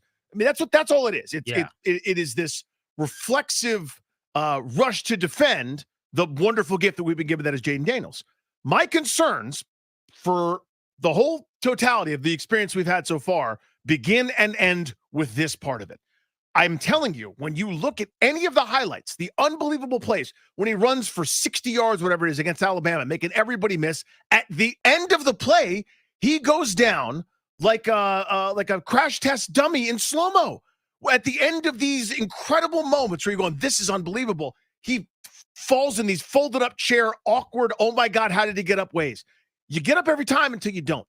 We sit there and we give him credit, and rightfully so, for sticking his nose in there on that throw to Terry McLaurin to beat the Cincinnati Bengals. He took a shot under the chin, a 1/4 millimeter, one way or the other. It's a different outcome. And by the way, you have to. And you have to. That's quarterbacking. Yes. There's no other way to do it. And my point is, you're going to be exposed to those. It's the extras every time you're basically saying this individual wave didn't cause the erosion of the beach. Wasn't that wave? Wasn't the wave after that? What have we learned about CTE, right? When it comes to concussions, it used to be, I've got his bell wrong, or it had to be one big hit. Now we know, no, it's thousands of these little impacts over time. Yeah. And this is kind of the point to me. His frame, his ability to make these incredible plays puts him in more harm's way than a guy that's just the first sign of trouble, he's going to Derek Carr the thing out of bounds. So my take on how he should play all of that will not change. I think you have a shooting star, so to speak. You got to let it fly. I don't know if that's the right analogy. That sounds like something out of a Will Ferrell movie or something. But this guy is so unique and so special. I need him to turn all of his faders up to 11 at all times and go play football. I don't want him thinking about any of the things you and I are, okay? So I'm going to run him. I'm not going to run him on this power between the tackle stuff that Kingsbury's tried a few times, but he's definitely going read option. It would be a ridiculously silly decision not to have him run. I'm not going to, as a play caller, as a coach, take some of his greatness away to keep him out of fear's way, so to speak. Not going to do that. I am going to every single day, whether it's in my office for 5 minutes or when I see him in the hallway and he's going to hate seeing me. He'll try to go, oh, which way is Grant going to be? I'll go the other way. We're going to talk about protecting himself to the point where I'm going to bring him in. And every week, I'm going to show you the 2 or 3 decisions where, hey, you made a great play. Here's one way you could have taken less contact. And this week, it's going to be go to the sideline, not the middle of the field. But there are awkward falls. Like we had Sheehan on the Beltway Blitz on Monday. Mm-hmm. And I think he disagreed with me a little bit on this. Go back and watch the play where he got hurt. He got hurt because he was going down weirdly. He was falling onto his butt. Go back, watch the play. I'm not making this up. I've watched it 1,000 times. He's running at full speed. There's a guy who's caught him, who's like grabbing him around the shoulder, and they're doing this weird, like, and I think he's trying to protect himself from maybe like a hip drop tackle or something like that, where the guy just jumps on him and does the hip drop and rolls on his legs. So he kind of falls on his butt. I don't know how often you guys run at full speed and fall on your butt. I don't do it very often because the phrase run it. That's doing a lot of work there. But that's not a normal thing. That's just an awkward way to land. Now, he wouldn't have gotten hurt, in my opinion, if the other defender, who I don't even think he saw coming, didn't hit him and crunch him up from the other side. But the awkward landing with someone landing on you was the problem there. You get some of that. And there are just shots that he takes. So I would keep running him. I think you have to. If I'm him, you've got to keep running. But save me the, oh, you're overreacting. Oh, you're a hater. Oh, you guys don't get it. You're right. This guy scrambles more than any other quarterback in the NFL, and it's not even close. It's not design runs, by the way, where I can keep you out of harm's way, where I can account for somebody with a lead blocker, where I can get you to the sideline. He's scrambled 32 times. 32. Nobody else has scrambled more than 26 times this year. Most in the NFL. At his frame, he's just going to take big hits. And after a couple of weeks, I kind of just decided I'm going to have to live with that. But I do think we're going to be in this situation a bunch where over the years, and hopefully they're always good, and hopefully they have a good backup, and hopefully Daniels is an MVP candidate every time it happens. But where it's a week here, a couple of weeks there, because he got banged up. I think there's going to be a lot of that, in my opinion. He's questionable. I can't coach myself out of that. And as you said, if he plays 2 years in a row and doesn't miss a game or something, I'll sit here and wave my hand and say I was wrong.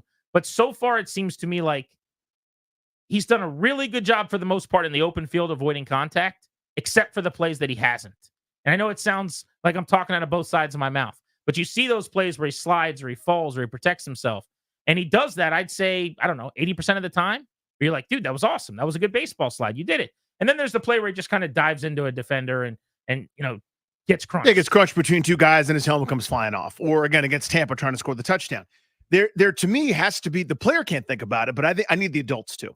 So I go the other way. I think it has to be the player, not that's where we disagree too, is you would call plays differently. Yes. You would never run him essentially. No, I would do it just enough to show it. I need to keep teams honest. But you wouldn't use it as a weapon. you'd use it to throw teams off. No, yeah, the weapon to me is the scramble. Like that to me is the weaponry. That's the I make you guys that think you're right, I make you wrong.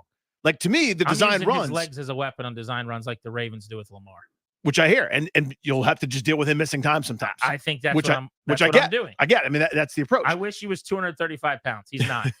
If he was 235 pounds, we'd be in business. We'd have a different combo. He's 35 pounds. But even less still, I than mean, look at, I know they're not the same player, but look at Anthony Richardson. Who is that? I mean, Anthony Richardson is a house that moves around really, really well. He misses time constantly getting banged up and hit. Now he's taking on more contact. He's kind of the Cam Newton school where he can't avoid it sometimes, and he's hammering people, delivering punishment in his own right. But I'd have that conversation with him where you're already in jeopardy of not having a job because you can't complete a pass. Now we can't have you missing time too, where you're losing your development arc because you're thumping people. But in terms of Daniels, just to get back to it, again, it's not fair what I'm saying. I totally understand that, but I want to separate. This is not a criticism of him.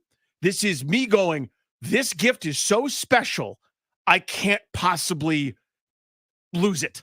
Like, I don't want to lose it. I'm so concerned about losing it, even for a second, that I have to behave in a certain way. So to me, I'm looking at it going, this was my worry then, and it's my worry now. We've already had multiple instances, multiple intervals, little data plot points where he's either had to miss moments, had to go to the blue tent, is likely going to miss a game now, has already missed 80% of one that he's already played in.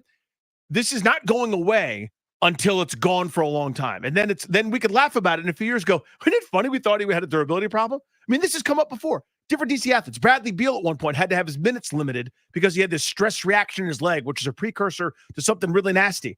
Then 3 years later, he's leading the league in minutes played for the Wizards because it worked itself out. Sometimes it happens. John Allen had an injury designation going into the draft. His shoulder wasn't going to work. Then the guy played pretty much constantly after an injury his rookie year, ironically, had nothing to do with his shoulder, but was as durable as anybody playing in the middle. Sometimes it works itself out. So when we get there, I'll stop worrying about it. Question for you guys at 800-636-1067.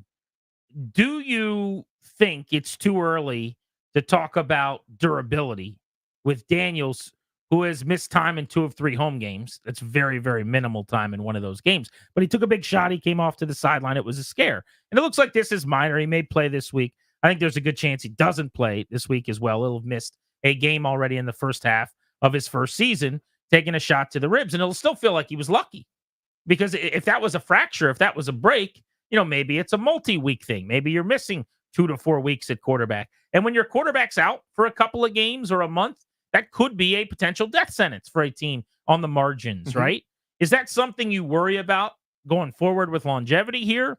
Or is it way too early and you think that either, these are a couple fluke things, that they're minor, that it's not that big of a deal, and that this is just confirming priors, basically, with a guy barely over 200 pounds that runs around and takes shots who is already now on the verge of maybe missing a game? Because everything else has been unbelievable. Yes. Everything he controls, and if he could control playing, he would do that. Trust us.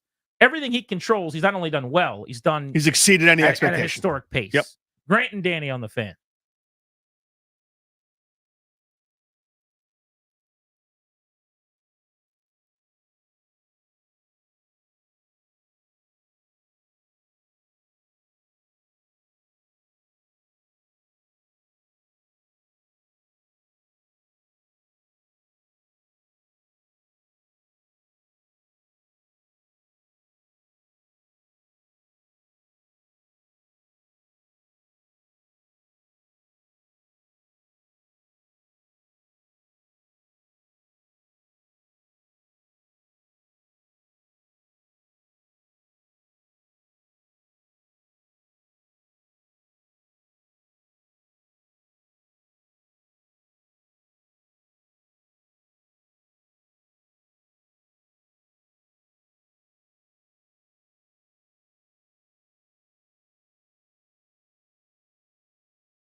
I'm Grant. This is The Fan. Welcome back, and thank you for making the show part of your day. Double play coming up at 3:45. What's going on in our lives? Nothing to do with sports. We will go round town. Beltway Blitz at 4. That's when we've got those Disturbed tickets to give away for you. And remember, exciting guest spot at 6 tonight, 2.5 hours out. We will be talking to former GM Thomas Dimitrov, who worked with both Dan Quinn and Adam Peters. Danny, the question right now, is it too early to be a little concerned about Jayden Daniels' durability? Is that an overreaction based on the rib injury, the chance to miss this week, the fact that he's come to the sideline and backups have gone in now twice, even though the first time very, very minimally, in 2 of the 3 home games? It's not too early. And, again, part of this isn't fair. I mean, part of it, it's not like he had an unbelievably checkered college career. He missed some things, had a concussion, I think it was an ankle sprain or a high ankle sprain or, a couple minor things that took him out of action slightly. But it's not as if he was chronically injured and this was a huge risk in terms of picking him. It's just, you do the math. I mean, you said this very well. They don't make people that tall, that thin with his skill set. And if he was just standing back there, Jared Goff string bean style, slinging the ball around, you go, okay, I guess we can deal with that. But the electric playmaking is built in, and it's amazing. It's part of what makes him so special. And he's great, and I love him so much. It's that frame, these hunters, 11 per week, chasing him down. This time it was, it wasn't an impact injury. He went down awkwardly. Well, yeah, he goes down awkwardly. There are awkward go downs. It's what happens. And it happens to him a lot. And you got to go back and look at the highlights. So this is a thing that I was concerned about before. And I'll be concerned about it until we have a huge deposit in the bank that says there was no need to worry ever. And I'll say so then. But until then, I'm worried. And I don't think it's unreasonable. Let's go to the phones. 800-636-1067. Moose in Falls Church. You're on G&D. What's up? Hey, guys. How you doing today? Thanks for taking my call. Hey, buddy. It's definitely not too soon. I hate to say it. Expect more in the future. It's the way he runs, his style of running.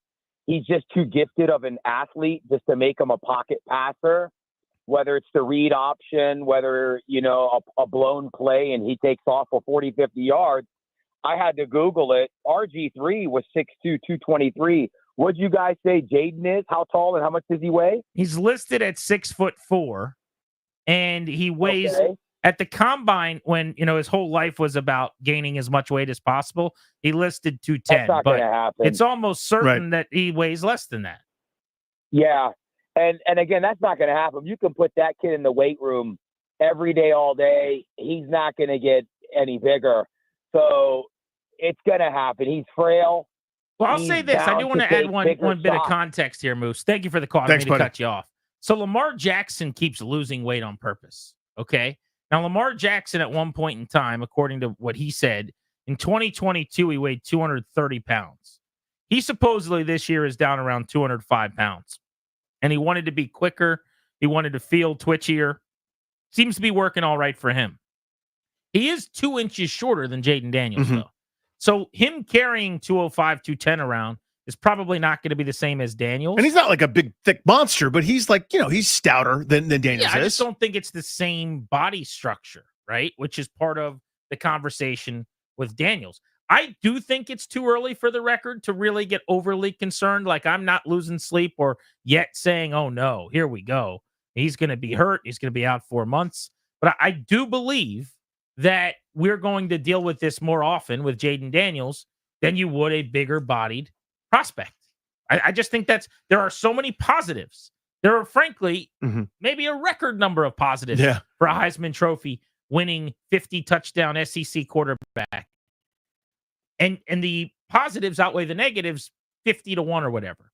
But one of the negatives is going to be that he's very slender. And when he takes hits, he's going to be more likely to suffer the cartilage rib injury, or who knows, next time the broken rib or whatever it could be, than someone who is 6'3" and 220 pounds, or 6'5" and 235 pounds. Let's go to Joe, who's in Ashburn. What's up, Joe? Gentlemen, thank you for taking my call. Hey, buddy. Unfortunately, when they drafted him, I made the call that my over-under was 6 games on him getting injured. The golden rule in basketball and in football is you can't coach size, and he's just too tall and he's too thin. but he's a great player, and I'm really excited about it. And I think the whole team is rising to the occasion, especially the offensive line. They're giving him more protection than I would have thought they were able to do before the season started. They're giving the running backs lanes. They're incredible. Everybody seems to be standing up. But the problem that makes me lose sleep is we only have 9 offensive linemen, according to ESPN a week or so ago, on the roster in our depth chart. Other teams have 11, 13. Maybe we have some guys on injured reserve. Well, they've got a big, juicy list, Joe, of practice squad linemen that they could turn to as well. So it's not like they have fewer linemen in their building than other organizations do. There's going to be a drop-off from their starters to their backups like there would be for anyone. Sure. But the offensive line's actually playing really well right now. How big of a deal is it, though, if he suffers things like this, where you miss a week of practice and your game time decision? I think you might be more ultra conservative if you're them, because he's just a rookie and it's just halfway through the first year of this rebuild and they're way ahead of schedule. But let's say he even misses a game. I mean, that's not the end of the world if for 6 or 7 awesome games you get every now and then he's got to miss a game. You would take that trade-off. Of course, yeah. And that's typical. I mean, that's the NFL, right? Guys get nicked up, guys get beat up a little bit, and you miss some time. I mean, the when you start bringing up durability as an issue or an injury-prone player, it's not you miss a game a season. I mean, is anyone sitting there going, Brian Robinson's injury-prone because he missed a game to this point? No, of course not. But if he missed 10 a year, then you would say maybe that's a thing. And I'm tired of waiting around for him, right? Like the Curtis Samuel corollary, that kind of situation where I don't need any more updates. I'm not waiting on it. So if Daniels gets to that point, okay, yeah. But the reason people like me are concerned, I think, is you're not just talking about getting a bruised rib or a cartilage bruise, whatever the hell the thing is called at this point. The serious ones, the ones where you're missing huge, enormous amounts of time. And those come, I think, a lot of times when you get hit in this awkward way. There are going to be hits. The quarterback position necessarily means you're going to take that shot under your chin. Again, see that Cincinnati, Terry McLaurin, beautiful ball into the corner to win the game. That's part and parcel with the position. That is built in.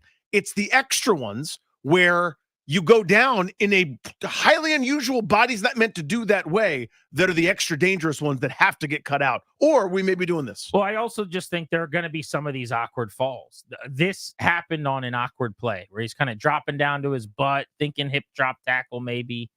You know, Lamar has fewer of those for whatever reason. He seems to have mastered and I think Daniels has done really well at this too, for the record. He bats like 850 at it. Yeah. It's the 15% of the time where it's not that's scary.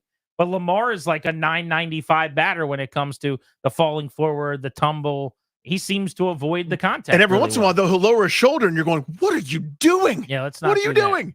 Let's go to TJ, who's in Bowie on the Fan. What's up, TJ? Hey, what's going on? Appreciate y'all taking the call. Hey, buddy. Yeah, it's an overreaction. I'm not worried. The fan base shouldn't be worried. If you take away what he naturally does, you're taking away like a big part of our offense. So if you worry about it's football, you can't be worried about going out there getting hurt. So TJ, let me. I don't want to cut you off. I'm going to ask you a question though, because I totally agree with you. You're answering the question as if we're saying, should he stop running? And hear me when I say hell no. I mean, I don't want. It's football. There's a risk of injury. It's part of what he does great. It shouldn't change anything. If anything, I want him to think a little differently when he's running. But my question to you is not like, is it football? Does it happen? We know that. But are you at all concerned that these types of things will happen more with him based on his stature and style of play? That's the question. I mean, once again, not at all. I mean, honestly, I'm more worried about, like, if he doesn't play this weekend, Mariota. Like, I'm more worried about him taking them type of hits and getting injured than actually Daniels. He took some blows, by the way, fall. when he came into the game. Right. He took some blows. That's what I'm saying. I'm more worried about that. Like, it was an awkward fall. He had a couple awkward falls this season so far, but I don't think that's always going to happen. And I like the dynamic plays, and you know what I'm saying? So I don't want him to be like nervous back there. I don't want Cliff to start calling the offense. But they're not going to. Appreciate you. Nobody's stopping calling anything. It's a I good don't call. think you have to worry about that. But respectfully, I just don't know how you could say, it's not going to happen. It has already happened so many times through 7 weeks. Right. The helmet came off, not because he just shrugged his shoulders. he collided with multiple people. He's gone down. He's missed plays. He's been crunched and hit in weird fall ways, and he's gotten back up. And that's awesome that he gets back up. But to say that, that's not going to happen, respectfully, why? Don't we have a great precedent of it happening all the time? He mentioned Mariota, who I believe weighs 15 or 20 pounds more. They're both 6'4". Mariota, I think, is around 225. And I don't know what Daniels weighs right now. I know he was 210 at the combine, so he'll be listed at 210 forever. But that was like hey, if you want to box in this boxing match, you have to get to this weight. And he showed up and, weighed in and he got to the weight. Put those lead underpants on and go stand on the scale. I don't know if he's still there. This is a really good tweet from someone here on Twitter. Let me find it. Delta says, it's not the body type when he's talking about him versus Lamar.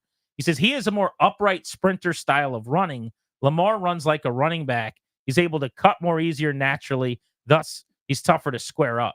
There's something to that. Jackson's kind of almost, I don't want to say hunched over, right? But there's less target area. Daniels is definitely there's not a whole lot of what I call body lean. When you're coached up as a back in football, when I've been in a million practices over the years, it's pad level is what's yelled at you. Shoulders getting lower to the ground. Daniels is not that, and I don't want him to be, but he runs very much standing straight up more so than, say, Lamar. I think that's a good observation. Let's go to Chuck in Crofton. What's up, Chuck? Hey, gents. Good afternoon. Great show, man. Continued success. Appreciate you, buddy. For sure. No problem.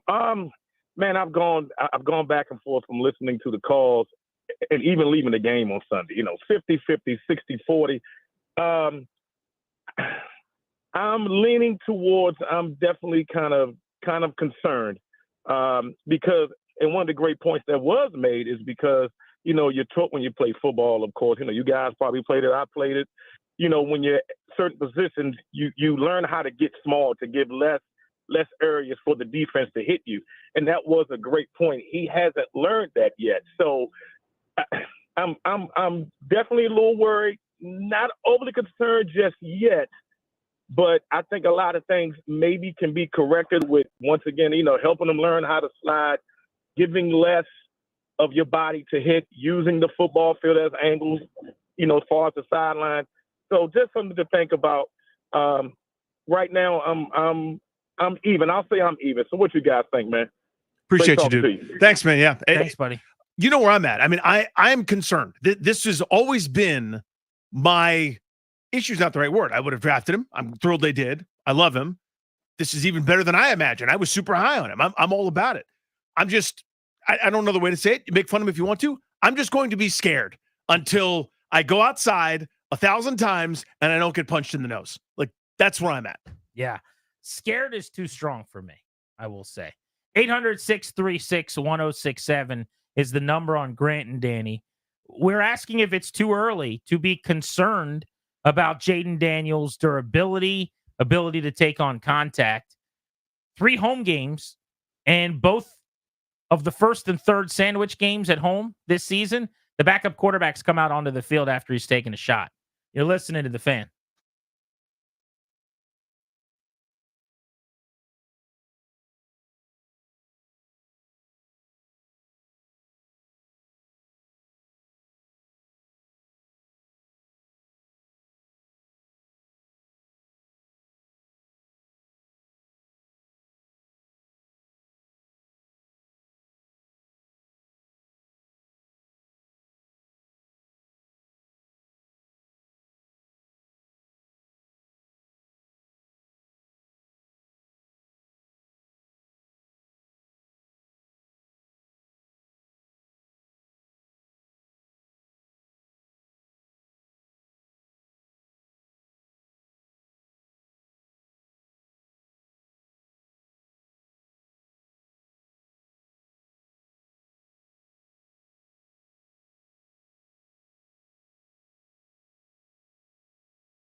Continue to progress, through today and tomorrow, and I'll update you guys after Friday's practice, and we'll kind of go from there.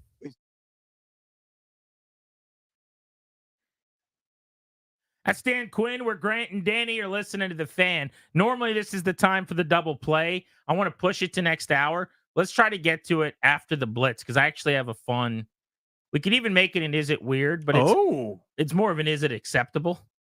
Based on something going on in my life at this point, I'm going to involve some friends in, potentially. But I want to get the go-ahead from you guys to make sure that it's not too creepy and way over the top, and that I don't need to apologize to anyone. Potential wrangling of is it creepy is good. Yeah, is it creepy? Could be the new version of Is It Weird? The question for you guys is Jayden Daniels could be out this weekend dealing with a rib injury. Sounds like it's more cartilage than the bone itself, but we really haven't gotten a lot of details, only them saying that there's no break, there's no fracture.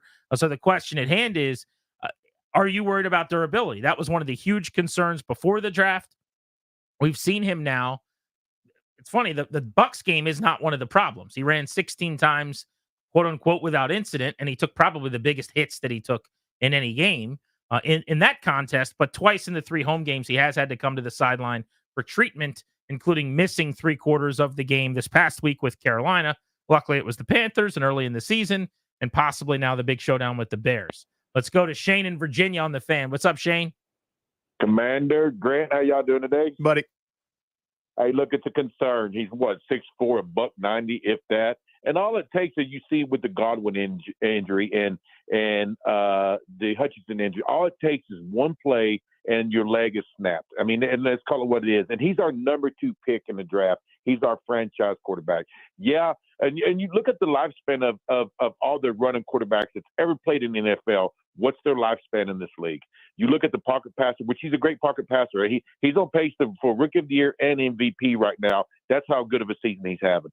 So, yeah, it's a concern. He needs to put on some weight. How much weight are you going to put on? But he runs straight up. Like, I don't understand. Like, when he runs, I get so scared because he's running straight up.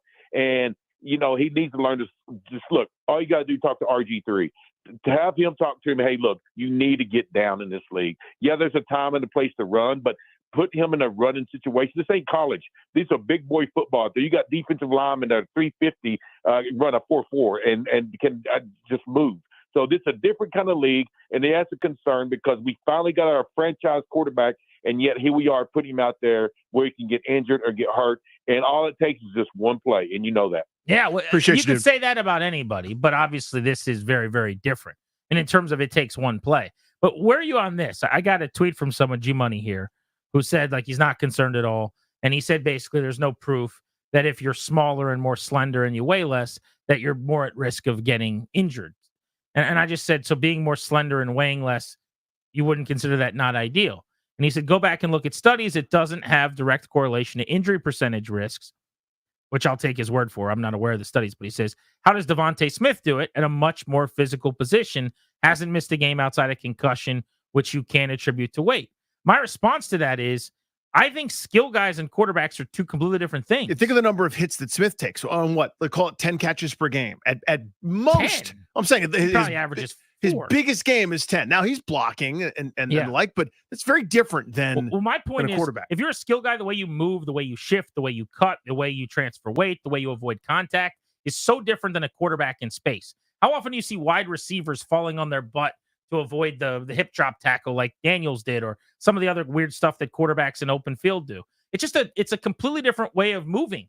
Like his body as a wide receiver taking on contact moves way, way differently. Don't you agree with that? Yeah, without question. But it's just you're a different kind of athlete. We used to talk about this all the time again with Griffin. It's impossible not to evoke that name. He had the world-class sprinter, right? He was an Olympic caliber hurdler. So what does that mean? That's the straight line acceleration, the speed, and the top end. That's awesome. He's not winning a shiftiness contest with an Austin Eckler. They're different athletes. They're different kinds. Like, watch Devontae Smith move around. I'll take Jayden Daniels throwing the football over Devontae Smith. You're different kinds of athletes. Let's go to Ray in Upper Marlboro on G&D. What's up, Ray? Hey, guys. First and foremost, love you guys. Y'all are nut jobs, and y'all make my day. Thanks, buddy. I want to come from an interesting perspective on this. First and foremost, we have a totally different training staff, medical staff, and all these things. And I want the entire DMV to understand this is a totally new organization from top to bottom, and we're world class. It's showing. So I have to put faith in everything the coaches are doing, everything they're saying and doing. So if he doesn't play this weekend, I'm good with that.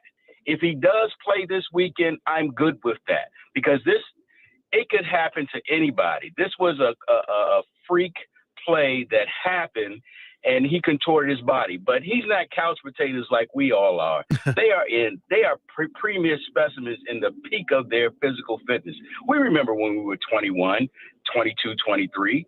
We could do a lot of things to our bodies, and he's going to recover a whole lot quicker than we would in older age. So my perspective is, let's trust, and they're not saying anything, which I love, coming out of Ashburn. They're not saying anything, which is what a good organization is supposed to do, which gives fodder for us to talk all week long about what could be, should be, and shouldn't be. So I just enjoy the fact that we're talking about positive things and not nonsense No like question. we have been over the last We're 30 talking about years. football Yeah. and a 5-2 team We're- trying to get to 6-2. We're in a much better place, and we're talking about a quarterback that's awesome and like, oh, please God, stay healthy. That's very different than what we're used to. You're right. Last one on this, because we got to get after a Beltway Blitz here. Shane's in Oxon Hill. What's up, Shane? Yo, what's good, man? What's going on, fellas?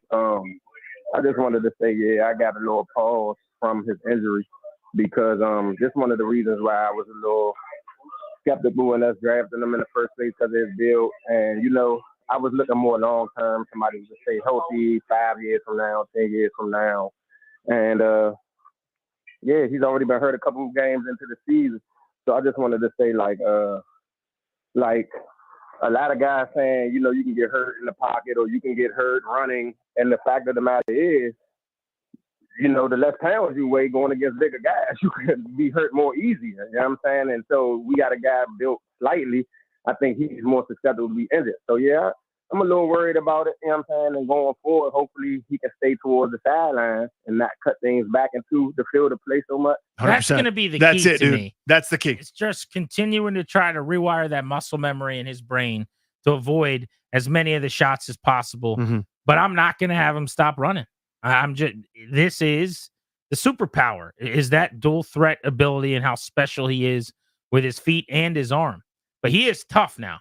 I mean, we have learned that already. Oh, yeah. I think he would have gone back into that game if they would have let him. Beltway Blitz at the top. We'll give away those tickets to Disturbed as soon as we return on Grant and Danny.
Grant and Danny on the Fan, as we promised.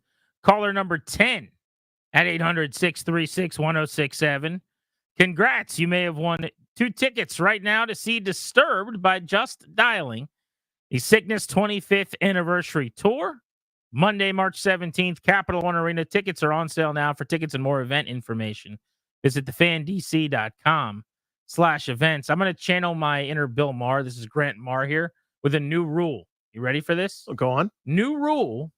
If you beat the same team twice in 24 hours, you should get a bonus point.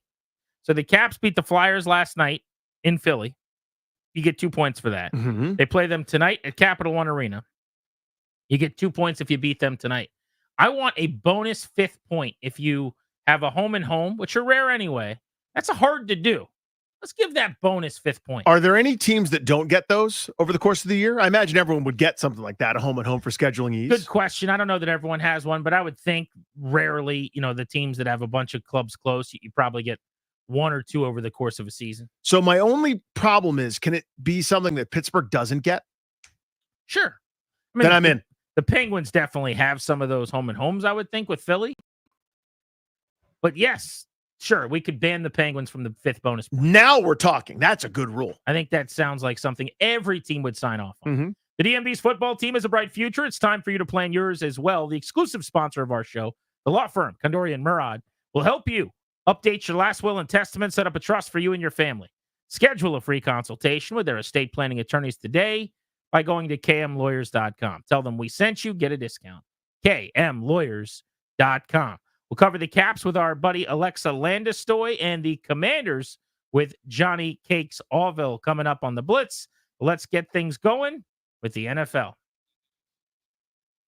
And we begin with Benjamin Brown covering the National Football League. Ben, how about the big trade today for the Chiefs? They bring in DeAndre Hopkins.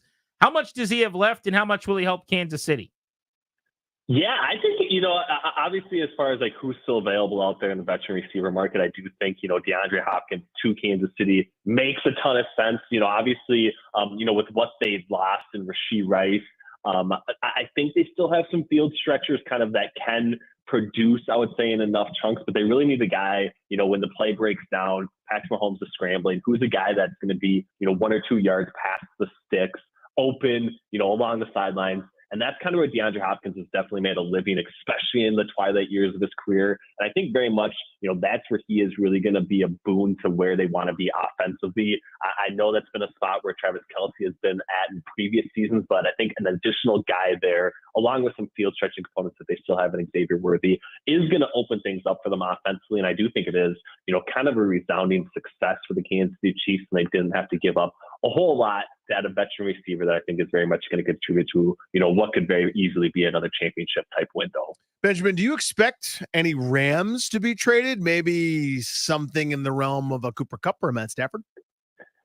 I think the Matt Stafford one is a little bit more complicated. To me, it seems like, and I think a lot of shrewd teams do this, but obviously, you take a look at the stands, you understand where you're at, and there is a lot of, teams that are really poor this season. And I think it leaves in a lot of ways the upper echelon of teams, it does feel like a little bit more wide open. And I think for that reason, we could see some more player movement than what we've seen in years prior. And I think Cooper Kupp kind of sits at like the forefront of that. Veteran receivers have been a pretty hot commodity. Depending on what the Rams are kind of willing to part with him for, I think in a lot of ways he could fill a lot of roles for a number of needy teams that do need some wide receiver depth. So I wouldn't be at all surprised to see Cooper Kupp move on. Matthew Stafford, there's obviously some quarterback injuries floating around, but to me, I think he's a little bit more locked in and entrenched, and I would be very much surprised if we see his sort of name called before the trade deadline happens coming up here in the week. The Bucs had a disastrous game in primetime where they lost Mike Evans and Chris Godwin. They're tied for first place. I think they're playing a first place game this weekend. How do you see their road ahead, the NFC South right now? Yeah, I think it's difficult. I think the best of what we've seen from the Tampa Bay Buccaneers is probably behind them at this point in time. And I think in a lot of ways that was maybe the synopsis of where we're at with the NFC South in general. Obviously the Falcons struggled early on, but they are kind of hitting the Bucs at the right time coming up here this weekend. 2.5 point road favorites as well. So the betting market is definitely leaning in their direction. I think if, both these teams were, healthy with where they are to start the season, this is probably an even matchup on a neutral setting, which means we probably have a flip spread here to, the Buccaneers being -2, -1.5 maybe. But given the rash of injuries and the long-term outlook for them, I just don't see Baker Mayfield having as much success as he had, the first 3 or 4 weeks of the season. And it does seem like the Falcons have at least started to kind of figure out this Kirk Cousins-led offense and where a lot of pieces fit in place. And it does seem like Drake London is, finally kind of starting to emerge as, a legitimate number 1 wide receiver option, but also a guy that can be, a top 10 type of receiver from a production standpoint at the position. And I think for that reason, that's going to be enough to probably win the NFC South. And I think we are going to see, the Falcons kind of showcase that second half type look coming up here on Sunday against the Tampa Bay Buccaneers. Ben, use whatever adjectives you want. I think everybody in the NFC North is at least good, if not very good, maybe even great when playing at their best. Go through each team. How good is each one? Yeah, I mean, I think, what you've seen from the Lions the past 2 weeks, to me looks like the best team in the NFC. I know, there's maybe still a case to be made for the 49ers, Washington Commanders as well, but, coming into Minnesota, beating the, undefeated Minnesota Vikings, especially in the fashion in which they didn't get a ton of breaks early on in that game and kind of came back from a pretty decent deficit. Like, they are kind of the team to beat. And I think when you look around the rest of the NFC, I think there's a case to be made that the Vikings could, if they're not probably the 3rd or 4th best team, in the conference. And I think, numbers 2 through 4 are probably a little bit more up in the air right now. So I think from that perspective, they have the 2 of the top 4 teams, in the conference in that particular division. Caleb Williams is kind of starting to hit his stride. And we haven't really talked about, the Green Bay Packers, kind of finally getting their wide receiver room back and healthy and just how good they could be. So I know it's difficult, but all these teams, I would say, in a way, kind of look like legitimate playoff contenders. And I think, overall, we're going to see a heavy influx of, at least 3. Maybe there's a path to, all 4 teams from the NFC North getting into the playoffs, but that's a really, unlikely type outcome that is really difficult to, stomach right now. But I do think, 3 teams getting in kind of has to be the expectation for the NFC North has been through the first, 7, 8 weeks of the season. Ben, thanks, buddy. We appreciate you. Thanks, guys. Have a great show. See you, Let's talk hockey.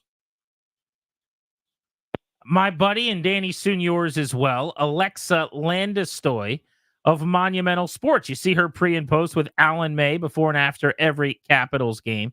Alexa, we'll get to the hockey in a minute. That's not that important considering your most recent Instagram post that I saw. Hey, congratulations is in order. Oh, thank you guys so much. It's an honor to be on with you. I'm so happy to be here. And super exciting news. My husband and I are so excited, feeling blessed, and the outpouring of love and support has been incredible. So Caps fans are amazing, and supporting the new little Capitals fan on the way. I think I got some name suggestions for like Ovi Landestoy. So, we'll see if the fans get a say in the name. So that's the big news. I thought it was like, I'm going on Great and Danny, and everyone was like outpouring of support. It's not. It's like a baby. Close second. Yeah, that's close good too. Second. Very close second. Alexa, I'm a Jersey hipster, as you know. I only buy sweaters of 4th line players. I think I got to find a onesie of like the most obscure Capital that I can and make that work. I mean, is there a favorite player already that we're going to try to put him in the gear of, or can we get as creative as we want to? I know. Let's get creative. Doesn't matter to me. Let's get creative. Let's have some fun. I mean, probably, an Ovi jersey is like, inevitable. And a good story one day. We'll see whenever the baby's born, Ovi and where he is in the goal count will be a great story one day. But yeah, you're free reign, whatever you want to do, Grant. All right. We'll make it work. All right. Let's talk some hockey. Alexa Landestoy of Monumental Sports. You can watch her pregame with Alan May tonight. Alexa, this has been a blast so far. 5 games in, 4 wins already, all of them in a row here. They've got the Flyers this evening at home for the second time in as many games. Are you surprised by how well they're playing? Oh, it's been so much fun to watch. I think at the end of last season, it was a little bit of excitement making the playoffs, but a little bit like, okay, what does the future look like? I think we need to improve. We need to make some additions, but we got these veterans on the team. How do they make this all work? And I think dating back, the excitement started for me when we made those additions of 7 big players joining the team, all under the age of 30, Pierre-Luc Dubois, Jacob Chicker, and Matt Roy, some of those guys to name a few. When those additions were made, it got me so excited for the start of the season. And then to see their play so far, I mean, when you look at the numbers, 13 more goals than they've had the first 5 games last year. They've scored more this season in the first 5 games. So they're just off to an offensive explosion start. You see in the locker room, they're all already clicking. I think that had a lot to do with a lot of those newcomers moving to the area early, really feeling welcomed with the group that the guys have. But you can just tell they're having fun on and off the ice, and it's showing, and we love covering it. So it's been super exciting, and we just hope they can keep things rolling. Alexa, I want to talk about the greatest goal scorer of all time, Tom Wilson. Besides him, Alex Ovechkin hasn't really gotten going just yet in terms of his usual offense. Got off to that really slow start last year, then the second half kind of came pouring on. I haven't noticed, not complaining because they're ripping off wins and scoring a whole bunch of goals. But what are you seeing from Ovi in terms of chances, grade A and otherwise?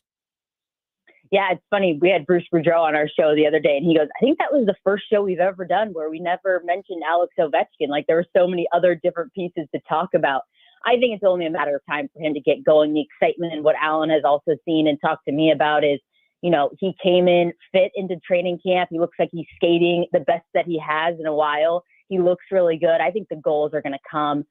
Just a matter of time. I'm up at NHL Network here in Secaucus, New Jersey right now, and we did some highlights on Connor McDavid, and he only had 1 goal through 5 games going into last night. Put up 2. I'm sure he's going to get rolling. So, the stars of the league will get going. It's just a matter of time. He'll get a few under his belt and get a few more. So it's going to be exciting, but I definitely, we see him being fit. We hope that he continues to stay healthy and then chase down the great one, which Ted Leonsis, Capitals owner, joined us for opening night and said he'll have the private jet ready for Gretzky when it gets close. So we'll see if it's near the end of this season or to start next. That's very, very cool. Alexa Landestoy with us to cover the Capitals. One final one. Danny mentioned Tom Wilson. What do you make of him scoring in the first 4 games, 5 goals in those 4 games? He helps in so many ways, but that was a nice little extra touch from him.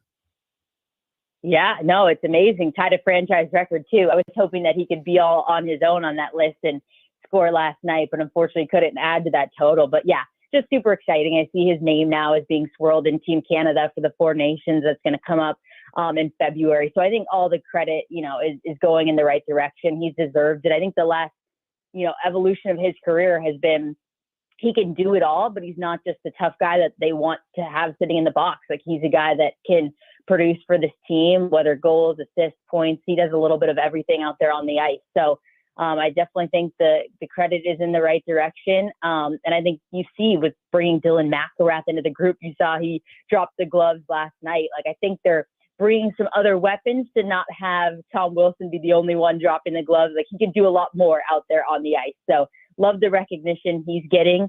And there's been talk, the leadership he brings in the group, wearing the A. So only going up from here, and super happy for his success. The dad energy, everyone's saying. Him and his wife welcomed the baby recently. So the dad energy is working for Tom Wilson right now. And he's able to overcome his hideous appearance. Alexa, thank you. Thanks, Grant, Danny. Appreciate it. Thanks, guys. Thank you so much. That's a Tom Wilson joke. He's very handsome. Handsome Tom. Let's hit that local 53, Dares. They should change that name immediately. Who shouldn't change is our guy, Johnny Flakes Auville from the Sports Junkies this morning and every morning. Like at 4 in the morning, they start playing replays and stuff until 10, and then it's JP and B Mitch and then us. Kixie, first of all, it's been far too long. Second of all, yes. How concerned are you about Jaden Daniels getting injured? Not just this week, but in general. On a scale of 1 to 10, I'm like, I think I come in at like a 3, just because a ton of NFL quarterbacks get injured. It's not just Jaden Daniels that's getting banged up. Quarterbacks miss all the time. Now, does his playing style lend a bit more to him getting dinged? Yes, but that playing style is what makes him special. His real dual threat capabilities, the fact that, we all wish he had taken that one about 90 yards to the house on the play that he got injured. He cut it back inside for whatever reason. I'm not going to question him. He's an elite athlete. And again, I'm just a dork that plays fantasy football. So please do whatever you need to do, Jaden. But I'm on a 3 on a 10 scale. I'm worried about him getting injured short-term and long-term. If you were the consultant they brought in to determine whether he plays this week or not, What would you need to see? First of all, I would love to be an overpaid consultant to the Commanders or any other professional sporting organization. So if anybody would like to reach out, that would be great. I think it's pretty simple. Like if he's pain free and he's good to go and he can make all the throws and he can do all the things that make him special, play him. But if he's still wincing in pain and can't make the throws and is laboring and he's just stuck back in the pocket and can't run with the ease that he's used to, then I would advise them with my sage wisdom to keep him on the shelf for a week and let him heal. That would be my advice going forward. How big a deal is this Bears game? National media, the shouty shows are going to be like, it's number 1 versus number 2. And that's fine. Let them do that. That's their cannon fodder. But just in terms of NFC, that's another pretty good team. Just kind of where you at on this one? Yeah, I mean, I was listening to you guys about an hour ago, and, it's two guys. I'm sure it's two guys. It's two teams that are jockeying for potentially wild card spots if the Commanders don't win the NFC East. By the way, that's just weird to say that 7 weeks in, that if they don't win the NFC East. Like in the weird circumstance, they don't win it. right. If by chance they don't win the NFC East, as everybody predicted before heading into the season. But it's going to have a little bit of the luster taken off of it if Jayden Daniels misses, and it's the Marcus Mariota show for the second week in a row. But I don't think it's massive, but I'd put it as semi-important. I think that's probably about right at this point. Do you think the defense is a lot better than it was early in the season, or do you think they played some bad teams here recently? I think it's a mix of the two. I think they've obviously shored some things up to the point where they aren't just getting dump trucked by every opposing team that comes in. But it certainly helps to play the likes of the Browns and the Panthers. So, like, as long as you're playing some of those teams and doing what they're doing, as far as like holding those teams to like 7, like they did with the Panthers. I can't remember the score of the Browns game, but I think you might have held them to 13 or 14 points. Like, that's a marked improvement from what we saw in the first few weeks of the season. So I think it's a mix of the defense is kind of finding its way, and it doesn't hurt to have some miserable opponents coming in as well. Johnny Kicks, thank you, sir. Always a pleasure. Of course. Thank you as always for having me.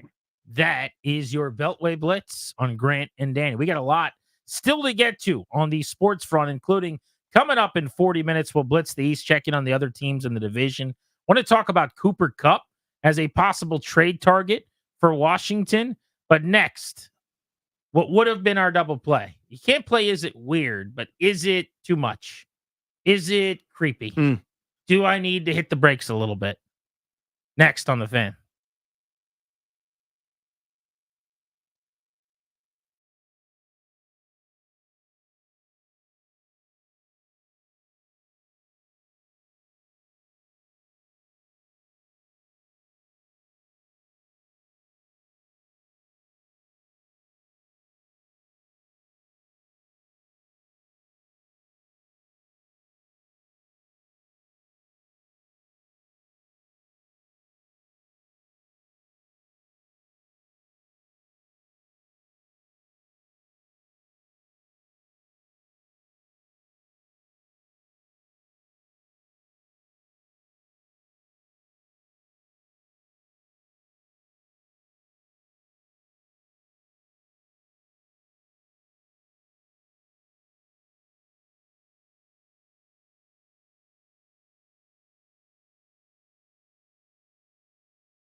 Grant and Danny welcoming you back on the Fan.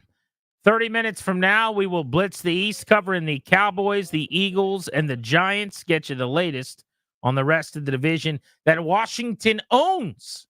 They have manhandled the division at this point. A stranglehold, Danny, on the division. What would it be like to not be leading the NFC East? It's been so long, honestly, since I can recall something like that happening. So I don't know. It's an unfamiliar feeling. Completely forgotten.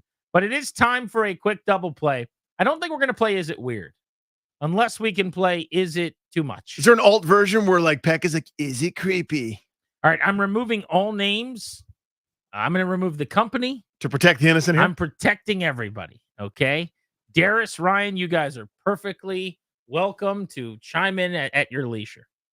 So, I went and got a haircut. I don't know if you guys could tell because nobody's told me it looks good, but I got a haircut. I honestly wasn't sure. I thought your hair looked good today. Are you kidding? It had been the longest I hadn't gotten a haircut in probably a year. But you don't have like the bushy side thing that I get. It looked like you styled your hair today a little bit. I went and got my haircut on Saturday. That's as much detail as I'm going to get. Saturday? What's today? Wednesday? Today is Wednesday. Oh, that doesn't look good for us. No, it doesn't. But that's fine. I get Sorry, it. honey. You guys typically try not to mention my appearance. You know, it's a source of probably sour subject around these parts. But your hair, hair is your thing. You notice hair. You want people to notice I'll hair. tell you this, if You're the hair guy. got a haircut on Saturday, you'd have heard about it from me by now. Right. But that's fine. With so many follow-up questions, by the way, like, why did you do that? What'd you tell the barber? Would you tell everything about telling him something different? Why'd you do that? Danny just desperately more and more wants to get into the military. I mean, can we all agree?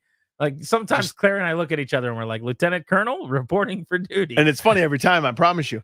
But I just don't want puffy sides. What's that? It's Lieutenant Dan. Yeah, Lieutenant Dan. I get it. No, I just don't want puffy sides. I want them gone. So whatever happens with that is fine by me. So here's what happened. Yep. I go to a place. There's a few places I get a haircut. I am always a by convenience guy. I have never, ever, ever in my life made a hair appointment, not once. But on Friday, because I had to make sure I was doing TV Saturday night, I was on the Altcast. I had to make sure I could get my hair cut on Saturday morning. Right. I said, you know what I'm going to do? I'm going to call over there. I'm going to book an appointment for tomorrow. So I did. I got off the air at noon on Saturday, and at 1 o'clock, I was in the chair getting my haircut. Okay. Booked an appointment. When I get there, they say, hey, we're ready for you, whatever. Go on over to this chair. So-and-so will help you. And they spin me around. They put me in the chair. The lady comes over to cut my hair. We have a lovely conversation. Very nice, very talented hairdresser is what I'm going to say. Okay, terrific hairdresser. Okay. Very, very good at hairdressing. So we're talking throughout this interaction. She's being very friendly, asking me questions. I'm talking about my kids and my home and my wife, whatever. And over the course of a little while getting my hair cut by this very talented hair cutter who happens to be very attractive. I don't know if I mentioned that. Oh, that didn't come up yet. Very attractive. Well, that's interesting. It comes up that this person is new to the area, that this person came here by themselves, essentially, that they're just starting to learn about the area, that they're looking to find out more about the DMV and DC and whatever else. Mm-hmm. And so here's where I want your feedback, okay? So I have a best friend who is single, all right? My best buddy is single, and he's like, these dating apps are the worst. I'm just not having any luck. I'm not enjoying it. I don't know how I'm ever going to meet anybody because the apps, it's fun. I've had a good time, but it's not really getting me any closer to finding my wife. That's kind of where he's at on the app. Wow. All right. So I tell him, I get out of the haircut place and I text him. I go, you got to get on their website. You got to book an appointment with this person. You have to sit down in the chair like you don't know anything. Sometime in the next few days, you're going to find out that she's new to the area, and then you'll offer her to show her around or to get her dinner or something, and you got to take this girl out to dinner. Now, I also told two of my other buddies this. Okay. But here's the point. Is it weird that I'm trying to play matchmaker a little bit? Because it's her job. Like, she is at work just kind of, I'm sending people to her office, essentially, where she just cuts hair.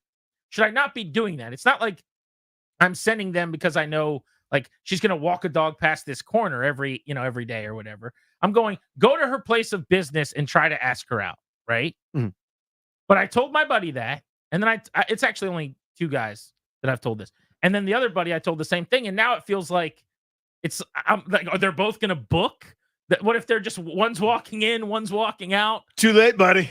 Also, when they sit down in the chair, do they say, I got to be honest, like my buddy, we got a haircut here last week and he told me to do this, or do you never mention it? But then what happens if they do start dating? And I see this guy all the time. We're best friends. And then she's going to remember that I got my haircut there. Like, it's a little bit of a sticky wicket. So I'm wondering, first off, is it creepy that I leave there and this very attractive person I had a good conversation with, just a married guy with children, I'm like, my buddy should definitely try to take her to dinner. And then I immediately say, here's the website. Her name is this. Book an appointment with her. Not only is it not weird, it's outstanding. Really? I love assists. They're so lovely. I'm done. I will never be doing that again. I'm very happy. I got a wife. I got my kids. It's over for me.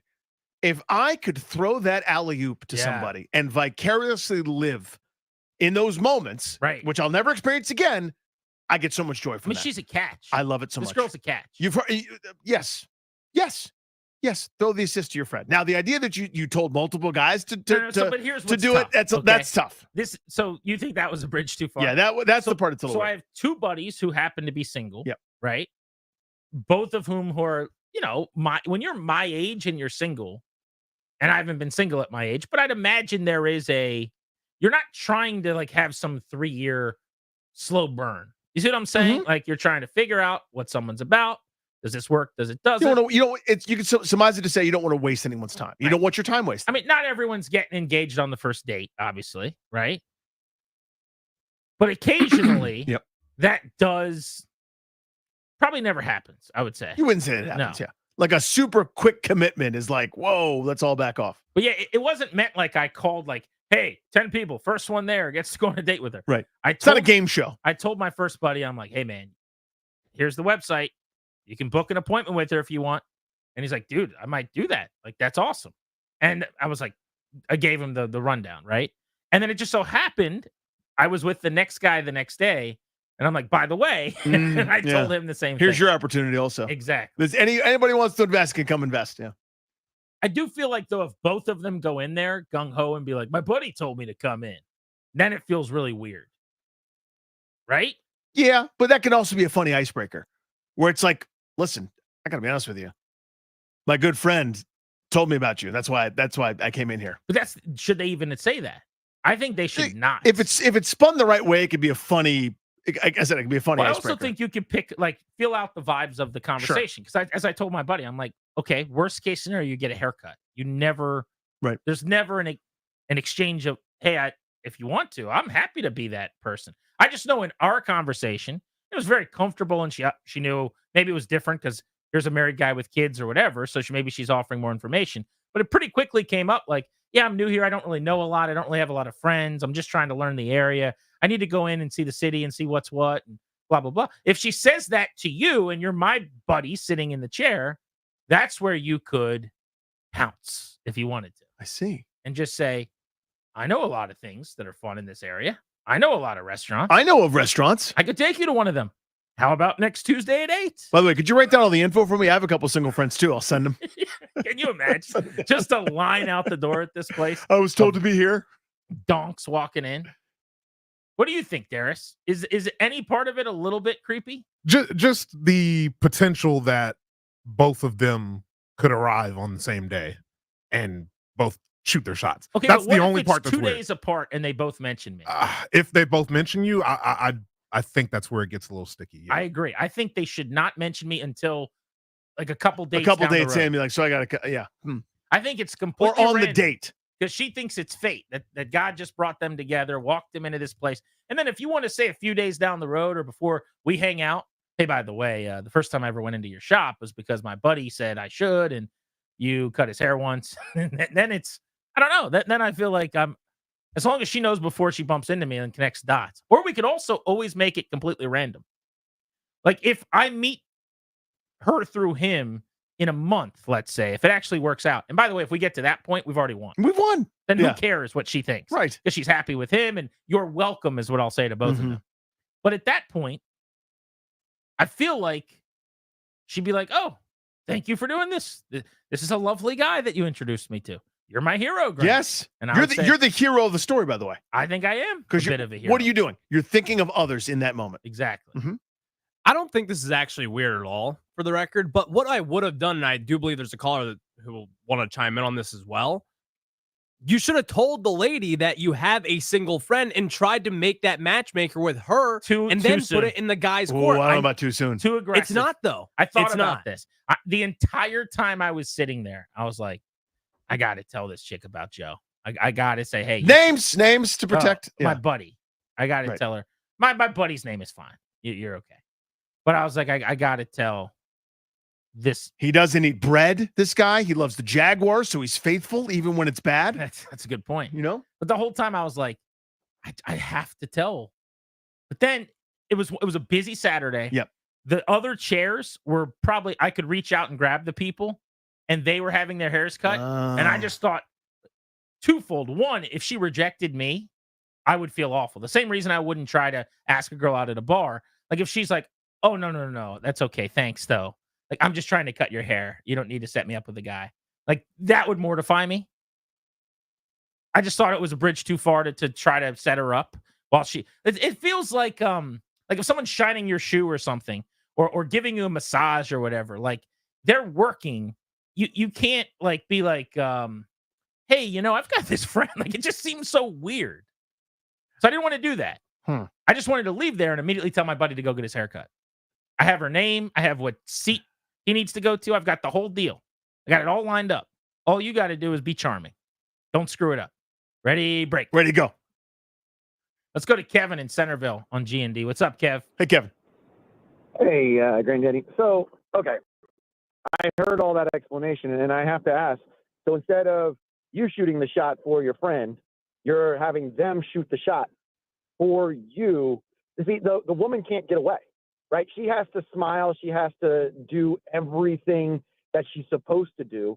And there's no way for her to get out. And then she can't bail on the haircut mid-haircut because he's right. But then have the guy. So one of your friends asks, right? I need to ask you out. Now she has to. If she says no, right? Now she has to wonder. Okay, is this guy going to come back to my place of where I work, where I'm just trying to get my feet settled in on a job in here?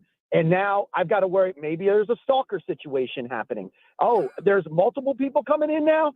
Yeah, because Grant has a bunch of buddies. Yeah, that's where I don't want her to be uncomfortable. It's a harmless thing with decent guys, but she doesn't know that. Well, so I think to his point, though, to play that out, to play us out, what does it even mean?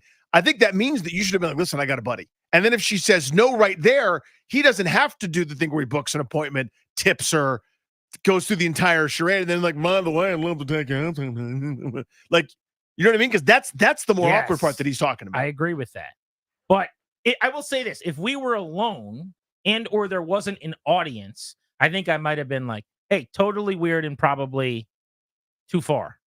But here we go. I got a buddy who would love to show you around. Mm-hmm. And I think you guys would have a good time at dinner and seeing the Washington Monument. He'd be happy to show you around. Would you want me to possibly put you guys in touch? I could have done that. I just didn't want the possibility of the rejection in front of everyone else. Like that feels like I asked her and got shot down. It's the same level of rejection. It's just terrible. And for her, he's right. Like I don't want her to be uncomfortable. Like, wait a second. If I stay here now that he's going to just send people in every week to try to date me, did I do anything that was a bridge too far? It's not, is it weird on Grant and Danny? It's, is it creepy? Is it creepy?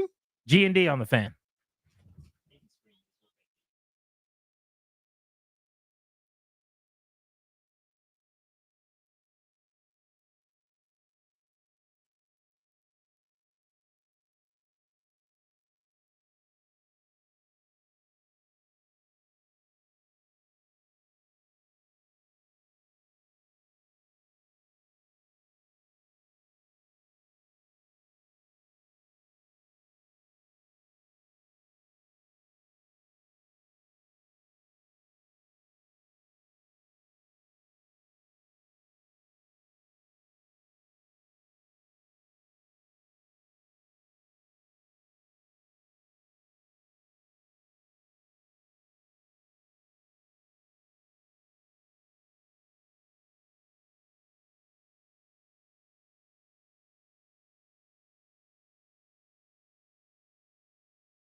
All right, Danny, sum up the conundrum before we hit the phones. Grant and Danny, welcome you back.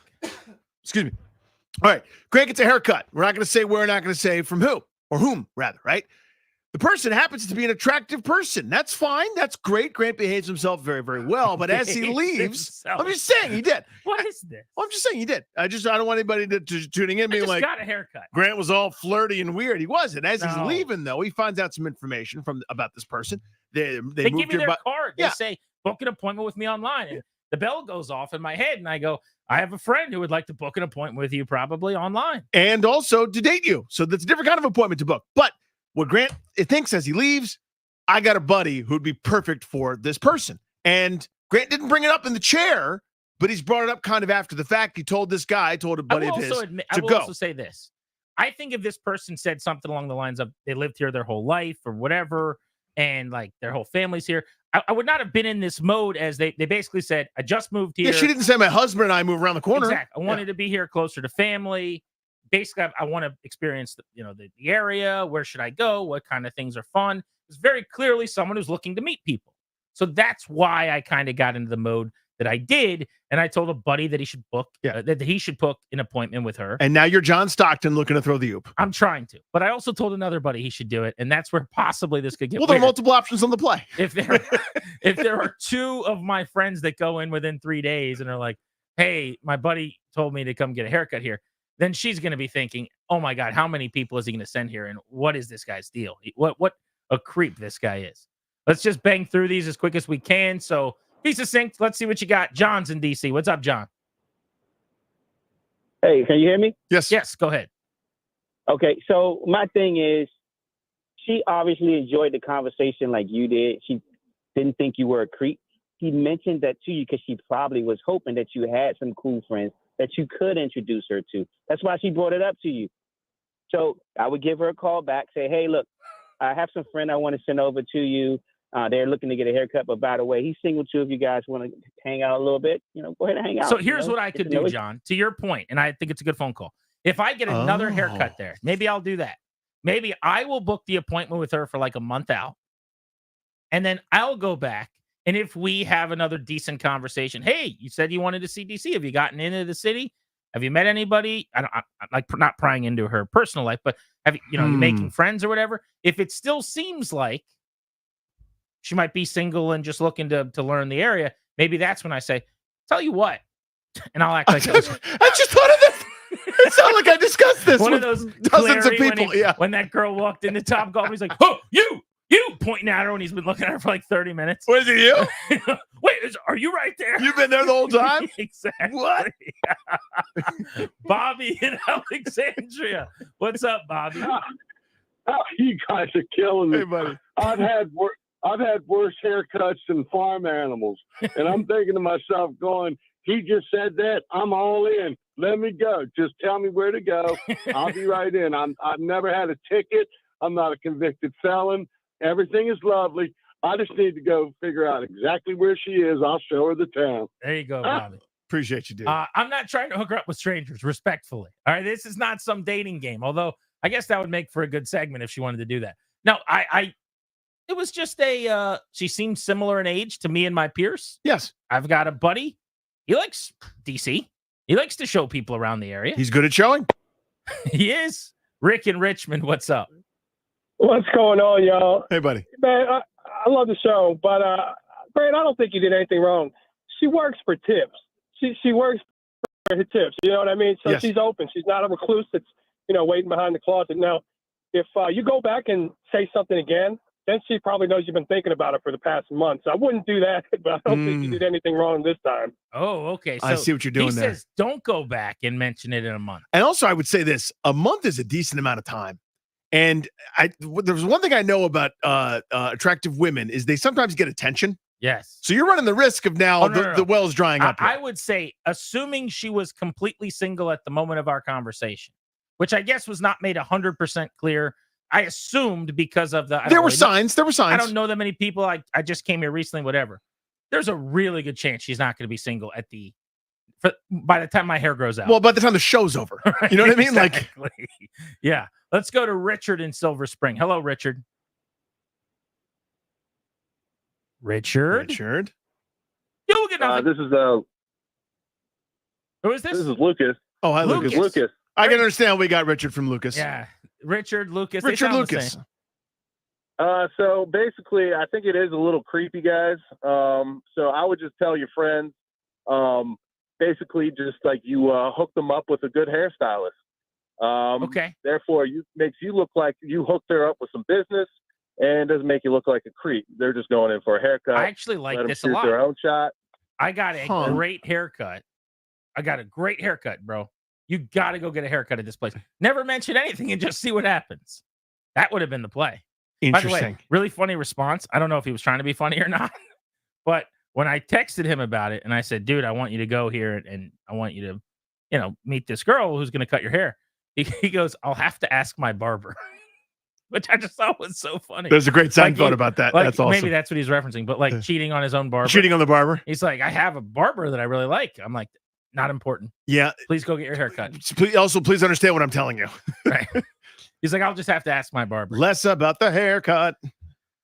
Top of the hour on Grant and Danny. We will blitz the East. Check in on all the teams in the division next hour. Would you want Cooper Kupp in the nation's capital? And how can the Commanders beat the Bears if Jayden Daniels doesn't play? This is the Fan.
After beating the Flyers last evening, they play Philly again, this time at home.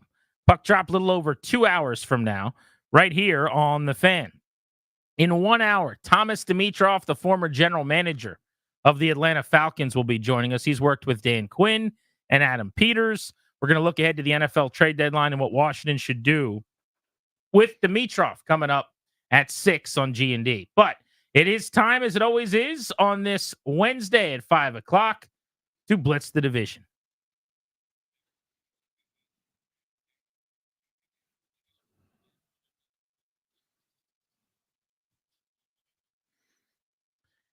Jerry Jones has not been in the news nearly as much this week, which is, I guess, a good thing for the Dallas Cowboys. But a guy who knows a thing or two about that, because he works at our sister station in Dallas, is Kevin Haglund, middays, 105.3 The Fan. Kevin, you guys catch any shrapnel from Jerry? He's firing anybody this week, or everybody okay? Nobody's been fired yet. But, Good. you know, every day is a new adventure. Yes, there's been plenty of blowback. Lots of people have thoughts. And here I was really hoping you were calling to talk about the Mavericks or the Stars' good start. Maybe a different time, a different podcast, a different section. But what did the Cowboys need this bye week? Did it come at a good time, or could they have used it later? Yeah, I think it did come at a good time, but I might have to reevaluate that question in 3 days because Micah Parsons didn't practice today, and I get that that's part of the process. But if Micah Parsons is not good to go against San Francisco, then you're like, okay, so we got an extra week off to do what? Not get that much healthier and still go up against a team that's had our number for years and years and years? You mentioned having the number. I mean, San Francisco is a team you'd rather play now than in a month, probably. I kind of like the timing of getting them. No Debo with pneumonia at this point. Ayuk out for the year. They're a mess right now. It's a primetime game. I feel like it's winnable for Dallas. Yeah, the thing I struggle with is, and I appreciate the kind words, I would argue pound the under on this game if you're a betting person. But I kind of struggle a little bit to see how the Cowboys are really going to rack up points against the physicality of that defense, which I know has only been mediocre this year. But Detroit laid out the game plan. They said in a podcast the game plan was double team CeeDee Lamb, and they got nothing else. I'm looking at Dallas's schedule, and this is one of the reasons why I thought they would take a little bit of a step back this year, Kevin. The teeth of it here. Now, San Francisco's not the team that we thought, but a lot of frisky teams, when you look at, Falcons, Eagles, Texans, Washington's, whatever you think of them, but the Giants, Bengals, I thought this would be kind of a tough time for Dallas to be able to get back to that 13-win plateau. What's your eye line right now for the season? Probably 9-8, and I could see how some people might think that is optimistic. You can make a pretty strong argument that at least for the next 5 games that they will not be the favorite, if not all 5. So this is going to be a tough run. You hear the same message kind of week in, week out, year in, year out, best football's ahead, and so forth. We'll see in this game because they just got straight up embarrassed in the last game. So we'll see what happens against, like you guys said, a pretty hobbled San Francisco team. Talking Cowboys, blitzing the East. How about Brandon Aubrey? Was not at practice. He was busy determining innocence or guilt. He had jury duty today. Okay, this is going to be a really weird thing I'm about to say, and you guys might never want me back on the show again. One of my dreams in life is to get selected for jury duty. I have been to jury duty numerous times. I have never got picked to be on a jury. I would really like to do that. I think it would be cool. It depends on the case. How does it work? Here's what I don't get. I have buddies that have been selected 4 times, that have been, asked to come down to be a part of the process 9 times. I've never gotten one invitation. It's like I don't know what list I have to even be on. I've never received a single thing. Summoned? Not one time. What? Is that, I don't know. That's weird, by the way. What list am I supposed to be that on? I don't know. What do they base it on?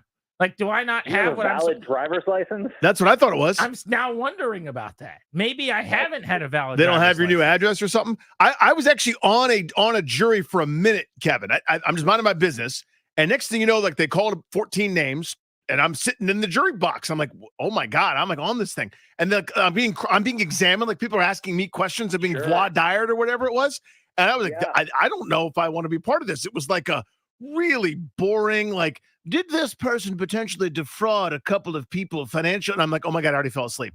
So I don't know that I'd want to be on that.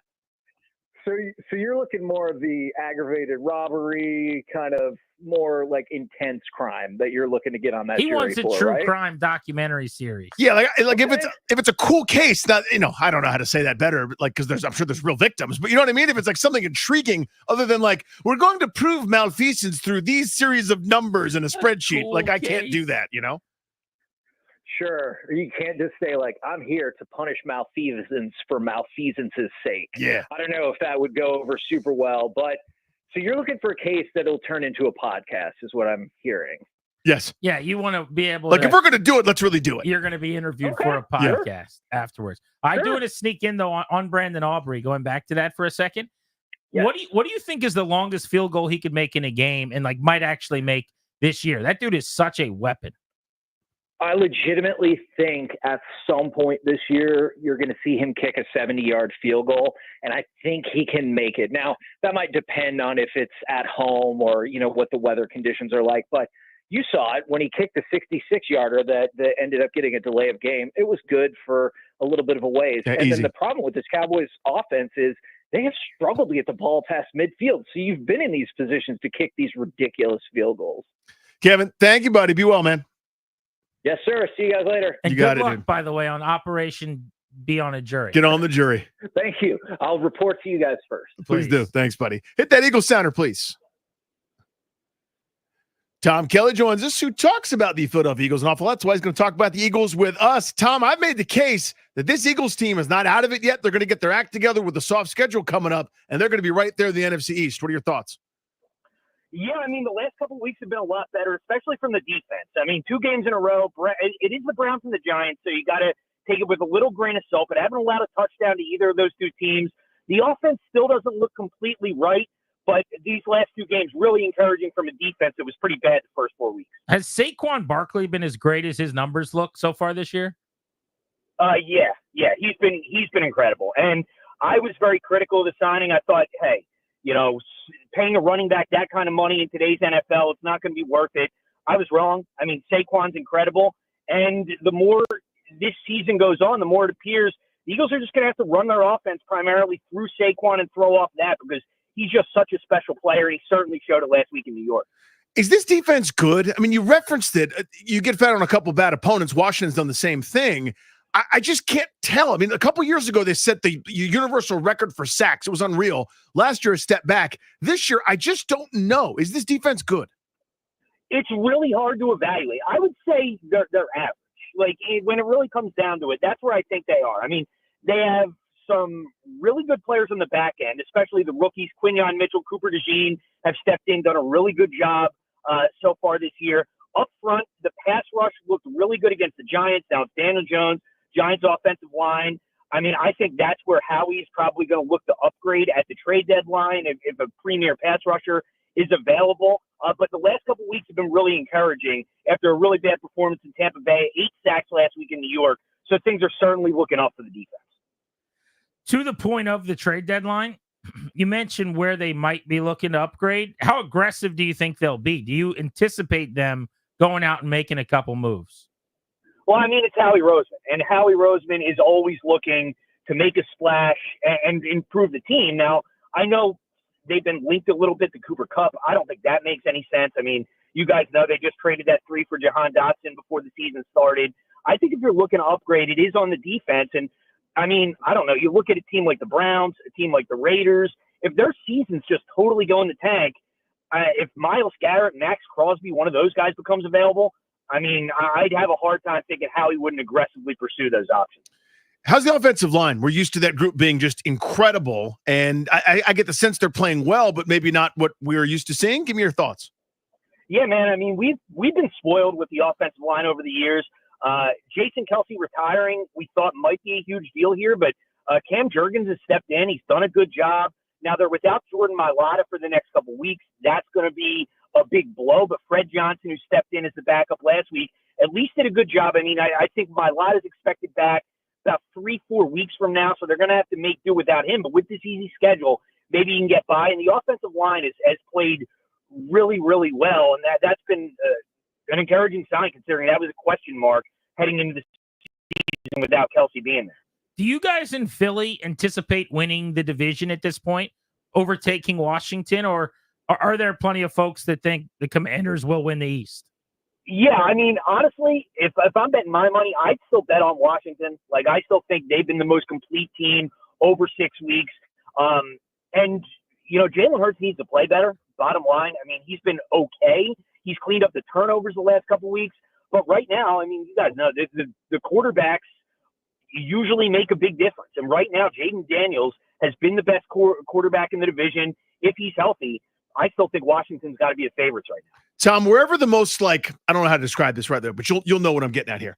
Wherever the most like hardcore Philadelphia fan hub is, right? Imagine that local sports bar. Nick Sirianni walks into that sports bar. What's the reaction? It's interesting. I mean, I think it's mixed. With Nick, it's really week to week. I mean, after the Browns game, it's a bad win, all the nonsense of the press conference. People wanted him fired last week. I mean, probably a bit of an overreaction. This week, though, I mean, they played well. They seem to respond. It's settled down a little bit.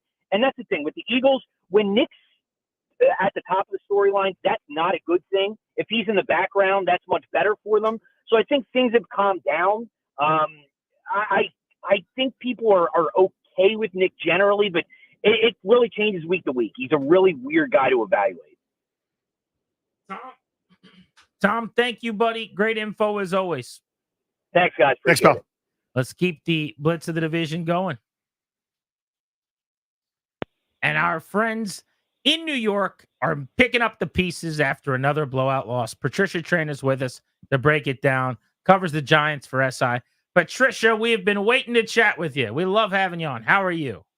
I'm good. How are you guys doing? Well, better than the Giants this weekend. That was pretty ugly. Yeah, it was. Offensively, is it like, do you think they'll score 10 points again in a game? I don't know. I mean, you know, it's funny. This team has been like a Jekyll and Hyde this season. They do well on the road where they're averaging, you know, somewhere around, I think, close to 20 points per game. And then at home, if you look at it, they're 0-4 and they barely got to double-digit points. They're averaging something like 7.7 points at home. So they've been a Jekyll and Hyde offense. How has Daniel Jones played overall? You know, it's been a weird season for him. He's looked good between, you know, weeks 2 and through 5, you know, the Seattle game. And you started to think, okay, maybe now he's settled down. But then the last 2 weeks, he just has gone back to, you know, caving under pressure, to making bad decisions, to overthrowing receivers. So it's the lack of consistency in his game that I think drives people, you know, battiest. But this defense is really good. Even though the offense is doing it no favors at this point, the D is playing very well. Who's playing the best, and why are they so effective? Oh, it's got to be Dexter Lawrence, hands down.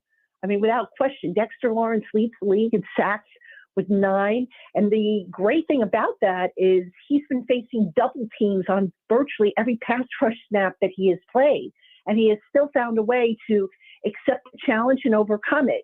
And, you know, I think that's just that you can attribute that to the fact that the man has sheer will. You know, I've asked him about that. I said, why is it that you're able to overcome these double teams? He says, because I want it. You know, he just got very stern and said, I want it. And so you believe it. You believe it. You see it out there on the field that he is not going to be stopped. And he could care less if you put a bus in front of him. He's going to find a way into that backfield. Grant and Danny blitzing the East. Patricia Traina is with us. I did not realize he had 9 sacks, by the way. He's unbelievable. That's he's unbelievable. Ridiculous on a bat. Like, they're not even leading and heat-seeking missiles at the end of games either. That's a big deal. So where do we go from here with the Giants? Like, Daboll's safe, I would imagine, but what about Shane? What's the deal there? Well, I think if I had to take a guess, I would say they're both probably safe. Now, are they on solid ground? No. I think the biggest problem with Joe Shane has been his draft classes. They have not come up with home runs in those draft classes. Now, this year's class looks pretty good, but, you know, we were saying the same thing about his 2022 class and his 2023 class. And now, you know, having had a few years to look at them, it's like, okay, who amongst them is really, a solid stud that you can build around? I do think that, ownership realizes that you can't change the GM and the head coach every 2 or 3 years. That's just not going to help anything. But, look, give them an opportunity to draft a new quarterback, to develop a quarterback. At this point, as much as I hate to say it, Daniel Jones is washed. I think he needs a fresh start elsewhere. I think the Giants need a fresh start. And I do think that that's going to be the big storyline coming up in the offseason. Where are the big plays going to come from on this offense? Like, is it even possible? You look at some of the receiving longs for the year. It's a lot of teens. There's like a long of 14, a long of 19 for some of their better receiving options. Is there a way for them to generate some big plays, trick plays, just something to get the ball, out of their own end zone, basically? Yeah, maybe switch the quarterback. Maybe go with Tommy DeVito. Look, Daniel Jones, for whatever the reason, you watch his game, and you get the impression that he doesn't trust what he's seeing. You see him double pump, and then you see him hold on to the ball too late. And when was the last time you saw him hit a receiver in stride and consistently? You just don't see that. And that's what a good quarterback needs to do. That's how you get those explosive plays. When you have your receiver have to stop to catch the ball, that allows the defender to catch up with him, and that limits the yards after the catch. So you're talking about going to Tommy DeVito, possibly. You might do that if you were coaching. What's that? You would do that if you were coaching. That just, to me, Patricia, seems, I don't know. I think that guy stinks, but I guess it doesn't matter because Jones isn't doing anything either. Well, look, last year, would that be my first option? Probably not. But I don't think Drew Lock is the answer. With all due respect to Drew Lock, he's a great guy. I'm not sure he's the answer. And we did see Tommy DeVito last year make a few plays and win some games. So, look, if you're looking to win some games and maybe, shake things up, who knows? Maybe he's the option. I'm not saying he's the best option. I'm not saying he's the long-term option. But, unless Daniel Jones has an epiphany, I don't know what other direction they can go in. It's not like, they're going to get their franchise quarterback in here off the streets tomorrow. That's not going to happen. So, if they want to win games, they're going to have to seriously think about, what they're going to do. And don't forget that injury guarantee in Daniel Jones's contract, too, is looming as well. Patricia, thank you as always. Have a great week. You too. Good info. Thanks, Patricia. And there you go, our blitz of the division on Grant and Danny. I do want to talk Cooper Kupp and whether or not he'd be a fit here. Also, we'll get back into the Bears game. How could Washington find a way to win without Jayden Daniels against Chicago? This is the Fan.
Pretty big trade in the NFL today. DeAndre Hopkins from the Titans to the Kansas City Chiefs.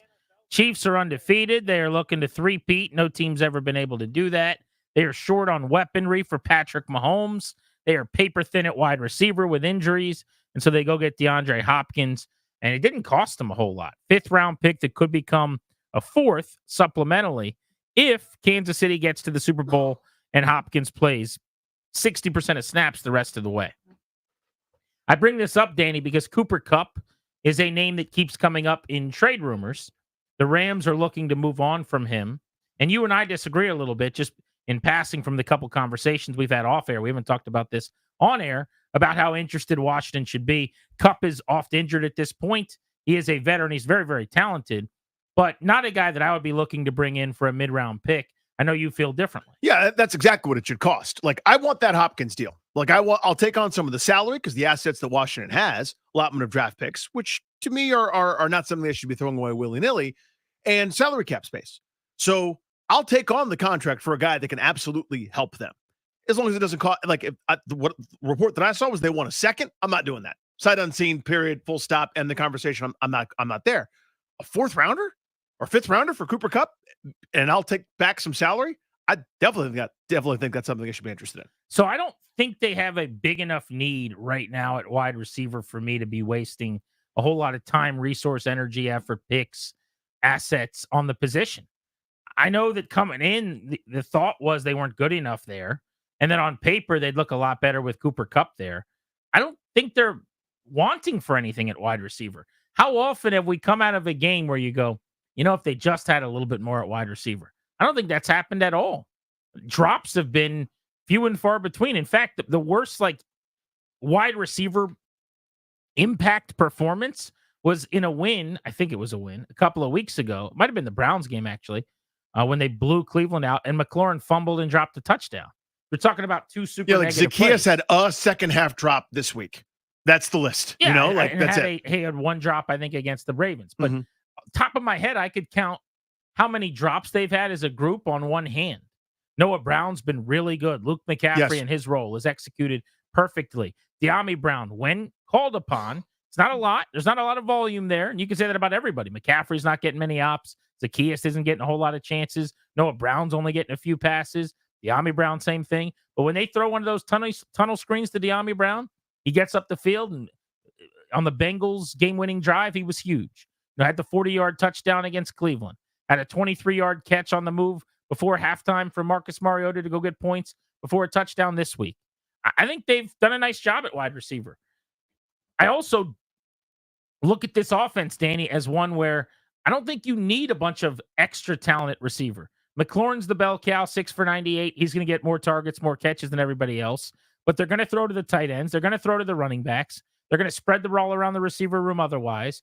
They're a run-first team and a run-second team and then a quarterback run team, essentially, as much as they are a pass team. So a 3rd-round pick's juicy. I would not give that up for Cooper Kupp at this point. I wouldn't be interested. Now, if you want to know where I would give up a 3rd-round pick, let's go to the defensive side of the ball. Can I get a pass rusher who's going to be around here for a couple of years and take on a contract? Can I get a cornerback who could move Benjamin St. Juste to a more traditional corner 2 spot, who could move then Noah Igbenogany back down the depth chart that would allow Mikey Sanders still to go back to nickel so I could develop him in his long-term spot there, who's played very, very well the last couple of weeks, I think, by the way, and just slot everybody down? That's where I would be willing to trade a pick for controllable, good, starting caliber talent at my biggest positions of need. I just don't view receiver as one right now. So to me, this is down in, down out, game in, game out. We've got a pretty good sample of them whooping bad teams' butts. To their credit, I'm not taking anything away. People have mistaken that, us saying, hey, they beat up on bad teams, as knocking them. That's not a knock. It's a mark of a really good team to be able to do that. To me, I need him in the Ravens game. I need him when they're playing Philadelphia. I need him when they're playing. I'm not talking about, again, I'm not willing to give up a ton, so how bad do I need him? But that's when I would say, hey, this is when it's really important to have a good second option, not just isn't it neat that we can get De'Ami Brown a catch every 2 weeks? Like, I would like a bona fide second option to take pressure off everybody else. You thought they were missing that in the Ravens game. Yeah. Brown had 4 for 58 and had like a 30-yard PI. Yeah, Like an 80-yard an type ingredient game. of a dude that is uncoverable, that's always open, that is precise and catches 100. Basically, is on pace for 150 catches every time he's healthy. Now, the healthy part is hard. Obviously, bringing in a really good player helps all 32 teams. There's a little bit of a trump card, like a straw man argument. Not that you're making it there. Yeah, of course, they'd be better with Cooper Kupp. But I guess to clarify, what I'm saying is you felt like watching that Ravens game, had they have been more talented at wide receiver, maybe the result was different, because they ended up moving the football pretty much all day long through the air from the pocket. Yeah, I mean, it's hard to say specifics of they win that game if they have Cooper Kupp. I'm not saying that. I'm saying against the good teams, against good defenses. Like this, have more talent. Yeah, this weekend against Chicago, like if I'm a Chicago booster or fan, I'm going, we're not going to have any problem covering everybody else. We focus on McLaurin. I want them to say, we have to make a choice. We have to cover both. And if you can add talent the way that Kansas City is the defending Super Bowl champ a couple times over. They're 6-0. They're going back to the AFC title game again because they got Mahomes and Reed. If they can get somebody that's good for a glorified fourth rounder, I want that same treatment. That's my point. What do you mean glorified fourth rounder? It's a fifth, and then once he plays a bunch and they go to the Super Bowl again, then they get a fourth round. So you're saying of course, I would also do that deal. We're talking about a third for Cooper Kupp, which is the trade rumor. That's what the Rams are asking for. I've seen they want a second. Maybe they'll settle. I don't know. Yeah. I want that. Hey, we'll pay the whole salary boat, and maybe it's a worse pick. But who knows? Who knows what's available? I'm not giving up a ton. So I guess I'm talking out of both sides of my mouth. I'm going. It's not necessarily a priority where I'm going. I will damn the torpedoes, sacrifice future draft capital at a high level to go get this player that's a little bit more of a luxury. I'm thinking about having a Cooper Kupp opposite Terry McLaurin in the big games. Right? That's a little bit less Carolina, a little bit more, Philadelphia in December kind of environment. You'd definitely be better off. And this gets us to a conversation that we've scratched the surface on, I think, you and I. But we'll be talking more about closer to the deadline next week, which is, should they be pushing more chips in to try to actually make a meaningful run this year? Because a Cooper Kupp opposite McLaurin, at that point, Noah Brown, you move to the slot, and you slot everybody else down. That means less McCaffrey and Diami and those other guys, which I'm sure they'd be fine with, but at what cost, right? I mean, you're now saying we're trying to make a playoff run. And if you're doing that, then you should probably make some other aggressive moves. I don't view wide receiver, though, the way they're operating their offense, as important enough to me to upgrade, to give up a good draft pick. I would, above that threshold, corner, edge rusher. I think their O-line has been really good, but I wouldn't even mind bringing in a good offensive lineman who can play multiple positions as important depth in case somebody goes down. That's probably it. And again, it's not that I don't think they can get better. It's the assets that they'll have going into the offseason are so valuable that they're going to be able to do whatever they want. They're going to have the second most money to spend. They're going to have a ton of draft picks. They're going to be able to set themselves up to wheel and deal this offseason, and they'll know exactly where they are with more intel over the rest of the season. It's the same reason, and it's a completely different situation. Like last year, my point was get as many picks as you can, save all the money you can, because that's how you're going to hire the best GM. That's how you're going to lure Adam Peters to this job. That's how you're going to get the coach that you want to take this job. And I kind of feel that way now, except it's just going to be the recruiting of players. Hey, man, look what we're going to be able to do with all these picks and all that money. And Cooper Kupp also takes up a ton of cash. It's a big salary. It's a big cap. It takes away a lot of the salary money that you have to play with for a guy that is longer into his career who gets hurt a lot. So Shark Tank style, for those reasons, I am out. Let's go to Disco and Laurel on Grant and Danny. What's up, Disco? Hey guys, how you doing? Good, buddy. I'm with you. Look, I think we're number one in the league, or top number one in the league in points, and we have a top ride out the season with receiver. And it's not just Terry McLaurin that's catching balls. I mean, you've got downtown Noah Brown, you've got Zacchaeus, you've got the ball's being spread around, and I don't even think we've tapped into the potential of Luke McCaffrey and even Ben Sinnott. So I think we have pass catchers to be able to make a run. My thing is this, and I don't think anybody's talking about this. I'm with you. I would go, if I'm going to go in, I'm going in on an elite pass rusher. And I'm going to tell you why. we're not talking about how initially I didn't want to trade any draft capital because I wasn't sure if we had our left tackle. But we got to remember, this regime seemingly got it right. They got their franchise quarterback and their franchise left tackle in the same draft. So that gives me a little bit of say, okay, let's be a little aggressive because we seemingly have those two positions on lock. What do you think? Yeah, I think you're totally right. That makes a lot of sense. Yeah, you would need to draft early to get your quarterback or your tackle. And if you think Coleman's that guy, and I think they do and they should, then yeah, easy to feel good so you far. can Yeah. find a corner in the second round, the third round, the fourth. You know what I mean? You can find those guys down the first round. To his point, though, on playing point guard and spreading the ball, the best passing game in the pocket for Daniels, I think, was the Ravens game. And in that game, Ertz had 4 catches, Brown had 4 catches, McLaurin had 6, Eckler had 4, Zaccheaus had 4, and then Brown and McCaffrey both caught balls. That's what it looks like when it's humming and going well, I think, for them. Whereas you bring in Cooper Kupp, you got your Cooper rules. Let's make sure we get him the football. It changes, I think, the flow of how they're doing things. When you had a really good player, Cliff Kingsbury spending time all week figuring out how to get him the ball. Now you've also got to keep Terry McLaurin happy, and he's become the number 2, and all he's done is everything you've asked him to do. Now all of a sudden you got a young quarterback who's worried about feeding Cooper Kupp, but keeping Terry happy. I just wouldn't mess with a pretty good situation that they've got right now. That's a good argument, is that things are going well. I mean, to me, I maybe it's because I'm a slave to convention.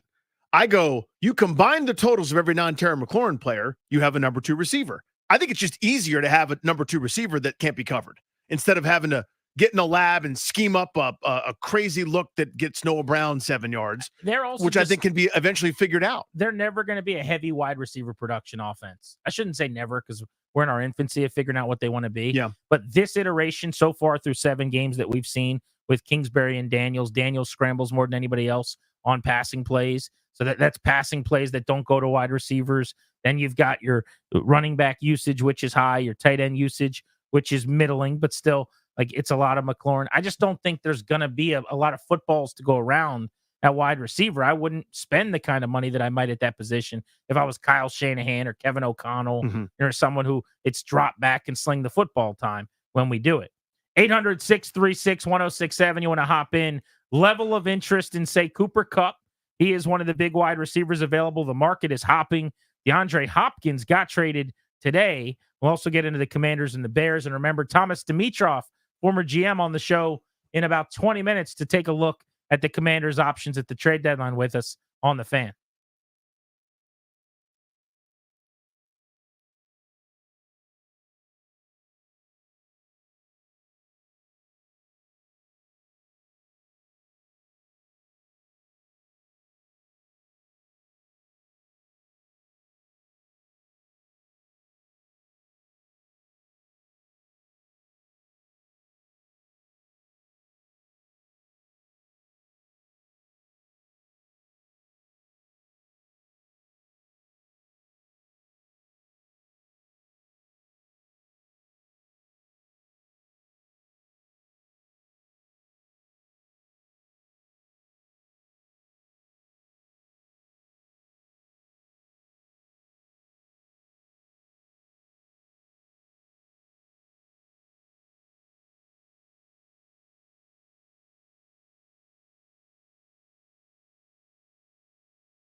Grant and Danny on the Fan. Cooper Kupp is available. It's being rumored on the trade block to be headed in different directions. I'm not interested in Washington calling the Rams about Cooper Kupp or bringing him in. I don't know that he is a fit from the standpoint that they don't really need more wide receiver production. It would be then a priority to get him the ball. It would change some of the flow of the offense that's already pretty elite. I'm looking at upgrading the defense. But, Danny, you like the idea of another weapon, and you would give a pickup to go get Cooper Kupp. I would. I could maybe be talking to the second or the third round selections. It's not something I'd prioritize, but second, that one blows me away, to be honest. Yeah, I mean, that you would do that. To me, this is a rare chance where somebody that's really good comes free, and you can be the cool destination. You never are, and this could be a way that you now become unstoppable on offense. I think they can be slowed down by a good defense. I could be wrong. They may be unslowable. I've seen too much Kingsbury sample over the years where people kind of figure the scheme out a little bit. I want someone that's unschemable, and that's what Kupp is to a degree to me. Let's go to Ray, who's in Baltimore, on Grant and Danny. What's up, Ray? How are you? Hey, what's going on, buddy? I'll make it brief. I know you got to get to a lot of calls. But what I will say is, man, first off, pleasure talking to y'all again. Thanks, buddy. What I will say is, when it comes to Cooper Kupp, man, you have a rare opportunity to get a triple crown wide receiver, a weapon, a Super Bowl champion, somebody who seemed like a good guy in the locker room, and somebody who at this particular point may not mind mentoring younger players. I will end my call by saying this.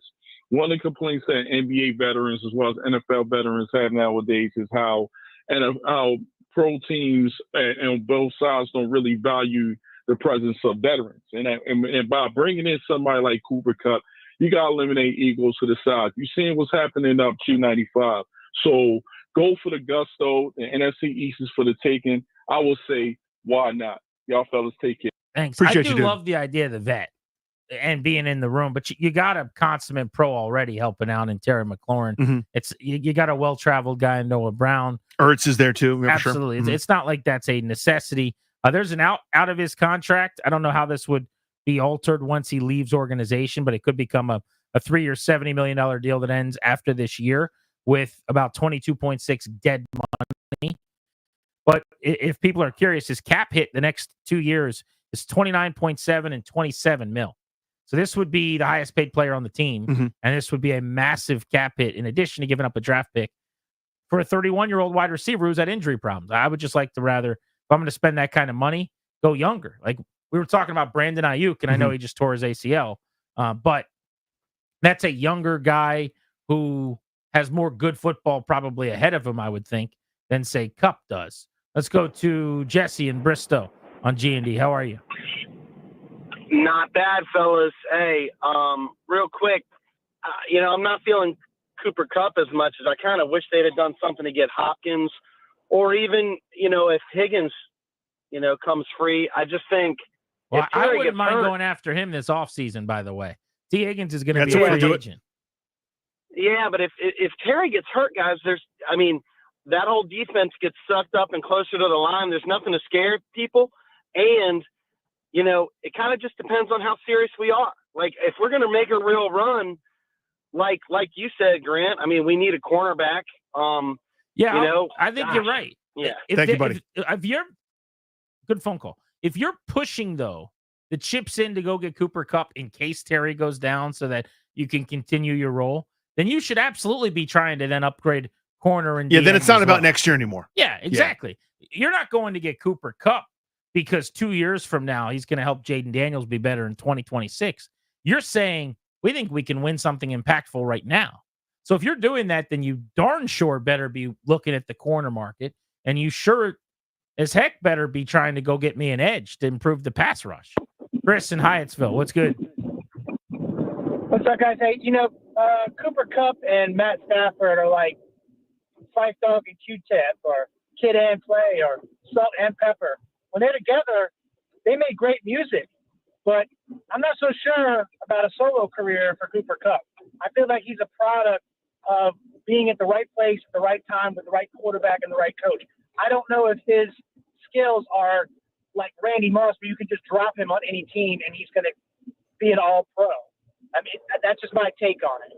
That's not crazy. I think he's a baller, but His age and his injury history does worry me. Like, I don't think it's a situation like he's just some system guy. He also benefits from the volume of how often they throw him the ball. Yeah, well, by the way. volume is certainly there.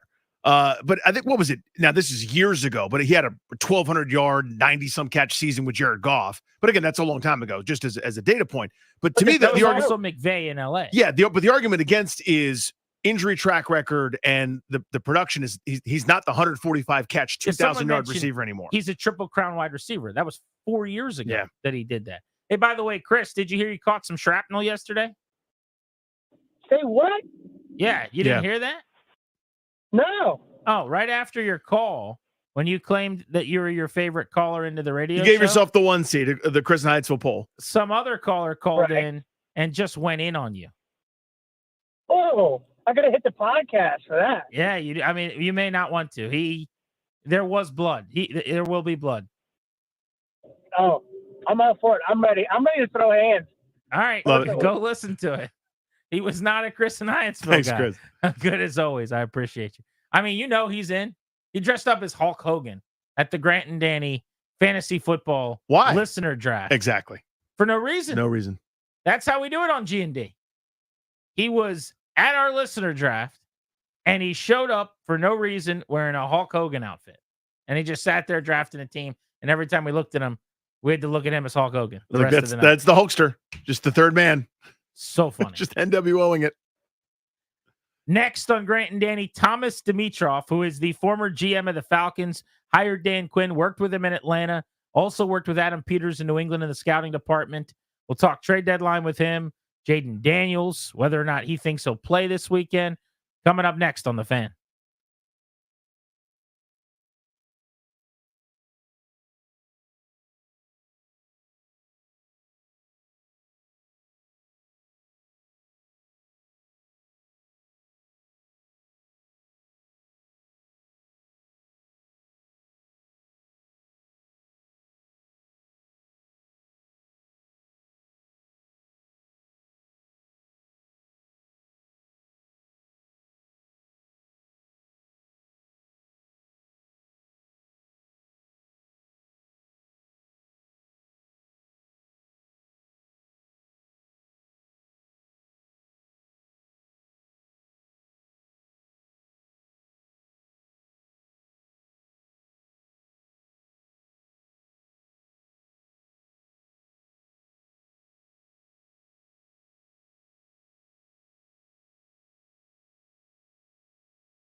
Danny on the Fan stretch run, taking you up to 6:30 at the end of this here segment. Also, the end of the show. Someone's getting booted off the island and somebody's getting immunity on Commanders Survivor. Go get your last-minute votes in right now at facebook.com/Grant and Danny. The DMV's football team has a bright future. It's time for you to plan for your future as well. As the exclusive sponsor of our show, the law firm of Condori and Morad can help you update your last will and testament or set up a trust for you and your family. Schedule a free consultation with their estate planning attorneys today by visiting kmlawyers.com. Tell them Grant and Danny sent you. That's kmlawyers.com. Thomas Dimitrov is a two-time Super Bowl champion, an executive in the National Football League who was former director of college scouting, general manager, started as a scout and then a national scout, and he joins us on G&D. We had him on several months back to talk about Dan Quinn, who we knew very well. We worked side by side with in Atlanta. Found out he was also very close with Adam Peters. So we wanted to check back in with Thomas, who's given us a few minutes here on the Fan. Thanks so much for the time. How are you? G&D. I'm happy to be on. Thanks for having me. Appreciate you. You got it. We're fired up to talk with you again. The boys are balling out in Washington, D.C. so far. Peters' first season as a GM going swimmingly. Dan Quinn's culture he's establishing, working to perfection. What do you make of how some of your former peers are handling themselves here in the district? Let me say it does not surprise me. First of all, with Dan Quinn, I mean, you think about Dan, you think about coming into that organization where, no offense to some of the people that were there before, good football people, however, there needed to be the culture change and the adjustment. That is Dan Quinn through and through. You guys know that, even being around him. You want to talk about getting you ramped up as a media person, let alone when you're in that building. I know what he's doing.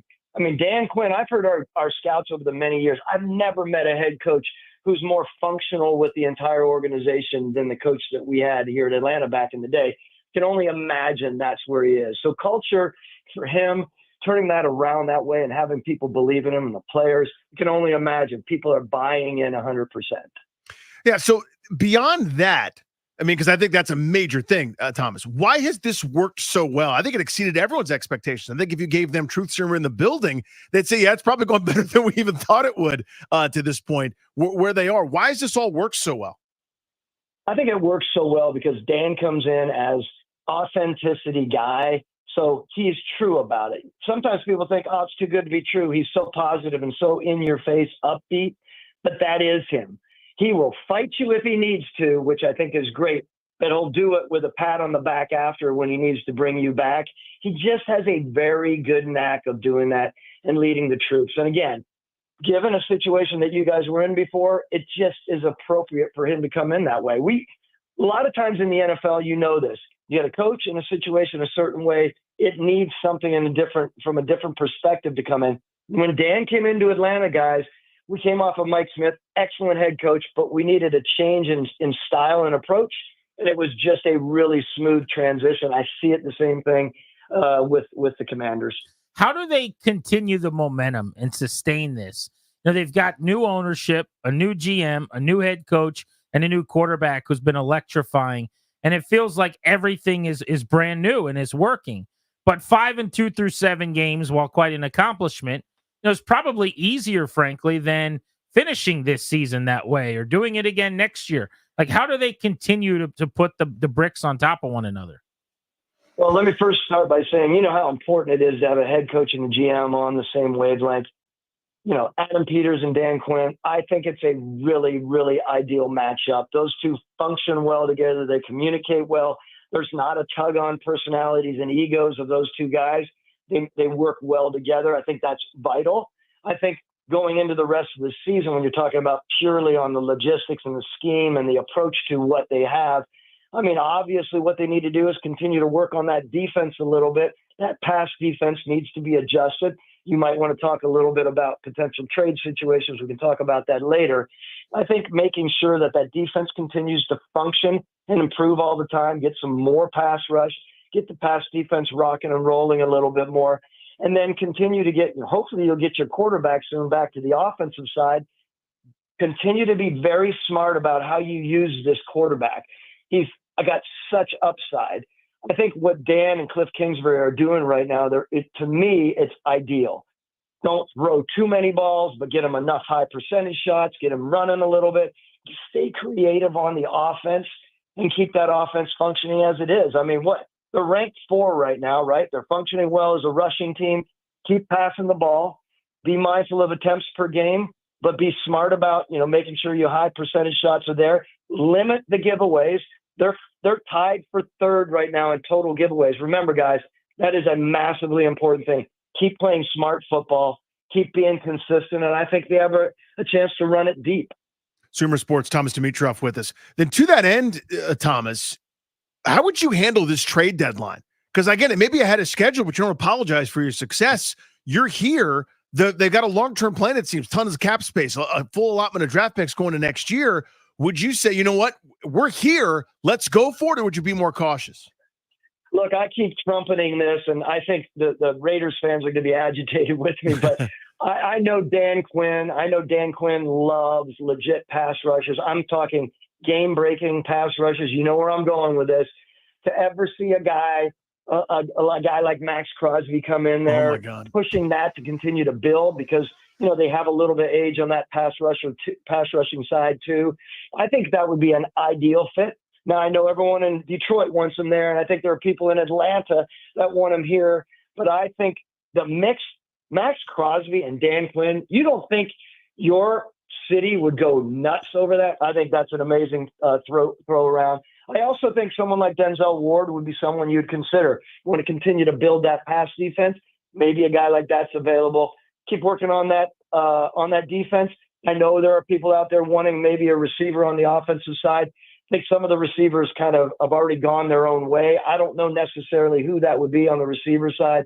I still would consider it. I think you should be a player given where that organization is right now. Put yourself in Adam Peters' seat, and Adam, obviously you guys were together in New England at one point in time. But when you talk Crosby, I mean, that's a home run. That's a grand slam, right? Would you be that aggressive in your first year? I mean, is there any thought to, we got all the money in the world this offseason, second most in the league, we got all the draft picks, let's wait, regroup, see where we are? Or are you kind of aggressively going, no, I got the quarterback, I got the team, let's not waste time on the rookie contract, let's go now, even though we're in year 1 and we're ahead of schedule? All right, I was about ready to throw in an expletive here in the F, but I was going to say this is a not for long, in paren effing long league. I mean, man, I think you capitalize again. I'm not getting out of their means, of course, not getting ahead of the skis, et cetera, et cetera. I think you really have to seriously look at it, right? You just never know. Yes, you have the quarterback, and you can sit back and be conservative about it in your own way and say, let's just see how this plays out.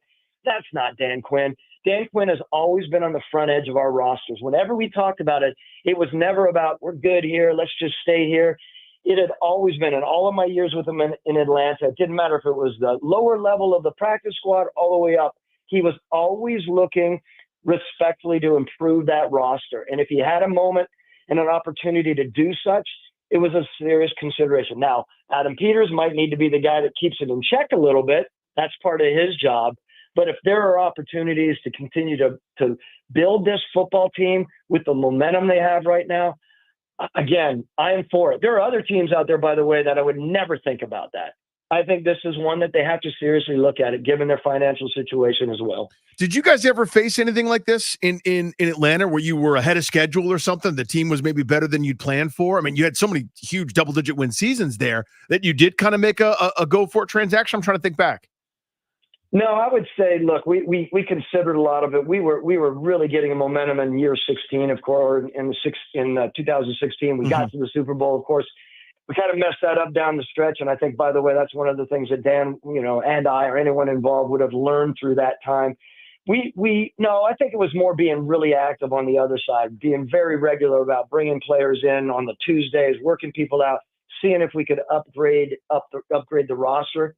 So I know it is in his makeup, but we didn't look at it this way. We didn't always remember, financially, Arthur Blank and how we approached it there and how I approached it, we were always one of the big players. We were always one of the big spenders, right? We were always probably the third or fourth top spender. So we didn't have a whole bunch of money at this time of year where I don't know the exact number you guys have there in Washington. What is it right now? What's the space? So at the moment, it's around 24, 25 million in cap space. Next year, it's around 100. Isn't that amazing? That's what you want. Yeah. I don't, man. I'm just saying. I think you got to seriously think about being aggressive with it. I would love that. It would be fun for this town because it would really, to your point, I think we're all kind of saying, oh, it's early in this period, but you just don't know what's going to happen. You don't know who gets hurt in preseason next year. If the flow is different for the team, you start out 1-2, you got a tough schedule. What we know right now, Thomas, is the division's not very good. Dallas and Philly have not proven to be very solid. And the conference itself is pretty wide open. So why not? Yeah, I think you have two men there in Adam Peters and Dan Quinn putting that team together. They juxtapose, and I think they're just a really good mix. I think they're going to keep each other in check that way. However, you have an owner who is open, and I think it's great for the community as well. I do want to say that I know that they will do their due diligence in trying to decide whether it is of sound mind or not. Again, I'm getting out there saying Max Crosby again, but you know how I think that could be an aggressive move. It may not be what's in Adam Peters' best in his mind, but he may be thinking about it. Thomas Dimitrov of Sumer Sports with us here on Grant and Danny. Answer me this, and you'll know better than any guest we could have on. So I have always talked about the NFL. I thought it was weird because the trade deadline has kind of always been a nothing burger. And it's nothing like the other sports, NBA, Major League Baseball, whatever, where it was kind of this holiday as a fan and there was a ton of trades and a lot of activity and star names are going from one team to another. I will say the last few years in the NFL, it is trending more like the other sports. We had DeAndre Hopkins traded today. There have been a plethora of moves already this year, and it really is getting more and more that way. But it's always been a big conversation like, oh, what if they traded for this guy? Or what about that team doing this? And then nothing ever happened. So two-part question. Why has that always been the case that the trades, especially for impact players in season, just don't happen? And second, why is that changing here over the last couple of years, do you think? So first of all, when you think about the stats, probably 2016, 17, 18, during that area, probably averaged, if I'm not mistaken, in the sevens. We're now doubling it over the last couple of years, right? 14 plus 0.53, whatever it is, as far as trades. I will say it's still nowhere near where maybe it should be and where it's going to go in the years to come. I think if you brace yourself, I think it's going to continue to get more and more over the years. There are a lot more aggressive general managers with this younger group than it used to be. A lot of the older school GMs would sit back, not being lazy about it, just more conservative about it. In today's world, I mean, look, I like to think I was one of those people that started it with a lot of big-time trades, starting with Julio Jones back in 11, right? A lot of movement. Les Snead has made a lot of moves. Howie Roseman has made a lot of moves. The Rams and, of course, the Eagles and a lot of other GMs are thinking about it. Back to not for long. I think these guys are thinking about a lot more aggressively than they ever have. I would say I was always vehemently opposed in the maybe 2008, 9, 10, 11, 12, 13. I didn't want anyone to leave our building. If they were good guys, I wanted them there. It was tough for me to think about them leaving. And a lot of times the people that were coming available back then were either character issue guys or they were declining. They still might have had a name, but people weren't playing in that world. Now some people are coming available and they're on the market because people are thinking, okay, financially we need to move this guy even though we love him. And I just think there's going to be more of that. And that's why you're going to continue to see more of that, again, given the combination of abilities out there, and it's happening more, and the aggressive general manager mindset. How much did you look at, or would you look at even now, the landscape of your own division when it came to making moves or not? In other words, if you're the tallest of the molehills, you don't need to make a move, or maybe you think we need to. Like, how would that influence thinking there for you, Thomas? You're saying within the division? Yeah, or just sort of looking talking about. Yeah, just in the NFC North where everyone's loaded. And that's versus... yeah. How would you view it differently? Like, in other words, if Washington's the best of a bad division, I'm not saying it is, but if they were, would that change your thinking versus I'm in a crowded division where everyone's going to win at least 10 games? Like, how would that change your thinking, or would it? I don't think it would. I think it becomes something that you discuss within your organization. It comes down to your team builders and your general manager and your head coach. Of course, your owner has to chime in. But I've always taken a lot of pride in that role to say, look, this is going to be our approach. We're going to be aggressive to this point. I believe that Dan and Adam are having those discussions, whether it's a good division or not a good division. Of course, you want to keep up with the Joneses, so to speak. I get it.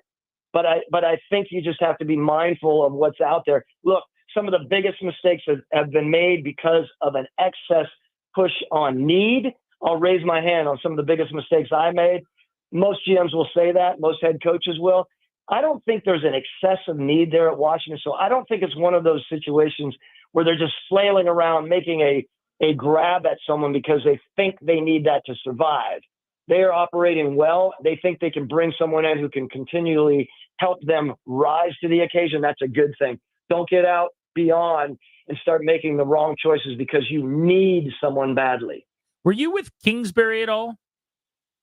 I know Cliff well over the years. I was, we did not spend time together, but for being in New England back in the day. That's what I was wondering if you guys crossed paths in New England. But I bring that up to say, my goodness, has he done an amazing job with this offense? You know, even when Daniels, who is an MVP candidate, wasn't available for 3 quarters against Carolina, they scored 30 points and didn't miss a beat with Mariota this past week.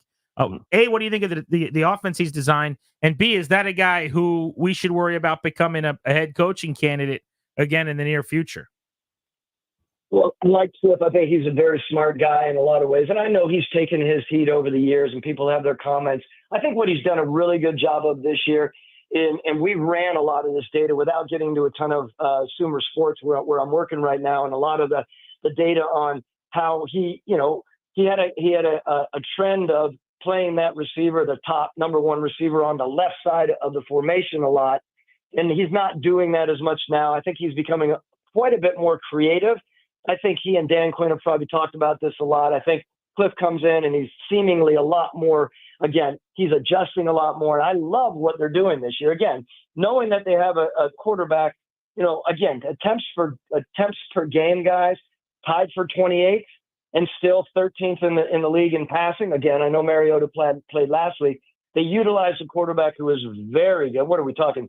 75-ish%.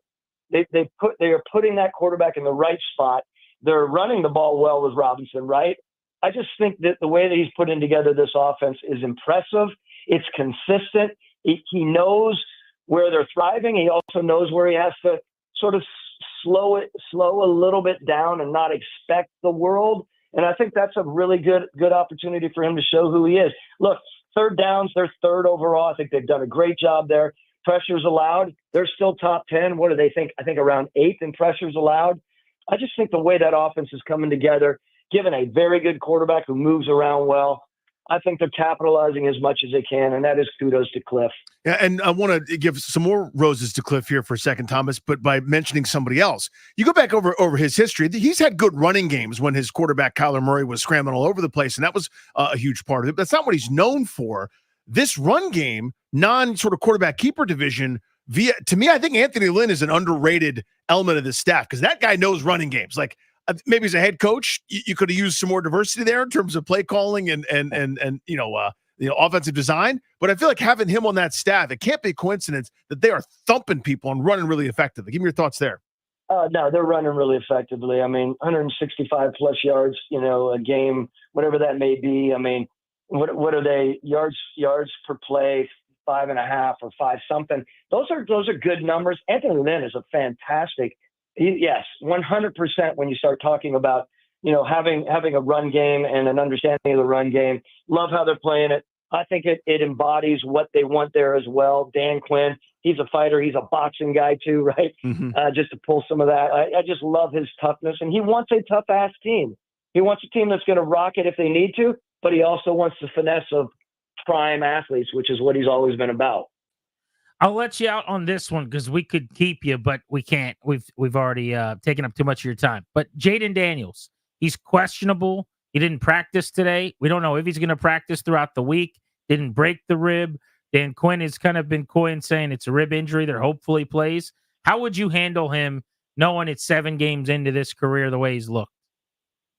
Well, that it's a rib injury, guys, and it's not something else catastrophic that you're on the verge of. I think that's the difference. I think a lot of, tough-ass quarterbacks out there, guys who are resilient, are going to want to play. Now, we could see if he gets in there and all of a sudden he's aching, he can't make the throws because he can't twist the way he wants. Then I think they need to make the adjustment back potentially to Mariota. I would love to see him get in there. I think it sends a great message if he can. Again, I wouldn't push it. I'm not that worried about playing him this week and thinking it's going to injure, his progress at all. I just would be mindful. I'd keep it up until the very last minute and make that decision. And again, it's not an injury that's going to take you over and put you out for, obviously a season. Tom's great with us as always, man. Really appreciate the time. Appreciate you guys. You're the best, Thomas. Thank you, buddy. Thomas Demitro, former GM in the NFL. The fact that he worked with DQ and with Peters, I think, just makes him invaluable when it comes to talking about those guys. But that's something I want to circle back to tomorrow. How about him suggesting if he was running the show, and he was one of the more aggressive GMs, Yes. like they made a lot of trades. He's like, why not? Yeah, let's Snead before it was cool. Go get Max right? Crosby. I mean, that brings some... As soon as he said that, I had I was like Vince McMahon in the chair, dude. Like I sat back. My lips are filled with smiles. Whoa. It is time to figure out who's getting booted off the island, who's getting immunity. It's Commander Survivor.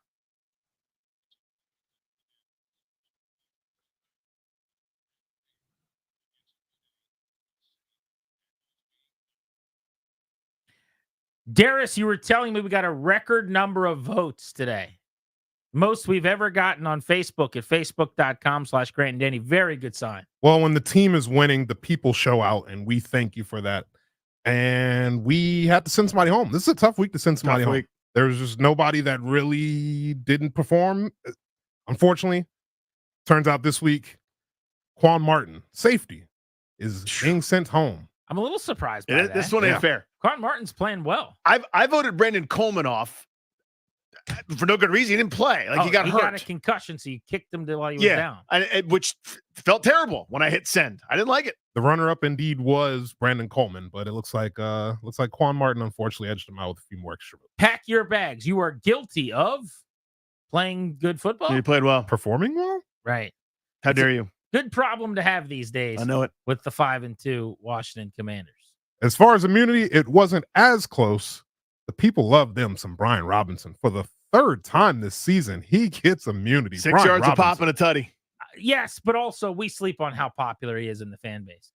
I don't know exactly why it is. I mean, he's really good. Don't get me wrong. He plays running back, but he is beloved. I think a lot of it goes back to his style of play, how physical he is, how many tackles he breaks.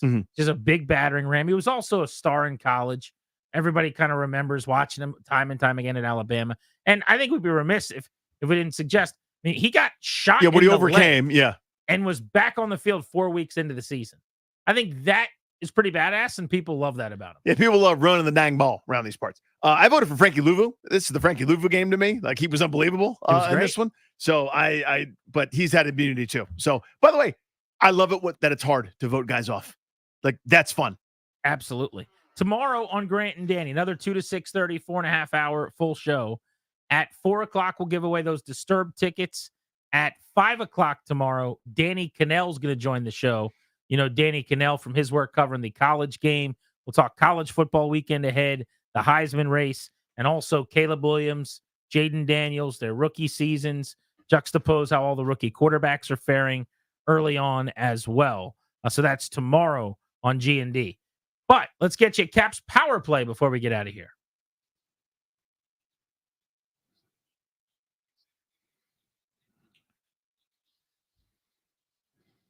Caps Flyers, top of the hour. Second time these two teams meet in as many days. Yesterday, the Caps just shut the Flyers down. Their fans were booing them off home ice and left early in a 4-1 win for Washington. It's going to be tough to beat them 2 times in as many days, but the good guys are looking for a 5th straight win. Yeah, why not do that? How about a little Mississippi 2-piece? They made some dude active who was there to fight. He lost that too. So why don't you go home with your tail between your legs on a silent bus ride? And I want to see the camera cuts to John Tortorella smirking smugly as his team gives up goals.